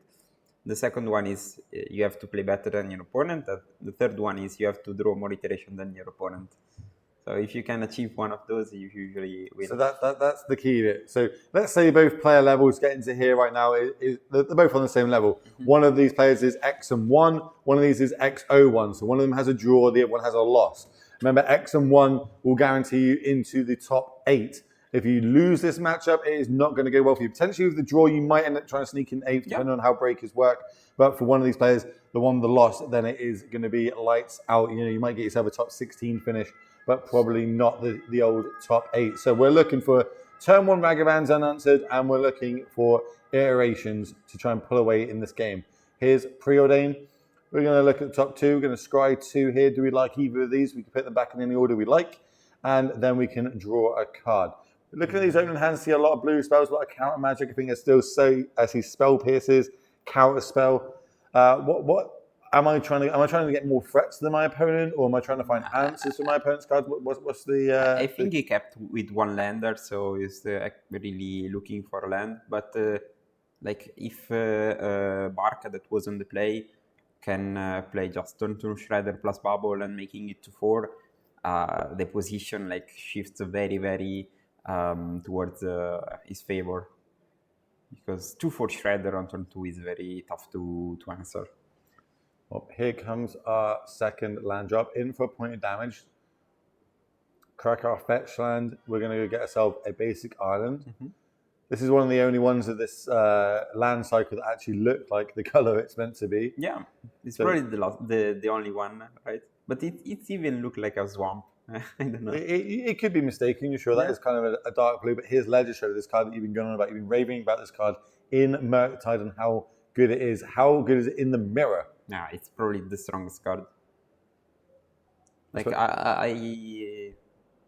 When someone plays Shredder and you don't, you are super behind. And we see Citino doesn't have a lightning bolt to immediately punish this Shredder, so it will be tough for him to deal with this situation.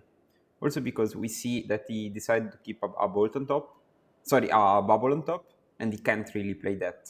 So he's forced to play 1 spell per turn to not let the opponent develop too much. Okay, we're going to start off our turn. Preordain again, look at top 2. Put them back in any order, top or bottom of our deck, we choose, and then we're going to draw a card. That's the first card played here. I think I see a spell pierce in hand and a couple of counter spells at least. I think this stack is land counter spell. We like what we see. We're going to draw that counter spell into our hand. I'm usually not a fan of having too many counter spells. I'd rather have a flow. Yeah, in general, just cards that I can play. But maybe it's just me, I don't know. And are we going to go to combat? Are we just passing turn? Okay, Passing to stop the Ragavan, a possible Ragavan dash. that is a red card off the top. I think another Unholy Heat. I'm pretty sure Delirium isn't on currently. I think we've got Land, Sorcery, Instant. Well, there's Artifact, so that could be the 4th type, if I am correct. That now means the Unholy Heat is turned on, but remember, we know there's multiple counter spells on the other side of the battlefield in the hand. Yeah. Spell Pierce could be relevant here, though. Yeah, I think we will see Unholy Heat coming soon. Okay, start of turn again, preordain. How happy were Murktide players when this card got unbanned? I mean, very happy. I think the card really gives the deck very depth, because I think Preordain, if you can cast it in the mid game, it's very similar to Iteration, because it always tries to find the card you're looking for. I'm almost never disappointed with my Preordains. Legislature is going to come in for 1. Here we're going to start this fight. Unholy Heat is going to get targeted. Delirium is on. Here is a Spell Pierce, 2nd spell for the turn. So we get to get the Connive trigger, where we get to draw a card, discard a card. That card that we discard is going to be a counter spell. Play it in a +1/+1 counter on it. Spell Pierce after that is resolved to trigger the Legislator yet again. If we discard another non-land card here, we put another counter on it, but that will not grow it out of range of this Unholy Heat. And now we see another Pierce. Another Pierce. This is a big old stack. But I think Citino's plan is just slamming the Murktide he was holding in hand. And I don't know, like there are 2 walls in this situation.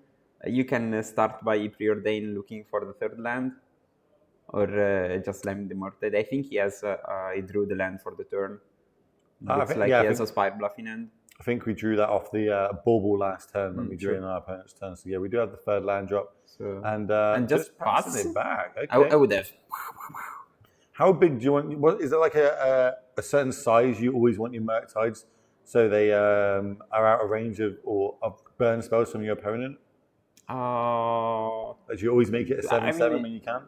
Yes, at least, but I think it really depends on how we are playing the game. I think I made even 5/5 Murktide while playing some mirrors, because I think Murktide is of course your best card, but there are some times in which you have to slam it to win the game fast. So Ragavan does connect Lightning Bolt end of turn. Is that the 2nd spell? Oh, did it get Spell Pierce or Counter Spell there? No, he just casted the bolt, so Ragavan plus bolt is the 2nd spell, so it connived with Shredder. Oh, did he lightning bolt? Yes. Okay, that makes more sense. I was like, what spell am I missing here? See a mana tapped, but I didn't know which one it was going to be. I like the bolt in this situation because first you grow the Shredder, and second you also pressure your opponent left total. Like now, Citino is really priced to do something, and of course he will play Murktide, and he has also a protection spell. And you did see 2 counter spells getting discarded to this Ledger Shredder. So, with them tapping out, leaving 1 mana up, that this is safe to resolve. We're making sure we leave Delirium on so we can use it for Unholy Heats and potentially Dragon Mage Channels later on. But Treasure Token plus this land here, it is another counter spell. The 3rd copy, do we have a way? We do have a counter spell in our hand.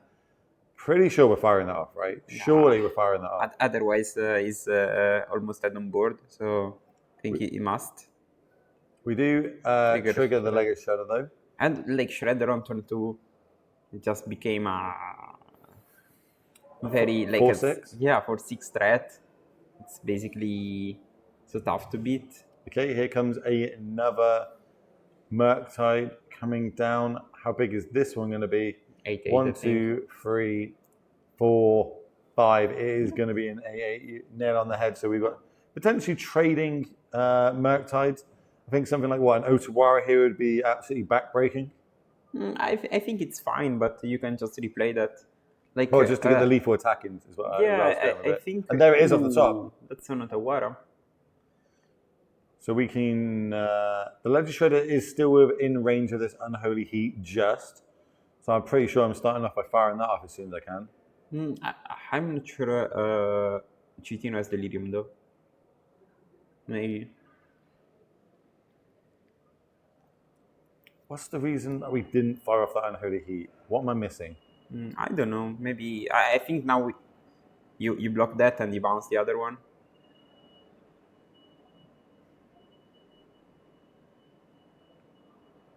I suppose counting cards in the graveyard, potentially maybe this Murktide will come down as a 6 power or less, depending on what's in the graveyard to delve. Yeah, I didn't really like this attack because if this is, I think this could be an absolute masterclass of it. I think it's only going to come down as a 5/5.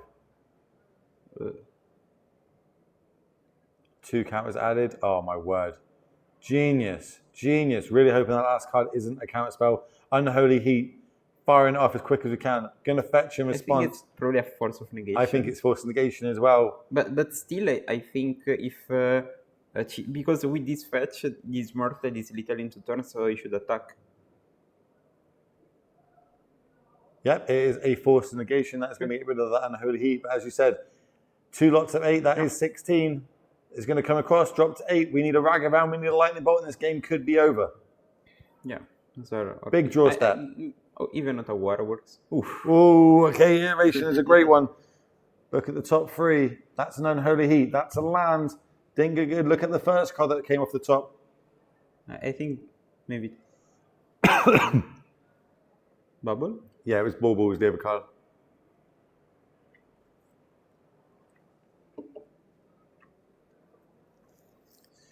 Which means this Murktide will be on blocking duties next turn.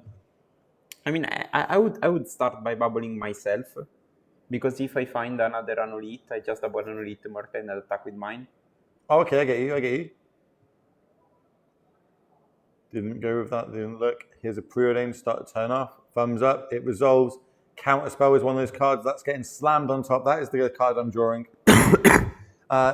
Chat asking about Mengucci. Mengucci is undefeated. This round, he picked up the ID. Him and his opponent were table number 1. They've ID'd. They are going to try and double ID into our top 8 here today. So all you Mengu fans out there, rejoice.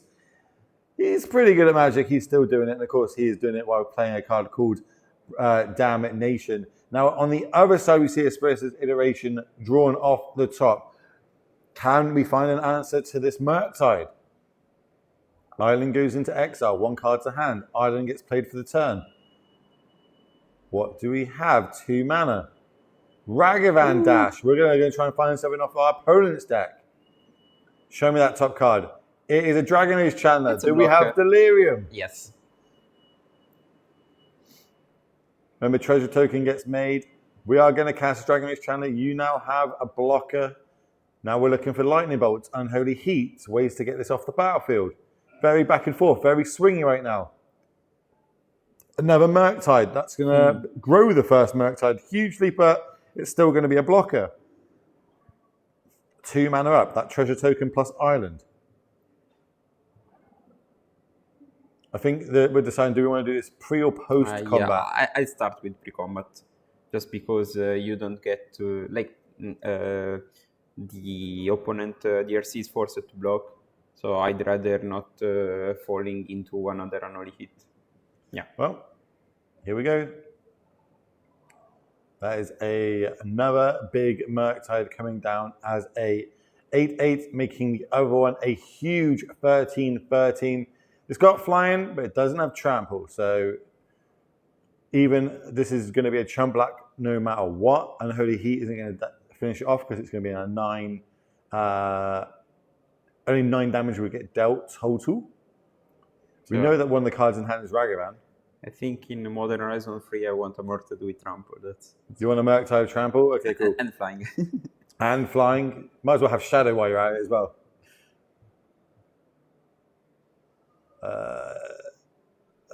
We're doing this to get the Survey trigger. And they kept on top, I think. What the heck deals with both of these? Nothing is the answer. Another Dragon Age Chandler, that is not going to be it. I also think the Dragon Age Chandler went into their Dragon Age Chandler went into their deck. I think they will figure out once they shuffle. I will just let them know that table. Yeah.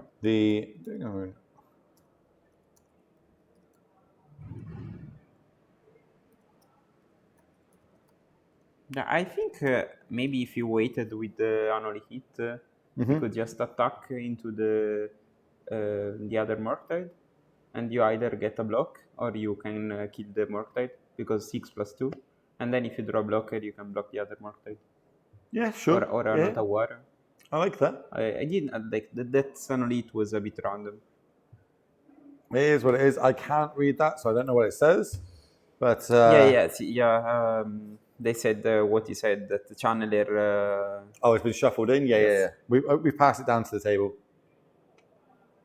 They're gonna tell the players that happened, because one of these players is now going to have 5 Dragon Age Channelers, and the other one is only going to have 3 in their deck. Yeah, I think they have different sleeves, so they're not too different. They're quite. Yeah. I don't like from what the view we're looking at the camera. To me, they look the same, but maybe I'm colorblind. Maybe it's with these old eyes of mine kind of fading out a little bit. I think those are Dragon Shield. There you go. There it is. Yeah, those are Dragon Shield. The other one are, I think, still From Dragon Shield, but the other type.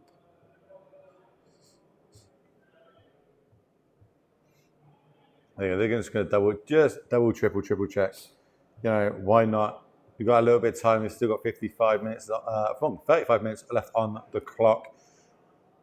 Essentially 2 games left. Could only be 1, depends. Yeah, it was very, very interesting game that went back and forth. Like, I think Barca really lost the wheel. Like, he was in a very good position, and then felt a bit overconfident and started to make not great attacks, I think. Could have just, because I don't know, when your opponent passes with a smile on his face, I think he has a war or borrower for sure. So I'd rather just attack with Murktide, see if they trade, and then you have another turn because you still have the Shredder going around. Okay, sure. But I don't know. See how it pans out. Obviously, we've got a little bit of sideboarding going on here. What cards do you like to be bringing in this matchup? We'll go over them. We've got Cast into the Fire, Magus to the Moon, Alpine Moon, Unlicensed Hearst, Engineered Explosives, Dress Down, Stone Scalding, Flusterstorm, and Chas of the Void. And on the other side, we've got Engineered Explosive, Spell Snare, Flusterstorm, Dress Down, Subtlety, Unlicensed Hearst, Stone Scalding again, Stone to Wretch, Cast into the Flame, Magus to the Moon, Blood Moon, and Chas of the Void. So quite similar sideboards. What cards are good in this matchup? So Spell Snare is one of the best cards because it... Which one? Spell Snare. Spell Snare, okay, cool. And then usually like a couple of Flusterstorm. One maybe is fine. And that's it. And of course the Hearse. And if you respect your opponent Hearse, you should side the Cast into Fire. Okay. And that's it. I don't like to side too many cards. I know a lot of people love to side a lot of Flusterstorm, Salvity, etc. Stone of Air, etc. But I prefer to have the same game plan as game 1, so all my cantrips finds just good cards and try to win the card advantage matchup, because I really feel strong playing that game plan. But I think you can have your own approach depending on how do you feel playing the game. I think Murktide is one of the few decks that can allow you to personalize your playstyle depending on how you feel. Yeah, there's lots of flavors, right? Like, it's not just like that is the stock 75. Yeah. There's a lot of options that you can play in this. You can play Ledger Shredders, you can play without Ledger Shredders, you can play with Blood Moons in the main, you can play with them in the sideboard, you can play without Blood Moons completely. You can use Questing Druids if you want to. You've seen a couple of them floating around this weekend. A lot of options you can do. The core shell of the deck is always going to be the same, but all the extra options of how you want to play. If you want to play more aggressive or more control style with this, and especially with your sideboard, you can kind of pivot depending on what matchup you're in. Do I need to be the control deck in this format, in this matchup, or should I be the aggro deck, tempo deck in this matchup? You've got lots of options. And it looks like we've got keep for both players, and we're just going to go land into bubble. We're going to bubble you. I hate to do this, to be honest. Just to waste a bubble. You think that's wasting a bubble? Yes. When you get no value with bubble, you'd rather hold it in hand, especially if you play Shredder. Oh, okay. Right. So you like holding it. Unless you're like missing lane drops or stuff like that, but Yeah, to be fair, looks like we might actually be missing a land drop. We did just draw one then for the turn, so maybe we got paid off. Here comes the preordained. Maybe we're looking for a removal spell, getting that Ragavan off the other side of the battlefield. Yeah, I think I put everything on bottom. That's not a removal, or unless he has a removal, of course. Well, it was another preordained. We left that one on top, and we liked it. We're going to trade Ragavans here. Nice and simple. That means we're one step away from Delirium right now. Looking for instant or lands to go to the graveyard, and then Delirium will be turned on. Yeah. Yeah, there are a lot of different levels of the Murktide sideboard. I usually like to cut DRC if my opponent is playing Shredder, just because I expect it to be a weak card. But you can even cut other stuff. Like if my opponent is playing Shredder, I also like Stern Scolding, while if he just plays DRC and Ragavan, it's probably correct to not play that. All right, Dragon Mace Chandler into Preordain. Survey triggers happening right now. Don't want that. It's going to go to the graveyard. It was a counter spell, and now Preordain is resolving. Another Scry 2, draw a card. Do we like either of these? I think one of them might be an iteration, but we've got one in hand anyway. I think that was Ledger Shredder on top, iteration to the bottom. I'd never bottom iteration. Never in my life, to be honest. So you would have done double top? Yes. Even though we're missing land drops? I think we're missing land drops, I don't care. I don't care. I am playing my Ledger Shredders and my iterations. I mean, I'd rather bottom Shredder than iteration. I think it's fine to keep Shredder because your opponent really told you that they don't have removal. Mm-hmm. But I don't know. The thing is, you either put bottom the bottom, or you just draw the iteration. Like iteration is unbeatable in the mirror. Like it's best card. I'd never. Basically, what you're saying is they have not subscribed to the Polygonity Patreon when it comes to Murktide. I don't know. The deck is very, very difficult. So I get that sometimes people. The thing is, I keep winning with Murktide, and people say Murktide is bad. So I don't get this thing. Maybe I just play different from a lot of people and just evaluate other stuff. Paid actors, I heard you just pay people to. I don't know. The thing is, I think sometimes I'm biased because I always play Murktide, so I played like. I think I am one of the people that played more Murktide in the world. That is an early Murktide coming down. Yeah. Is that going to be a 5/5 though? Maybe a 6/6? I hate this play. I think this play is terrible. Well, you know, we got a threat on the battlefield. You know, Unholy Heat is, I think, turned on. I think Delirium is going as we're going to get this expressive iteration. I mean, I get that your opponent channeler must attack into this Murktide, but wow, like that's very aggressive. I would have started with iteration. We have 3 lands, and then play Murktide. Well, I don't think we're going to get punished for it. I don't see any red removal spells here. I do see the 3rd land drops. That's good. I see a Mistress Bauble in this stack of 3 from the iteration. But I don't see any red cards. So I don't think we're going to get punished. And, you know, we're going to basically be falling a little bit more behind. Here comes the Bauble, another Survey trigger. That is a red card on top. I think it might be another Dragon Race channel, though. It might not be the red cards we are looking for. Casting to fire, that's smart. You're getting trolled in chat saying that they stomp you and you can't ever beat them. Yeah, I mean, my name is a master, so one of the best players I played against. I don't know. I just blocked this channel. I don't know. Maybe Did we not. take? No way we took that, right? Yeah, it's fine. Yeah, you take that, but. Oh, I'm so blocking. That's a 2-for-1. The thing is, if Citino has a bolt, I still 2-for-1 them. It's exactly what I want to happen in this matchup. Not really. Surely you want to get 2-for-1s in this matchup. Yes, but if you have a Murktide on board, you want to keep the Murktide on board, I think. Because Murktide is more than 2 cards, in my opinion. You basically, your game plan took a completely different route to make that card. So I think I'd rather just start attacking with that and don't care about DRC. But I don't know, maybe it's a bit aggressive. Both players seem like they got a lot of camos, a lot of blue cards in hand. We're both definitely in the tank about how we want to proceed forward here in these turns. We do have access to a Dragonmage Channel. We can put that on the battlefield, so when we do get to these counterspell battles, potentially we can fill our graveyard back up, and then future Murktides. Surely we're not passing turn back. If we're not blocking and not attacking, what am I doing with this 5/5 flyer? I would attack. But what's going through the head? Why are they thinking maybe okay? I'm not blocking. Now I've got magic mana up. Maybe now I'll block. You're looking at me weird. What's going through the head?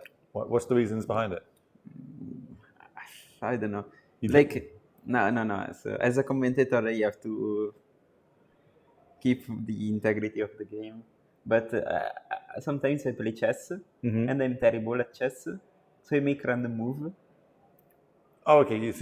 Well, I would say that beforehand we couldn't block with the Murktide because we were tapped out, and a lightning bolt coming down, my Murktide would die. The thing is, this time I've got 3 mana up, so now I can protect my Murktide if a lightning bolt was to come down. Yeah, but you're winning the race, and your opponent has more mana than you, so I don't really get this pass.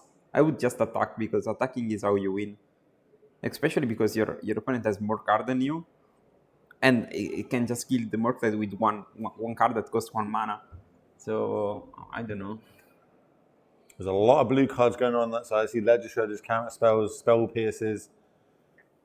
Maybe multiple or a lot of those cards, to be fair. No red cards. We'd really, really like an Unholy Heat at this point so we can start getting that Counter Spell battle going and potentially get this Murktide off. We got in there last time for 3 points of damage. Maybe we'll be able to do it again. But first, we're going to start off with this huge Murktide. And this itself is going to be able to turn off Delirium, which means I won't have to attack with this Dragonmage Chandler. Yeah, basically, time walk at the opponent. Interested to see what is left in the graveyard, if it is Delirium or not. I do see artifacts. It isn't, but I think if he casts an instant, it gets turned on immediately. So his counter spell, his Spell Pierce. Survey Trigger is going to resolve.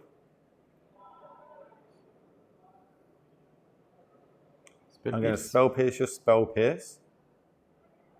And yeah, by the time all that resolves, it's going to go to the graveyard. But now you block? No, you block? Yeah, now you block. But you... Look, it's the same argument as the time before. I would have snapped off the block, but here we are. It paid off, and now we get to turn it. We're playing the long game, Mr. Pygani, the long game here, and it's paying out. One of my opponents not drawing any of the removal spells. Everything's coming up. Millhouse. Here comes the Dragonmage Channel added to the battlefield. That looks like it resolves. 2 mana. Now it's this iteration. We get to do our Survey Trigger, rocking and rolling. Do we like that top card? If so, we're going to keep it there. Then we're going to look at the top 3, put 1 into our hand, 1 into exile, 1 to the bottom. It looks like we do like it. 1, 2, 3. I see land, Dragonmage Channel, and 1 unknown. One of them is going to go to the hand, Dragonmage Channel to exile, 1 to the bottom. I'm going to guess that there's probably an extra land coming. It is. It's a Steamment, 1 red mana, add a second Dragonmage Channel to the battlefield, and now we get to pass the turn back. It's interesting because DRC is usually not a great card in Mirror because it's a bad top deck and it gets blocked by the bigger flyers. But I think it's fine sometimes to keep it in. Oh, I think that was a red card. It is. Yeah. It's Unholy Heat off the top. Is it going to be too late? There's a lot of power on the other side of the battlefield now. It's going to let us at least survive one more turn. I think Citino also has another Murktide in hand, but also a Ledger Shredder. So I'm curious if he wants to play Shredder plus Murktide. That would be probably my line. Shredder and Unholy Heat. Okay, that's fine. We get to do the Survey Trigger. Found another red card. And that's another unholy hit. Oh, that's beautiful. That's great, right? Yeah. Okay, big swings for both players here. Now we're rock and rolling. We're starting to find these red spells that we so desperately needed. Untap. Is there any greed there to not firing it off while my opponent is tapped out? Or do you like passing the turn and potentially using the mana in their turn? Unholy Heat was the draw. Yep. I don't know. It's difficult. Ooh. Otawara, can't counterspell this. In for 6. Unholy Heat, one of them. One of them's going to die. 3 damage coming across. Drop It's to just- 7 just- life. Just one? Yes, Delirium? Yes, with the DRC, maybe yes, Delirium. Because it's instant sorcery, creature and land, yes. And now I'll give 3 rain. I do see a Ragavan. I believe that was what was drawn for the turn. Do you like the old dash Ragavan move? To be honest, I like just to play. I would have played the other flyer. Oh, gone Ledger Shredder into Murktide? Yeah. It is going to be a 7/7. 4 counters being added. And pass the turn back. But maybe he has also counterspell. Yeah, Well, counterspell. I see Spell Snare in hand. Pretty good in a counterspell battle. I think we might have lands plus maybe Ragavan. See how he pans out. We're in the tank right now. We can't take too many hits for 7 off this Murktide on the other side of the battlefield, being at 12 life. 7 versus 12, 1 game up, 20 minutes on the clock. Here comes... I think he has also a bolt in hand. So his plan is just to double... Unholy Heat, Lightning yes, Bolt? and plus Spell Snare to counter the... Any the counter Shredder. magic? Yeah. Get so blown out by... Counter spell. Yeah. No, just by a Fluster. Spell Snare. Oh, Fluster, yeah, that'd be beautiful. Survey again, I like that card that's on top. Lightning Bolt.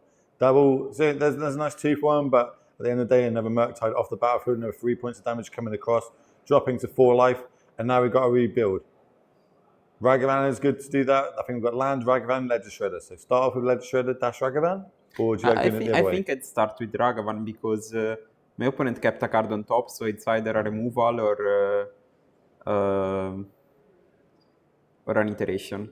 So I don't know. Well, I like doing it this way because potentially I can get a counter on my Ledger Shredder so I can block because obviously I'm only at 4 life and I'm a lightning bolt away from death. Get to see what that top card is. It was not revealed to us on the screen. Remember, we are... Murktide.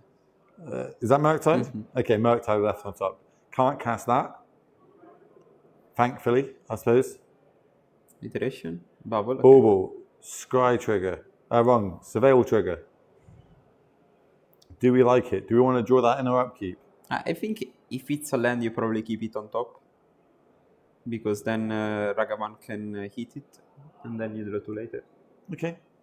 I like that. I don't hate that at all, to be fair. You just kind of get a little bit screwed over if they don't attack you with the Ragavan. Well, looks like they liked it. So now they can draw a card we knew about. Unlicensed Hearst, Bauble, and Ragavan in hand. Wow. Unlicensed Hearst itself can just turn into a huge threat. We've seen that happen multiple times. It can maybe turn off Delirium. I think that's what we're checking the cards for here is how many card types have you got? Can I cut off Delirium for this Dragon Rage Channeler during your next combat step? 2 mana. Dash Ragavan. It's going to come in. Is it going to connect? What is that card that we drew off the Bauble?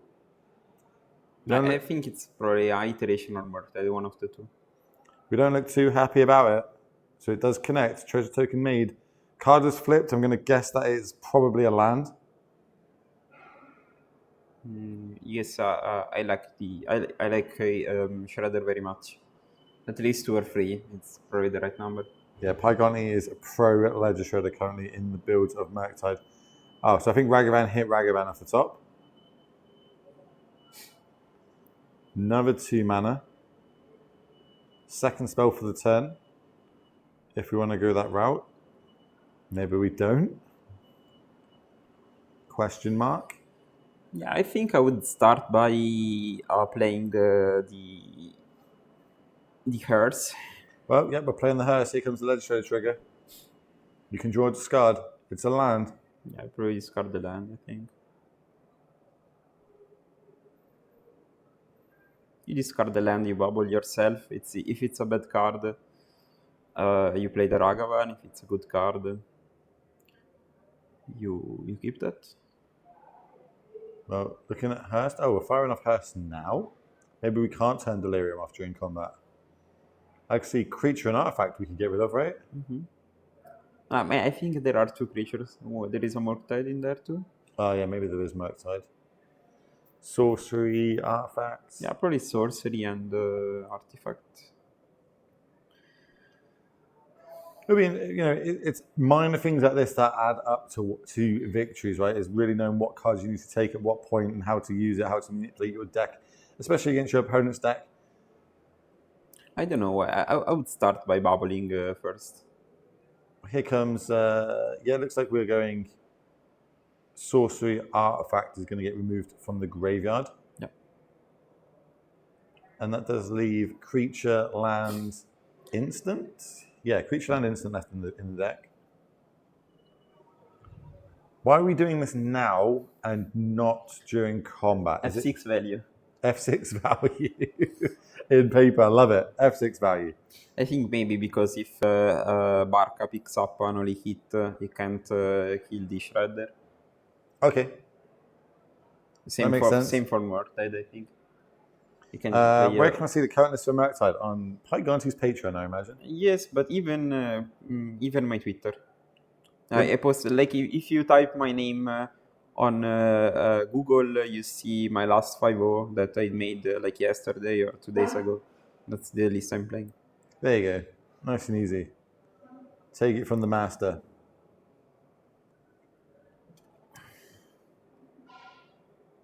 It's going to go to the graveyard. Sure. I don't like these plays. I like to bubble myself, and if there is something bad, I play the Ragavan.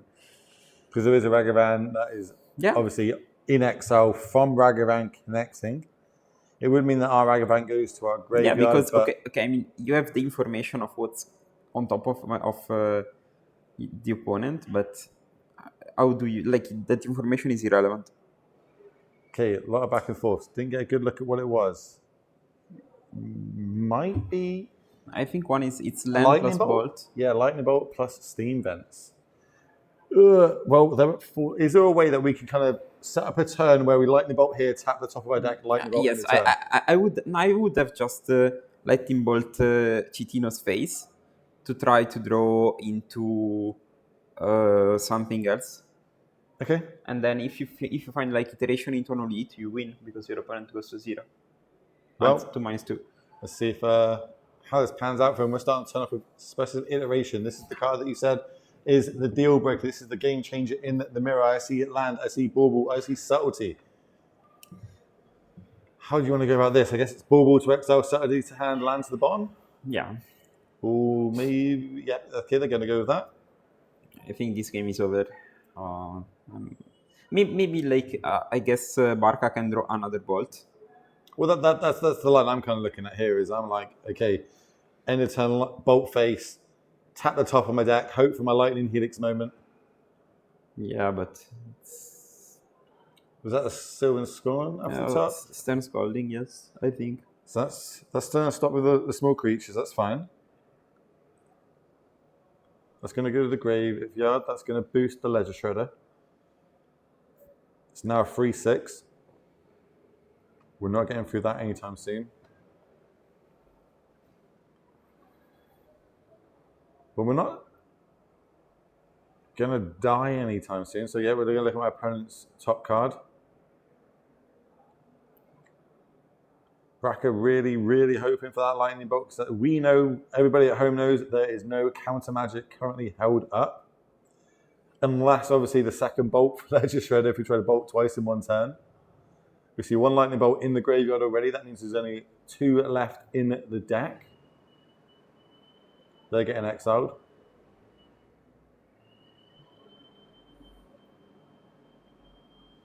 All right, we need to turn and burn. Bauble trigger, draw. It was a land. Card drawn. I think it was another land. Yeah. Not lightning bolt.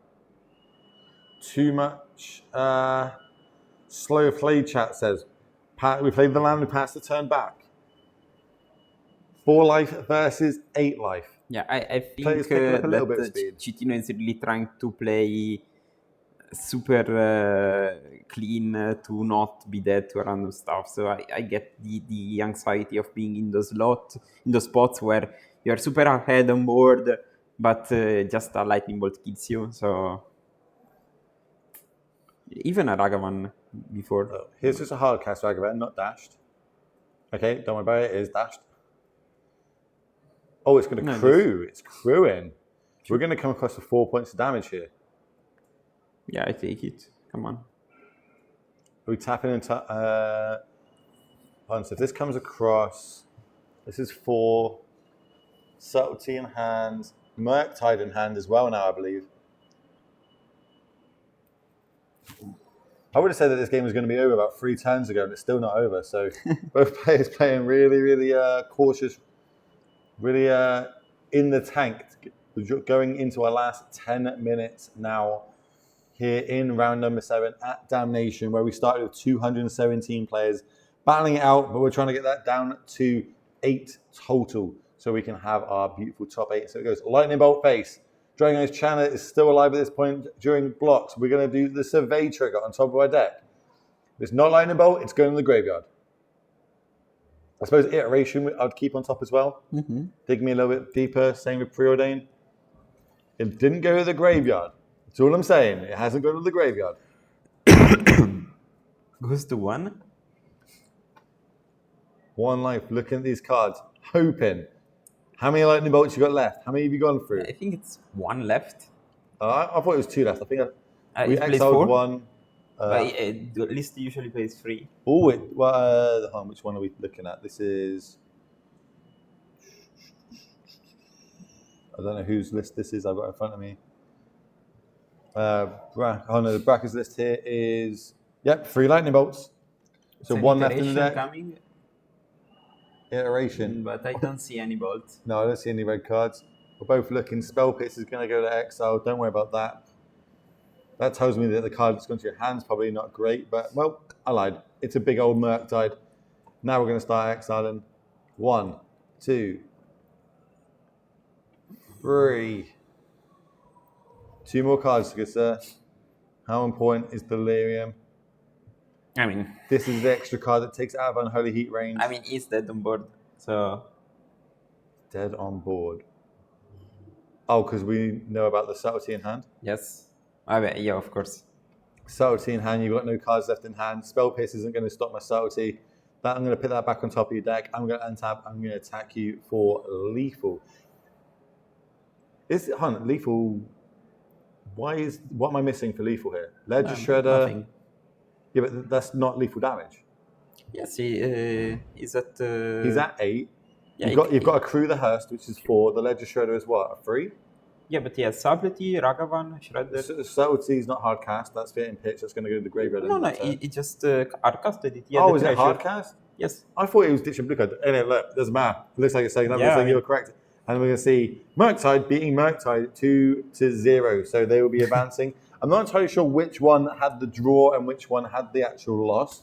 Remember, one of these players had 15 points, the other had 16. So we'll be finding that out shortly when we do come back with the winning into top 8. We know Mingu, he ID'd this round. He's undefeated currently. He is 6-0-1 going into our final round. Remember, 8 rounds of modern action here today at Damnation. And then we bring in the top 8. We need to think who's going to be walking away with a big chunk of money, but who's importantly walking away with the title of Damnation champion.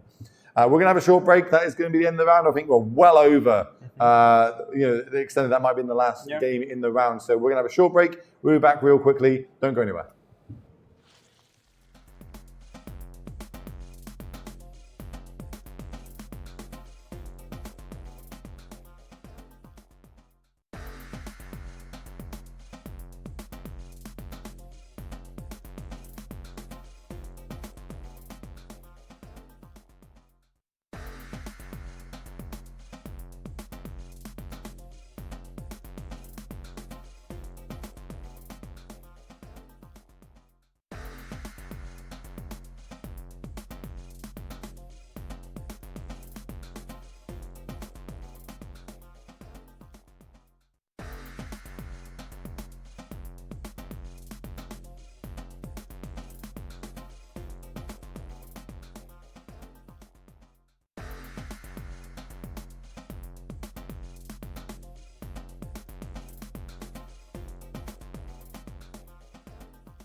Welcome back, ladies and gentlemen, to Damnation, one of the first events of 2024, and we're kicking it off with a bang here with Modern Action. We're going into round number 8 now. This is the penultimate round where we are going to find out who's going to be moving into our top 8. But there is a lot of Magic to be played. There's, I think, looking at the standings, 4 people are definitely locked. That means we've got 4 tables battling it out to try and get the slot into the top 8 with the X-1 record.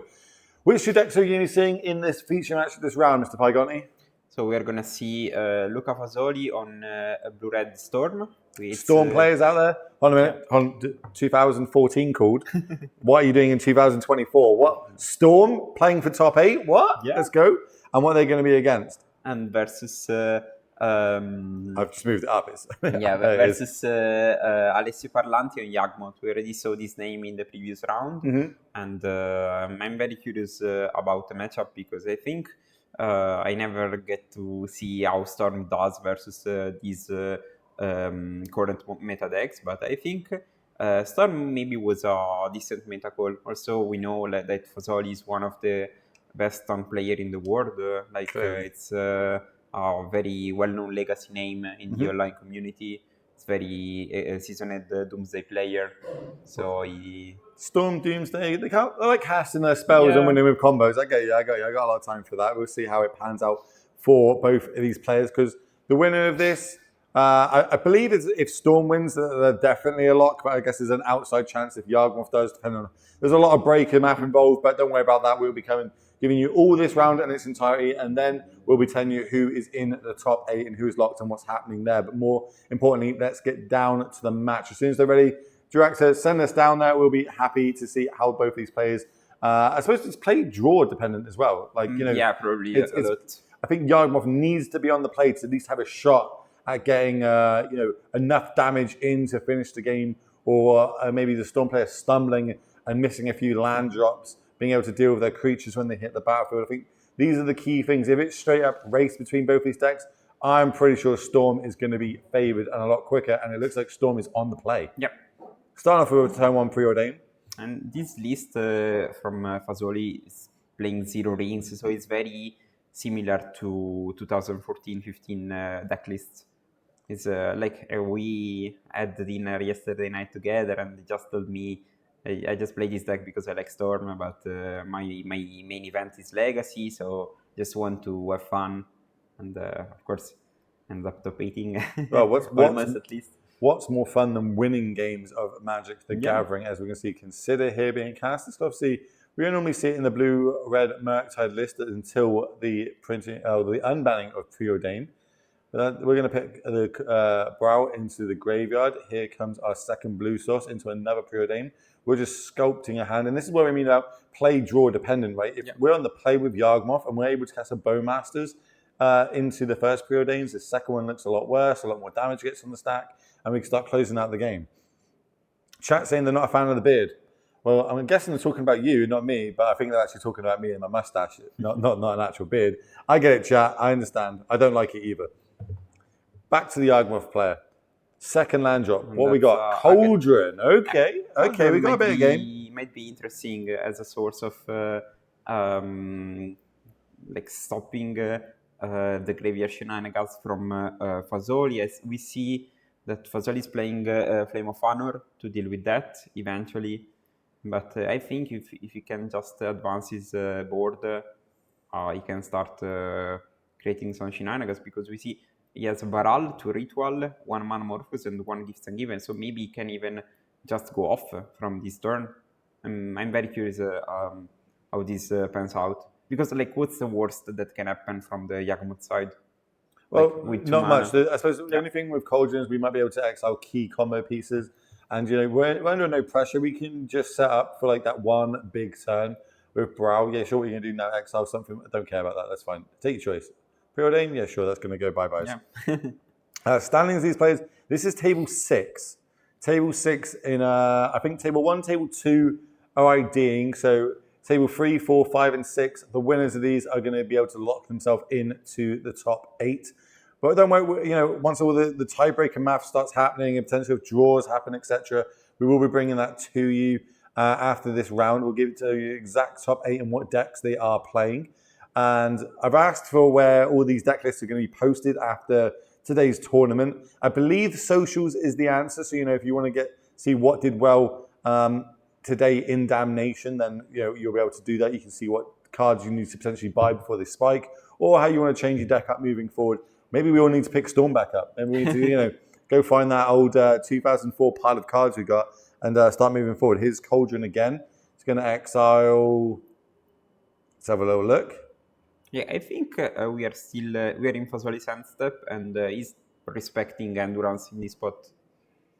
I think it's correct from Parlanti to represent it as it can just take some time to pile up some lands and start to cast his spells. Storm is in the winning in slot. Mengu is locked for the top 8. Yep. He's undefeated. He's X. He basically went 6-0. 6-0 with 2 draws. Yeah, also remember that those big tournaments provide good prizes even for the top 16. Mm-hmm. So a lot of players just battling to win, enough money to cover the travel expenses or just get back the entry. Yeah, it's always nice if, on the first day you play, you can get your expenses back. So tomorrow when we play Legacy, we've got a full 8 rounds plus of Legacy tomorrow, chat with the cut to top 8. So, being able to play in that and anything we win in that is just pure profit. It would be pretty sweet. And remember, if you like Legacy or just Modern, Pauper, all these alternative formats, you need to hit that follow button. This is a brand new channel. We're bringing you big paper events throughout the year. The mustache is fire. Thank you very much. Appreciate that. You didn't promise to shave it yesterday. Well, so yesterday in another stream, I think I told you about this. I did say if a certain player lost through combat damage, I would shave off the mustache. But luckily for me, they didn't lose through combat damage. They decided to concede early. They were probably about 2 turns away from losing combat damage, but they scooped it up for me anyway. So, it was really nice of them, and I really appreciate it. I owe Arnie a drink or 2. Sure. I mean, Arnie is great. One of my favorite human being in Magic. And, he's the really nicest deserves, guy. Are there any amulet players locked? Well, I'll have to tell you that after this matchup when I know who is exactly in the top 8. I can't think of any amulet players. I didn't see them. No. But that's not to say that there isn't. We just probably the previous blue-red player is locked for the top 8. It was 6 win and a draw. And anyone. So I think there's only one table that could actually get the ID in round 7, which was Mengu, and then the rest of it, I guess, the top 4 tables now are going to probably. I imagine they're ID. Looking at the standings, I think they're going to be IDing. At least I would be offering the ID if I was in their situation. But we've got a decision here. Gifts and given on the stack. We get to look at 4 cards. Let our opponent put it into 2 piles. Put 1 into our graveyard and 1 into our hand. Mm-hmm. Big up to the production indeed. A lot of people working really hard to give you these live events, chat. It's not as easy as just turning on a stream. We've got a full production here. We've got cameras, we've got lights, we've got TVs, laptops, people behind the scenes, people moving people to feature match areas, typing deck lists out. It's so well put on and represented. So the more that we can show your support for this channel by hitting that follow button, the better it's going to be and the more paper magic we all get to enjoy later on down the year and potentially for future years. We're having a little look. It looks like we've got double ritual, Flame of Anor, and a Past in Flames. Yeah, and also that Flame of Anor is back-breaking because it can just kill Yagmoth and kill Cauldron. Yeah. Because Baral is a wizard. So what does ID stand for? Chat stands for, it's intentional draw. Yep. So basically, obviously in Magic, you play best of 3. Sometimes you get unintentional draws. Mm-hmm. But an intentional draw normally happens in the last couple of rounds. So if any tournament that you play, if you go undefeated until the last 2 rounds happen, so let's say there's 6 rounds of Magic and you go 4-0, you can always ID those last 2 rounds and guarantee yourself to get into that top 8. That's just with how the math breaker works. If you end up picking up a loss or a draw in the earlier rounds, you can't do that. It gets a little bit, math dependent. But that's where you just ask the more experienced players in your group and they'll be able to tell you. Or you just say, meh, I'm here to play Magic. I'm playing it out. I'll find out later on. Okay, Cauldron. Do we want to fire it off now? I remember in a Grand Prix some years ago, I could ID the last round for some cash, but my opponent didn't speak English. He was only speaking Spanish. Okay. So we end up playing, and that's fine. We end up winning, so it was good, but sometimes it happens. Well, famously, Pro Tour Barcelona, in the finals, we've got Alexander Haynes versus, damn it, I can't remember him, the top Japanese player. Saito? No, it wasn't. Shota? No, it wasn't one of the Hall of Famers. It was one like the new up and comers. I think they did really well at Worlds. I think they top 8'd Worlds as well. They were both in. One of them, whoever wins is in the top 8. Whoever loses, not in the top 8. And ID knocks them both out and lets Dom Harvey get in 8th place. They both get down to time. It both goes on, but because of the language barrier, they were trying to talk to each other to try and get the other one to concede, but it was taking too long for a translator. So they both ended up IDing, knocking themselves both out of top 8, letting Dom Harvey sneak in at 8th place with Amuletitan. It was I'm always happy when Dom wins. So I was working that, so I was able to go over to Dom and I said congratulations to him. He was sat in the corner, kind of by himself, because he's like, I'm going to come 9th place. The way the breakers work, I'm coming 9th place. And I went over to him and I went, congrats, Dom, and gave him a fist bump. And he just looked at me like, why? And I went, well, I'm like, they ID'd. You're going to sneak in at 8th place. He's like, what? And jumped up and a load of people kind of swarmed around him. And it was like that awesome experience just to be able to tell. Because I've been playing against Dom when he used to live in the UK for years. Yeah. Absolute years upon years. Me and him used to go head-to-head battle out in all these winner boxes and PPTQs back in the day, etc. But being able to tell someone that I've known for so long, you just got locked your first PT top 8. It was a really, really cool thing to see. And, obviously it didn't pan out. I actually thought he was favoured in that whole top 8. I thought his deck was going to line up really well, but it wasn't to be. We're still in the gifts and giving turn. Yeah. Nothing happened in the meantime. Exactly. That's why we're talking absolute nonsense, shall we speak. Well, not nonsense. I'm telling you some nice stories from the Pro Tour, a bit behind the scenes knowledge. Obviously, we've got a Pro Tour coming up next month in Chicago. Yeah. A lot of the players in the room that we are playing Magic in today, a load of them are going to be going to that. At the end of this month, a load of them are going to be trying locking themselves to Pro Tour Amsterdam. Of course, that is the European Pro Tour. That will be happening later on in June. Hopefully, we get to see all you at home there, as well as a load of people in this room. I imagine Mr. Paiganti will be there in one way or one fashion or not. Yeah, I think those events are so good that even if you don't get to the Pro Tour itself, you can just play the limited opens or just play the Secret Lair events. Those are very good EV. And then since we have Ultimate Card on the screen, so shout out to all the Ultimate Card people that invite me to the booths so I can play with my fans and people.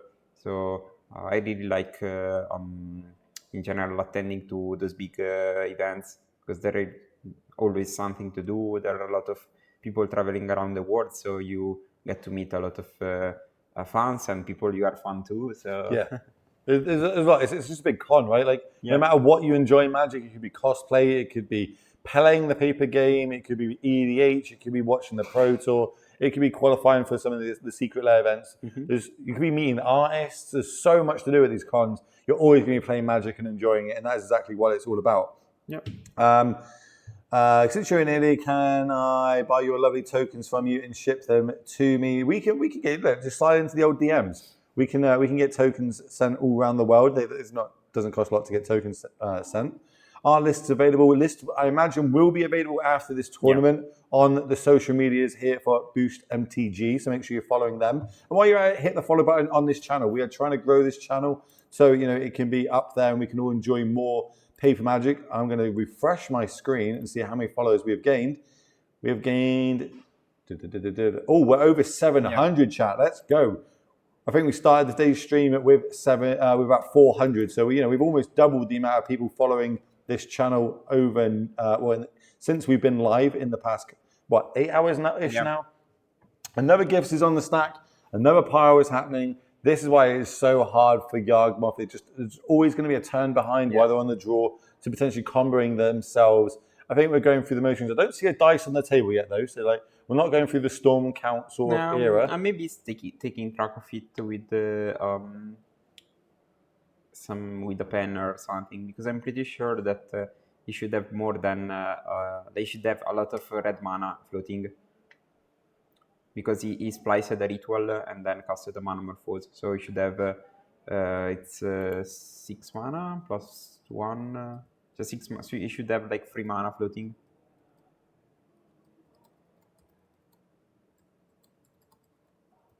Just asking our table spotter if we can start getting dice on the table for the storm counts and mana. Yes. 2024 still sees storm combo kills. A big Chad indeed. You know what I mean? We thought it died in 2014. Maybe 2024 is the reinsurgence of Storm coming out of retirement. This is the gifts pile. This is where I feel like I'm always doing something wrong. I always feel like I'm giving him the wrong 2 cards. Nothing really matters at this point. You're just... Yeah, I think we're going through the motion. We're going to say, like, hey, if this is resolved, I'm going to be able to cast this. Here's a load of mana. Yeah, I think it's taking track of the storm with the trackpad outside of the screen, because I think that's the actual what actual Wizard of the Coast want, because the dices are confusing, but it would be amazing for us to see the dice, so we can also... Especially while doing it. Chat's asking, what is a bad matchup for Storm currently in the meta? I think Murktide is quite bad because Land Ragavan or just every play pattern of Murktide is quite detrimental for Storm, because it can kill your creatures and gifts never resolve. Like piercing a gift ungiven is great. Then I think Red-Black Evoke is a bad matchup for Doughty and for the discard spells, Shield Red. I think that our Bowmaster, like each creature in Red-Black Evoke deck is a nightmare to deal with. And then I think that's it, basically. I feel like Darthy Voidwalker is pretty bad for him, right? The Echo's trying to get the lightning bolt to get off the battlefield first. So just for people maybe people weren't born in 2024, playing Magic in 2014, sorry. Talk us through Storm and what's the actual goal of this deck? Why are we seeing all these cards just go from the graveyard to play to now to exile? What is happening? Talk us through this. So basically, the goal of the deck is amassing a ton of spells. Each spell generates a Storm trigger, and then there are actual cards with Storm. That's an ability that when it goes on the stack, create X copy, where X is the number of spells casted this turn. And the usual win con in Modern are either Grapeshot that deals 1 damage, or Empty the Warrens that creates 2 Goblin, so you get a huge mass of creatures. But I think we are all playing Vintage Cube these days, since it's a magical line, so we can see Brain Freeze is a better win condition, it's a faster win condition, you need less triggers, or even like Tendrils of Agony is usually the card. But also the recently unbanned card Mind Desire in Storm, in Legacy, of course, can generate a lot of value. I think it's a boomer mechanic, because it's not a mechanic that can be implemented on Arena. Yeah. So it'd be pretty rough. Yeah. But here we go. We're going to see that kind of scooped up. We're going to go to the sideboards for both these players. Storm is going to go on up. Being a Yawgmoth player, I think this is a horrendous matchup for me, and my sideboard is not tailored for it. So we have got Chalice of the Void, Fatal Push, Go for the Throat, Formulate Mage, Necromancer, Legion's Ending, Haywire Might, Reclamation Stage, Force of Vigor, Soul Jailer, and Endurance. Any of these cards take fancy? You have to read again Soulless Jailer, because each time I read I forgot. But I think Endurance? Endurance for sure is a side-in. Soul Jailer? Maybe, I think so. Force of Vigor? I don't think so, no. Rex Sage? No. Haywire Might? No. Legion's End? Maybe for the goblins. For the goblin things to have a nice clean and ass. maybe even for the one of the necromancers. Yes. Okay. Necromancer? I think so, but I will struggle to understand what the name. What we're actually going to call with it. Formulate Mage? I don't think so. Go for the Throat? Yes, I would side every removal and just trust my gut, and hopefully I can race it. Chalice of the Void? Nah. Nope. Okay. Well, let's have a little look at what Storm's got going on their sideboard. We're seeing 4 Lightning Bolts, 2 Blood Moons, 3 Flames of Anor, 2 Empty the Warrens, 3 Flusterstorms, and 1 Spell Pierce. What are you liking here, if anything?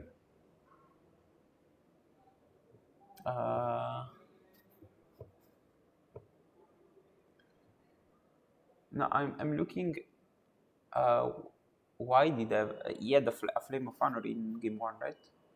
He did have a flame to annoy in game 1, correct. Let's have a little look-see. There is no way of getting that, right? That shouldn't be in your deck. Unless this is wrong. Let's flag that up, I guess.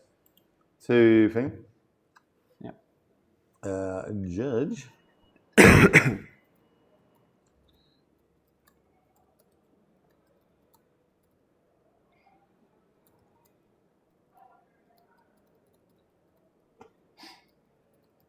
Maybe the list we've been sent is slightly wrong. Yeah, maybe. Or maybe there are 16 cards in the sideboard. No, there's no wish failure. We passed down to the judges. We might have the wrong deck list. It has been sent to us. It's not actually been a... Okay. Yes, one. It's a mistake. There's one in the main, apparently. Okay. It's a mistake at this end. So it's all good. Nice integrity, Dame. One of the Arena does have Storm now. Oh, really? In Timeless, we've got Tendrils of Agony. I'm it's actually very curious, one of the best decks in the I'm Rakdos Breach deck. How Arena deals with 20 copies of Storm on the Oh, stack? it doesn't. Arena's good with stacks. I tell you, it just you just go accept all and then die. Okay. But yeah, you don't drop yourself again? No. You don't. No. They've got rid of that. Where that was like, geez, that was like a year and a half ago, maybe 2 years ago, when Squad Chief managed to break the format with you basically end up timing out your opponent with the rope. They fixed that, updated it, so you can't actually. That doesn't happen in Arena anymore. Okay. I was one of the people that were delivered the flyer with the Arena codes back in the day when the program was all in beta. Oh, I played it when it was in beta. Yeah, me too. Back in the day. Then that's my Arena. Don't get me wrong. Obviously, Timeless I think is actually really good. Like, I know I'm kind of biased because I played a big tournament yesterday to do with it, but genuinely I enjoy playing it. It is so powerful. It really is a cool thing. The problem is that the buy-in for it, I think, is quite high if you've not kept up with Arena. If someone gives me a gold account, like a gold account, cards, and tells me you can play for money, I'm down to play it. Otherwise, I don't know. Well, Storm is one game up here as we go into our sideboarding. So I think we are looking at the sideboard. I think I just want more Flame of Honor. That's the only card that can deal with the Artifact 8 and creatures. Maybe Bolts, but I'm not even sure. Well, we've got a keep from both our players here, and we are starting off with a turn 1. Delighted Halfling. Well, kind of like the one-drop mana dork of choice these days because it makes legendary spells uncounterable. You can tap for colorless mana or a colored mana source of a legendary card. And it's got, more importantly, toughness 2 with loads of Orcish Bowmasters floating around the format. That is where you want to be on the back end of your creatures. Preordain, double scry, draw a card. Looks like we are a little bit land light. By light, I mean 0. We have got none in hand. Only this one here. Soulless Jailer. Yeah, there's one in the sideboard. I believe that stops spells from being cast from outside of your hand, I believe. Yes, I think so. No, it's from Graveyard or Exile. Is it? Yeah, from Graveyard and Exile. Okay, so it stops... you can still play Panglacial Burma, I think. Okay. I'm just going to nod and smile. Yes, sure, why not? Ooh, okay. Necromancer turn 2 is exactly, when you're going to cast this, you want to be casting it now. But what do we name? I personally would name Gifts Ungiven. Gifts Ungiven, okay. And it looks like also Fasoli has 2 in hand, so... Well, if he does that, it actually gives him what? Two zombies? We're on a beatdown plan then. Yeah. We basically cast Empty the Warrens twice for them. This is where it gets harder because there's so many different attack angles for these Storm decks. Do you name Empty the Warrens? Cool, I've got Grape Shot. Do you name Grape Shot? Cool, I've got Empty the Warrens. And it can even win through Lightning Bolt sometimes. You know what I mean? Get all 4 Lightning Bolts in the graveyard and then are we going to go... Names, okay, we'll go Past in Flames. Past in Flames. Interesting. Okay. Wow, this hand without lands, but there is a preordain, so And we get a full look. We get to see, potentially there are 2 copies in the sideboard. So if we do draw the second one, we get a nice big look through this deck and see what we should be naming with that second copy. So it looks like Fasoli sided, I think, 1 bolt and 2 flames, something like that. Deck lists will be going live on the social media accounts of Boost MTG. So make sure you go follow them on Twitter, on Facebook. And while you're at it, you might as well hit the follow button on this Twitch account. Of course, we're trying to grow this. This is a brand new channel. If I hit refresh, is it going to be more than 708 followers? 713. We're growing, chat. We're growing. We're slowly getting there. So anybody watching right now, if you haven't hit that follow button, please hit that follow button. Help us grow this channel to bring you more beautiful paper magic. Remember, tomorrow we've got a full tournament of Legacy, which will be being streamed on this channel here. Fresh set of casters, because we're going to be losing our voice by the end of today. Yeah. And we're just writing these down. I'm always a fan of just saying to my opponent, I'll just play them up. Yeah. Draw for the turn. Wasn't a land. Preordain needs to see a land in his top 3, or it's going to be pretty hard. 1, 2. Well, I suppose it's it counts as a land. It counts. Spikefield Hazard is technically a spell, but we are going to be playing it for its tapped land on the other side. So we've still got a game. We're still rocking and rolling. What can we do here? Turn number 3. Potentially 4 mana for the turn. Are we going to slam something like a Yargmoth down? I think there is a Grist. I would just play Grist, because your opponent can't remand it, and you know that Fasoli will probably play a creature next turn. So Grist is the best counterpoint. Grist is huge. Grist is such a good card. 2 mana. Cauldron? Or just the tapped position. Yeah. Tap Seju, and here is the Grist. We're going to get in there for a point. Yeah. Decided to attack before playing the Dryad Arbor. That's interesting. I think I'm cool with this. Like the sequence in this turn doesn't really matter. More it's the damage. And one thing to note with Yargmoth as an island does come off the top is they don't play Strangleroot Ghost anymore. That used to be one of our best beatdown plans, just a 2-mana 2/1 haste that had Undying. Now we kind of lost that. We are a little bit slower in our beatdown plan. We still have it, but we're just not as quick. I think Fasoli will probably play land and then go Ritual plus Gifts Ungiven in this hand up. Okay. I think at least. And I remember when Veil of Summer was a card and you countered. It's still a card. Come on, it's still a card. Mid Legacy. No. Look, anyone in chat watching, who plays Veil of Summer still? Come on, that's got to be a card still sees modern play, right? The removed card is Past in Flames. Past in Flames. They also brought in a couple of lightning bolts as well, I guess. Yeah, I think this game is still easy winnable from Fasoli side. Oh yeah. And also like he has a Flame of Honor. Yeah. But this is where being like an experienced Storm player comes in dividends here, right? Like this is where it's really going to start shining. You're like, okay, they've taken 1/2 of my combo away, or at least the element that makes my combo slightly easier. How do I win from here? Okay, I've got this card, I've got that card. Okay, that's the line. That's how I'm going to do my game plan. That's how I'm going to sculpt my hand moving forward. As we're going to see, Grist ticked up. Mill one more card. It's an Orcish Bowmaster. Here comes another Insect token. Where are we going to go from here? Damage will start piling up the longer this stays on the battlefield. It's played in Golgari, mid-range, and Ponza. You know, those 2 real awesome tier 1 Monarchs. Thank you very much, chat. I appreciate it. You're not helping me. I need a tier 1 deck that plays it. Sometimes I've seen it in Yargmoth. Like, I don't see it very often. Sometimes it is just a one-of. Sometimes you see it in Titan. I don't know. It seems a very iffy card to be played in those decks. Yeah, it's all right. Like making something uncountable, making yourself Thoughtseize proof for a turn. It could be a thing. We need to decide how we're going to move through it. We're going to use the uncounterable side from this Delighted Halfling to cast this Vizier. Patra. I think everything is kind of fine. Oh yeah, Hapacho. I just want to play these gifts and given and stuff. That's my plan.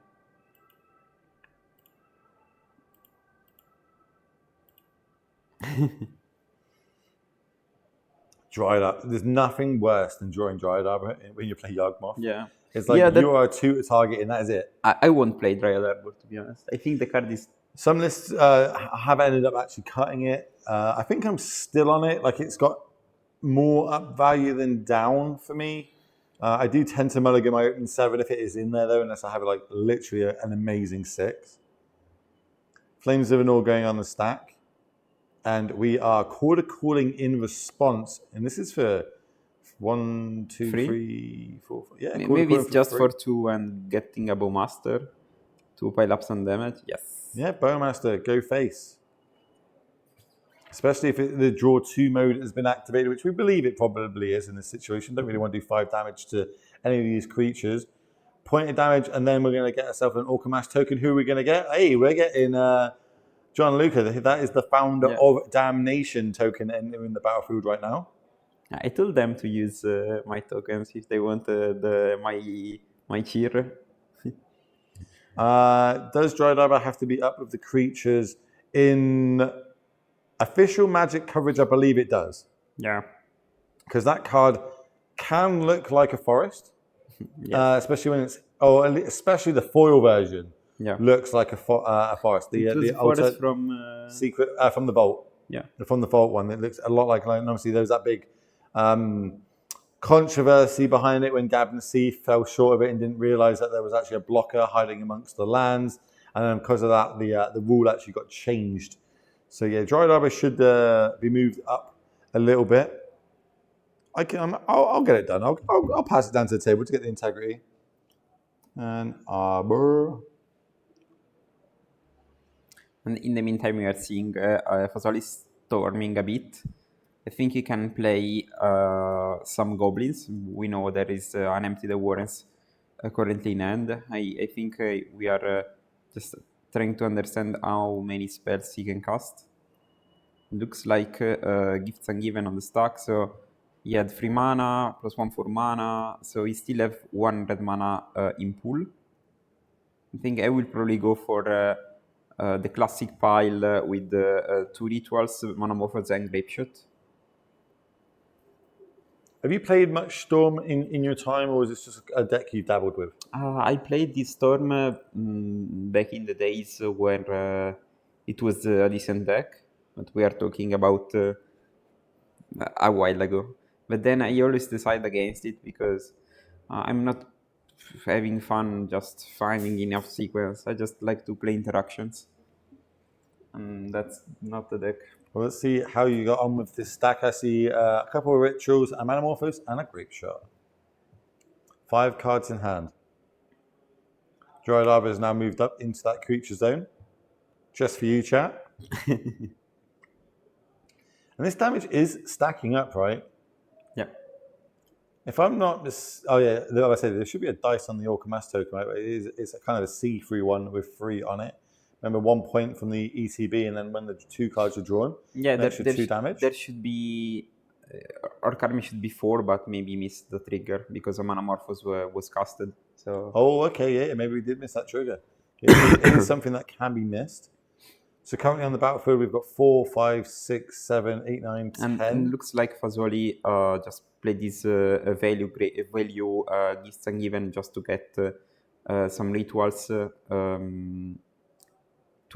To get even more mana and then cast Empty the Warrens, Remand Empty the Warrens. At least it's what I think. He can even kill the Orcish Bowmaster before drawing 2 cards, 1 from Remand and 1 from the Baral loot. What are these players' records? They are playing for top 8. This is a winning in for these players. We're in round number 8, Mr. Big Monkey, and good afternoon, good sir. That's so you'd think this is one of the earlier turns, seeing Storm, right? You'd be like, oh, okay, sure, but no, we are in round 8 of 8, where Storm is playing to see if they can get into the top 8 here of Damnation, number 3. We started with 217 players. We're trying to whittle it down to the final 8. So they can walk away with their fair share of €5,000 moving forward. It is going to be sick. I think this is the talking point of today, right? That Storm has managed to get themselves into this situation. Be even bigger if they manage to actually get themselves into this top 8. Yeah, I'm curious about this pipe specifically because I think the instinct of the Yagmoth player is just giving him 2 rituals. So I think I'm curious if he wants to just get... because I think he's trying to get a Manamorphose in hand. Because you get access to blue mana, you can develop your strategy better. Rather than... so I think it's fine to get islanded or just a fetch over a ritual. Let's see what they need to pick. This is where like the kind of the experience is really going to shine of like what 4 cards you need to see. Because remember, Gifts and Giving, target opponent. You get to go look through your deck. You get to pick 4 cards with 4 different names into a pile. Your opponent will then split them into 2 piles of 2. And decide which one will go to your graveyard and which one will go to your hand. Past in Flames has been exiled from Necromancer, so they are gone. They're out of the deck. That's normally one of the cards you always see in these piles because it has that powerful flashback ability. But not in this game, not in game number 2. It looks like it is Lightning Bolt, Grape Shot, and 2 Ritual. Oh no, Manamorphose and Ritual. Yep. How would you split this? Or is there just no right answer? For sure, Grape Shot in the graveyard and maybe Ritual in the graveyard, I don't know. Even probably Manamorphose. I like Bolt is not threatening in my opinion. How much mana is in the pool? I think idea. A lot. I have asked dice to be put on the table, but I think they're doing it with pen and paper. I think it's probably I'd say 6 or 7. Like that's the probably numbers. So it was. So let's see. At least this is 5. At least 5. 5 min.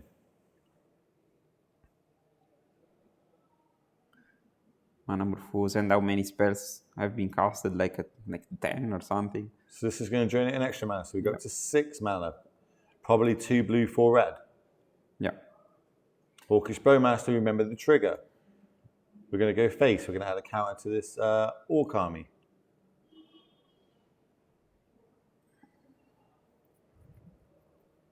More importantly, what is the storm count?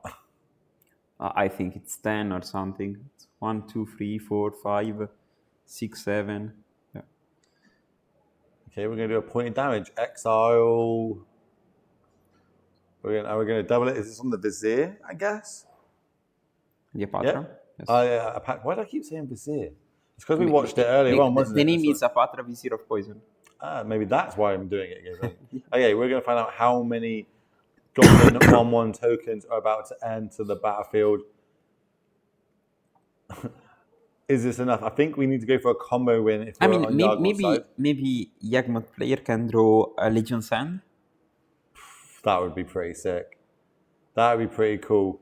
I'm going to go on a limb here and say it's more than 4. We've got the Yagmoth actual combo itself. That could be a thing. 6, so that's 12, 18, 24. So it's quite a lot. It's quite a lot of tokens. The spell count was 12. Doesn't he have an easy kill? Not those. Past in Flames has been exiled.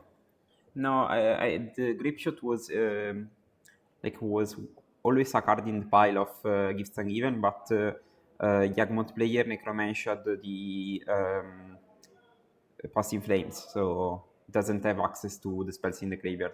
Unless it naturally draw the Grip Shot, he can't cast it. Yeah, normally you search it, put it in your graveyard, cast Past in Flames, and then you've got access to it. Not without Past going on here. Remember that you got put into the graveyard via the Gifts and Given. Yeah. Yeah, true. Some do side them out. But I think it's fine to keep in Grip Shot versus Yagmoth because it's a creature deck, so you get something eventually. Do you know what I heard? I heard if you like Storm, you need to hit that follow button on this channel, chat. That's something I definitely heard. If you like this Paper Magic coming to you live from Pisa, Italy, then I need you to hit that follow button. We need to grow this channel so we can bring you more beautiful paper events. We've got Modern today, Legacy tomorrow, Pauper later on in the year. Why would you not hit that button? Make sure that alarm bell is ticked so every time it goes live, you know you're in for a treat. Here comes 4 mana. Here is Yawgmoth. That's going to hit the battlefield. Now, we need some quarter callings. 12 life. We definitely don't have 12 creatures in the graveyard and can't put 12 creatures in the graveyard. It was smart from Fasoli to kill the Apatra because it's another combo piece with Yagmoth. So now it forces the Yagmoth opponent to have at least two cards. Plus the Arbor. Plus, sorry, the Zulaport. Yeah, Necromancer got cast turn 2 on the play this game. Nailing Past in Flames. So 1, 2, 3, 4, 5, 6, potentially 7 blockers to the 22 attacking creatures on the other side of the battlefield, 16 life. Can he survive? Well, 22 minus 1, 2, 3, 4, 5, 6, 7. 22 minus 7 is quick math, 15. Can survive at 1. I mean... Yawgmoth not great at 1, let's be honest. In Italy we say a uno non è mai morto nessuno. That means at 1 no one ever died. No one ever lost. Okay, true. The deck list will be going public on the social media accounts of Boosh, so make sure you go follow them after this tournament will be going. That's Young Wolf going to the bin with the Grist tick up, not an insect, so we don't get a second trigger, but we do gain ourselves a 1/1 insect on our side of the table. No more land drops just yet. It would be fun if they end up drawing and then the game ends. I hope not. I think Storm's probably going to get... oh, no, okay, yeah. So we can block loads and then sacrifice loads to kill the other half. Yeah, I think maybe if Parlanti has a chord for Blood Artist, you can also gain a lot of life there. Oh, if you play enough Magic, that will come. There's enough times in Magic the Gathering when you got 1 life and you manage to stabilize and kind of fight back from it. It'd be pretty cool. It's that old saying, isn't it, from Fast and the Furious? Doesn't matter if you win by an inch or a mile. Still win. 1 life is not dead. But how do we push across the... So we can block 1, 2, 3, 4, 5, 6, 7. We can sacrifice 6 to kill another 6 creatures. But you lose 6 life. But that's losing 6 life is better than losing 12 life. I would just attack with all and... Yeah, math is for blockers. I wouldn't be leaving any back. But then I am at 12 life. I don't think the crackback could be lethal. But it could be lethal because of this Grist ultimate. Depending on how many creatures are in the graveyard, that in itself is a big swing. And we can sacrifice more creatures. After this combat, there could potentially be another 2 creatures in that graveyard. Yes. Yes, but also we know Fasoli has a remand in hand, and also Parlanti knows about the remand. So let's start moving to blocks. Block 1, block 2, block 3, block 4, block 5. Oh, we've got to be blocking a bit more here, right? Oh, I like this. 1, 2, 3, 4, and 5. That's my 5 tokens here. What else would you like to block? Currently, you've got 18 damage coming across. I don't know why Baral didn't attack. Yeah, I'd be attacking it, bro. So it's a 21 damage life swing here. But remember, a lot on the line for these players. This is winning in. Round number 8. Table 6 in the standings. The winner of this should be able to get themselves into the top 8 We're going to block another 2 with the Dryad Arbor. We're going to block another 1 with the Orcish Bowmaster. That now means there is 16 damage across. That is lethal. So we do need to start sacrificing some of these blockers. The blockers already happened, so we can sack these to kill the other ones. Yes, we'll be losing... but what can I I was about to say, yeah, so actually it doesn't work how we want it to work here, right? It's always lethal. We would need to sacrifice, hit a Chord of Cooling. Yes. To then chord for 2 and get ourselves, a Blood Artist effect. But we know that Fasoli has a remand. Like, both player knows, because it was from the Necromantia. It was revealed from the Necromantia. So if both 5 totals are to be correct here, right? 15. Now there's 15 still coming across. Yeah, I think we might be hard locked. Is there anything else? Maybe I counted the math wrong. Math is hard. Oh, right. Remand triggers Bowmaster. That's interesting. Yeah, true. So you should have attacked also with the... Okay, so here is the chord. We do have it. Remand's gone. Draw your card, draw your card, draw your card, draw your card. I think the... prima pesca. Yes, you can draw Orcish Bowmaster's trigger. This is going to keep me alive for a turn. I'd like to... Yeah, Baral, I think it's some A ability. It's what? Some A ability? Baral. Yeah, but you still draw off the remand. Yes. And that's enough to keep us alive. Yes. So you should have attacked with the...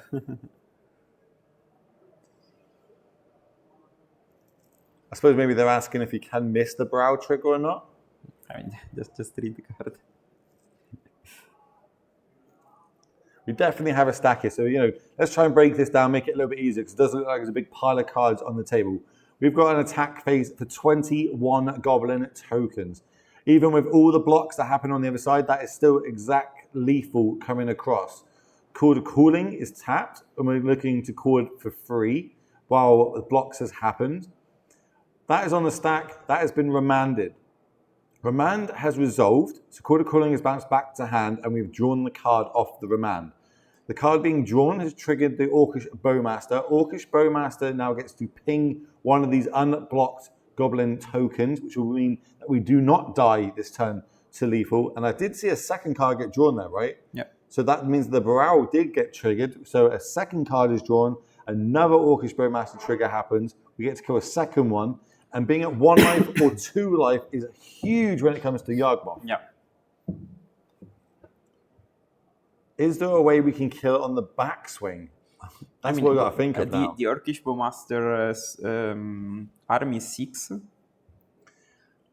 Would there be any difference if we attacked with Baral this turn as well? Would there be no outs? Did we miscount? Maybe not. But I would have just attacked with that, yes. It was fine to attack. Well, we shall see.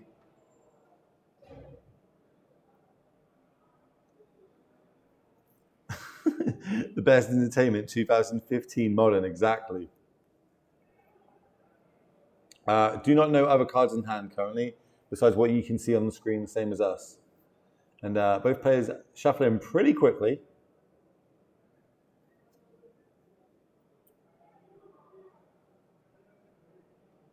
So by the time, so we're going to go through the motion of refilling our hand. We might as well, it works out the same except for we get to restock our hand. Every creature that would trade here, we might as well sacrifice it in response, draw ourselves another card, whittle down one more token on the other side of the battlefield. So we're down to 9 tokens coming across. Mm-hmm. And we're at 11 life. So by the time this all is done and dusted, 2 more tokens will be dead. And we will be down to 2 life. And that looks how it pans out. So there's 1, 2, 3, 4, 5, 11, 12, 13, 14 Goblin tokens. We're going to add a 2/2 Goblin to that. 12 life points. How many creatures are in the graveyard? Not 12. Yeah, but the army is 6/6. What does that matter? I mean, maybe you can just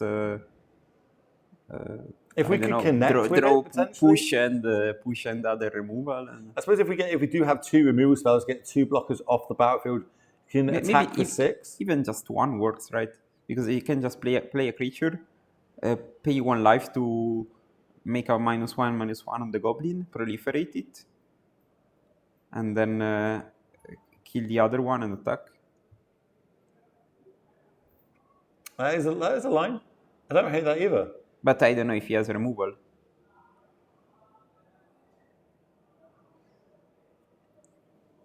Will be nice. Am I being mean? I don't think I was being mean. Okay, land drop for the turn. It is a basic. That's good. It doesn't cost us any life points. Now what are we going to do?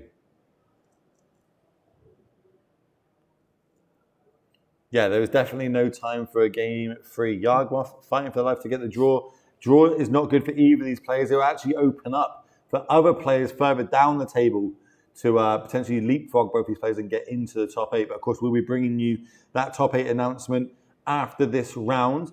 We'll let you know what decks they're on, what playing, what made the top 8. But we are definitely in the tank in this matchup. I'll see if I can get a count of how many creatures are in graveyard. I think it's better if you don't ask it, because it can be outside the seasons. And I'm going to ask the judge just to, when he looks for it, to actually give us a number, not ask. How many creatures in the...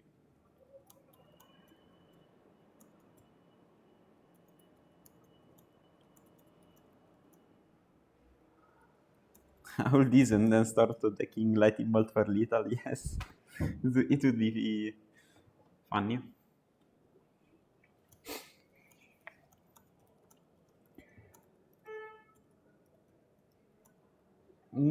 Because we are wondering, because there is a card in Yawgmoth's deck that exile all the tokens. It's Legion's Hand.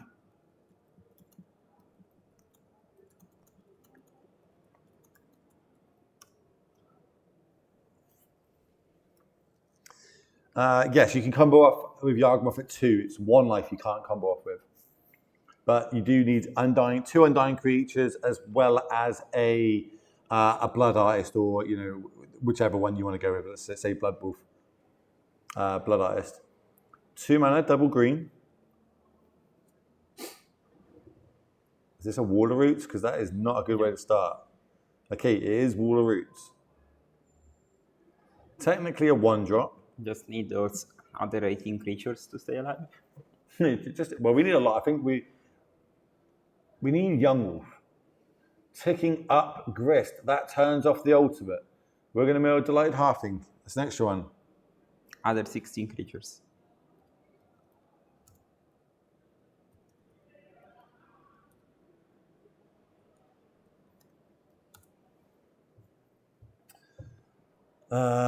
Where else are we going to go with this? We know about the cord in hand. Orcish Bowmaster comes down. That's going to add 1 more creature, remember, because the Orc token in play is now going to be 7. Yep. Classically looking for the 7 on the D6. We've all been there. I don't know if there is a cord target. Maybe Shieldred. So it's 3 plus 3, 6. Well, no, there is no. There is. Oh no, there is. I was going to say we can't call because we don't have enough green creatures. But luckily for us, Wall of Roots can provide 2 green mana. Which can we Shieldred? If you place a 1-drop out of the... No, we can't do it well, we'd have to do it at instant speed. Yes. On the next turn. Yeah. While my opponent's untapped. But then even Shielded, what does that achieve? I think you don't beat 18 creatures. Okay, where are we going with this? Are we... Calling definitely... looked like it was going to be played, but what are we calling for? I don't think there is, especially. I'd love to know what was in that hand to see what they had to play with. This turn took 6 minutes. Like that's Yawgmoth players. You have been telling me all day that Yawgmoth players are too slow. And we're just going to just lightning bolt, easy. Give some given. No, let's go.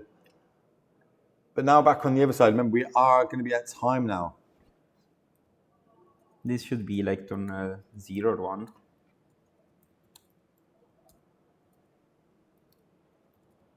It's going to be a clarification of it.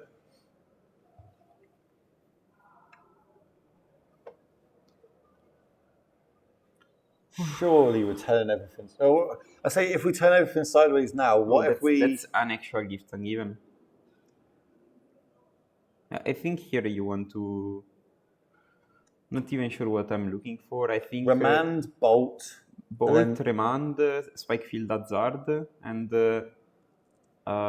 Flames? Flame probably, yes.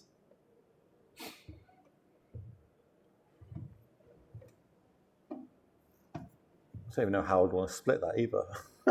Yeah, you put the cards that kills you in the graveyard, I think. Maybe even Otawara is a card. What, we've got 2 legendaries on the battlefield, yeah? You have 1 mana, but I don't think Otawara does anything. That's difficult. It can cast Call to Calling because the Wall of Roots has got the ability to add 1 green mana, and then you can also tap it for 1 green mana. So Wall of Roots technically counts as 2, and the insect token at the top of the screen, that is green and black colours. The rest of the board, though, that is black with the Orcamass token, the Goblin Bowmasters, and Yawgmoth itself. How many Goblin tokens? Yeah, there's 13 on the battlefield currently. Yeah. So Flame of the North goes to hand, so does Spikefield Hazard. Time to attack with all, I think. Do you do this first? Do you do this first? Because now it kind of forces the. Oh yeah, you force the cord, yes, and you still have flame to. So you're going to go for the green insect token because remember you need 3 green to be able to cast this cord. So yeah, I think this might just lock it up and lock up the top 8 slot. But of course we're in time, so we're going to use a bit more time up. Why not? Metamorphose, black tendrils. GG's. I like your enthusiasm. We might be seeing that tomorrow though, because remember a lot of legacy action will be happening. Yeah. And recently, like Storm is a very strong deck in Legacy. You can play. So it's a cord for 3, 1, 2. No, for 2. For 2. Which is enough to go get a Blood Artist. Blood Artist would be good here. Yes, but Flames of Anor in response. Killing Yawgmoth and. Yes, that would stop it as well. So yeah, there's the handshake. Congratulations to Storm taking it down, getting themselves into our top 8. So I imagine that's the last game in the room. It might not be, but if not, it'll be very, very close, which means we're going to go find out who's in our top 8. We're going to come back, we're going to announce it, and we're going to tell you exactly what decks have managed to make it into the top 8. We know one of them is Mengu. We know another one. It is going to be Storm. So what are going to be the other 6? Well, you're going to have to wait and find out because we also don't know because we don't have that information in front of us. But 2014 Storm. Yeah. Picking up the numbers, getting herself in the top 8. Maybe that's the talking point of the tournament today. Maybe there's some other spicy ones that got in there. We'll find out momentarily. So from me, from Paigonti, don't go anywhere. We'll be back real quickly with that top 8 and literally see how the top 8 shapes up. See you soon.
Welcome back, ladies and gentlemen, to Damnation number 3. My name is Will Hall, better known on the internet as the Will Hall EXP. That gentleman to my left, that is Pi Gonti, and we have brought you 8 rounds of modern action so far today. We started with 217 players, and we've managed to whittle it down to the final 8. But who are those 8 players, and what decks are they playing? Well, you're about to find out, because we're going to narrow it down. Who is in first place, Mr. Pi Gonti? It's Donati Andrea. And they are on Rhinos. No surprise there. Yeah. That's pretty much one of the best decks, tier 1 in the format. So they managed to take it all the way to the first slot here in the Swiss. Who's in second place? Menichelli Mattia. And they are on Zoo. So the 5-colored, the main Zoo decks that we've been seeing, picking up a lot of results, a lot of reach in that deck, managed to get themselves into the top 8. Congratulations to them. And in third place, Palma Matteo. And you're happy with this because it is Blue-Red Murktide that has managed to get themselves into the third slot. Fourth slot. Costa Gabriele. And of course, that's good for me. On Yagmoth, I'm pretty happy about that one. 5th place. Fasoli Luca, we already see that on camera now. It's the Storm Master. The 2014 deck managed to come 5th place today out of 217 players, ladies and gentlemen. Let's get some hype in the chat for that. Next up, Citino Guido. And of course, another Blue-Red Murktide list getting into that top 8. You're going to be happy with that. A lot of that deck going in there, the Legend Shredder build. Next up, Mengucci Andrea. I haven't heard of him. Say that again. I don't know that name. Mengucci. Is he good? Is he good? Is he all right? Well, they're on black mono, black coffers because they wanted to turn up today playing a card with Damnation in their 75, and we are at Damnation. They done it, and they managed to get into the top 8. So congratulations to them. And then sneaking in 8th place. Cribellin Simone. With mono, well not mono, it's no mono, it's red, black, green, Evoke that they managed to get in there with. So that is the top 8, that is the top 8 decks. But they have decided to split it. It's been a long day of Magic for everybody involved. The crew, the players, the venue, everything like that. So they decided to split, they're going to go get dinner. So unfortunately, for today, that is going to be the end of the stream. Tomorrow we will be coming back, not us, but another casting pair with 8 rounds of legacy action here live in Pisa at Damnation. So from me and Pi Gonti, we need to say our thank yous. We need to thank you to the crew working behind the scenes. You don't get to see them. I promise you, they're putting in an absolute shift. We've got people running back and forth down at the tables, writing deck lists. Them, the judges, the players for taking part, you at home for being an absolutely amazing audience throughout today and supporting us going through, growing this channel. I think we're really close to just doubling the amount of followers in one day. I need to say thank you to Pi Gonti, carrying me all weekend, giving me that expert knowledge of the modern format. And that's it. And last words, Pi Gonti?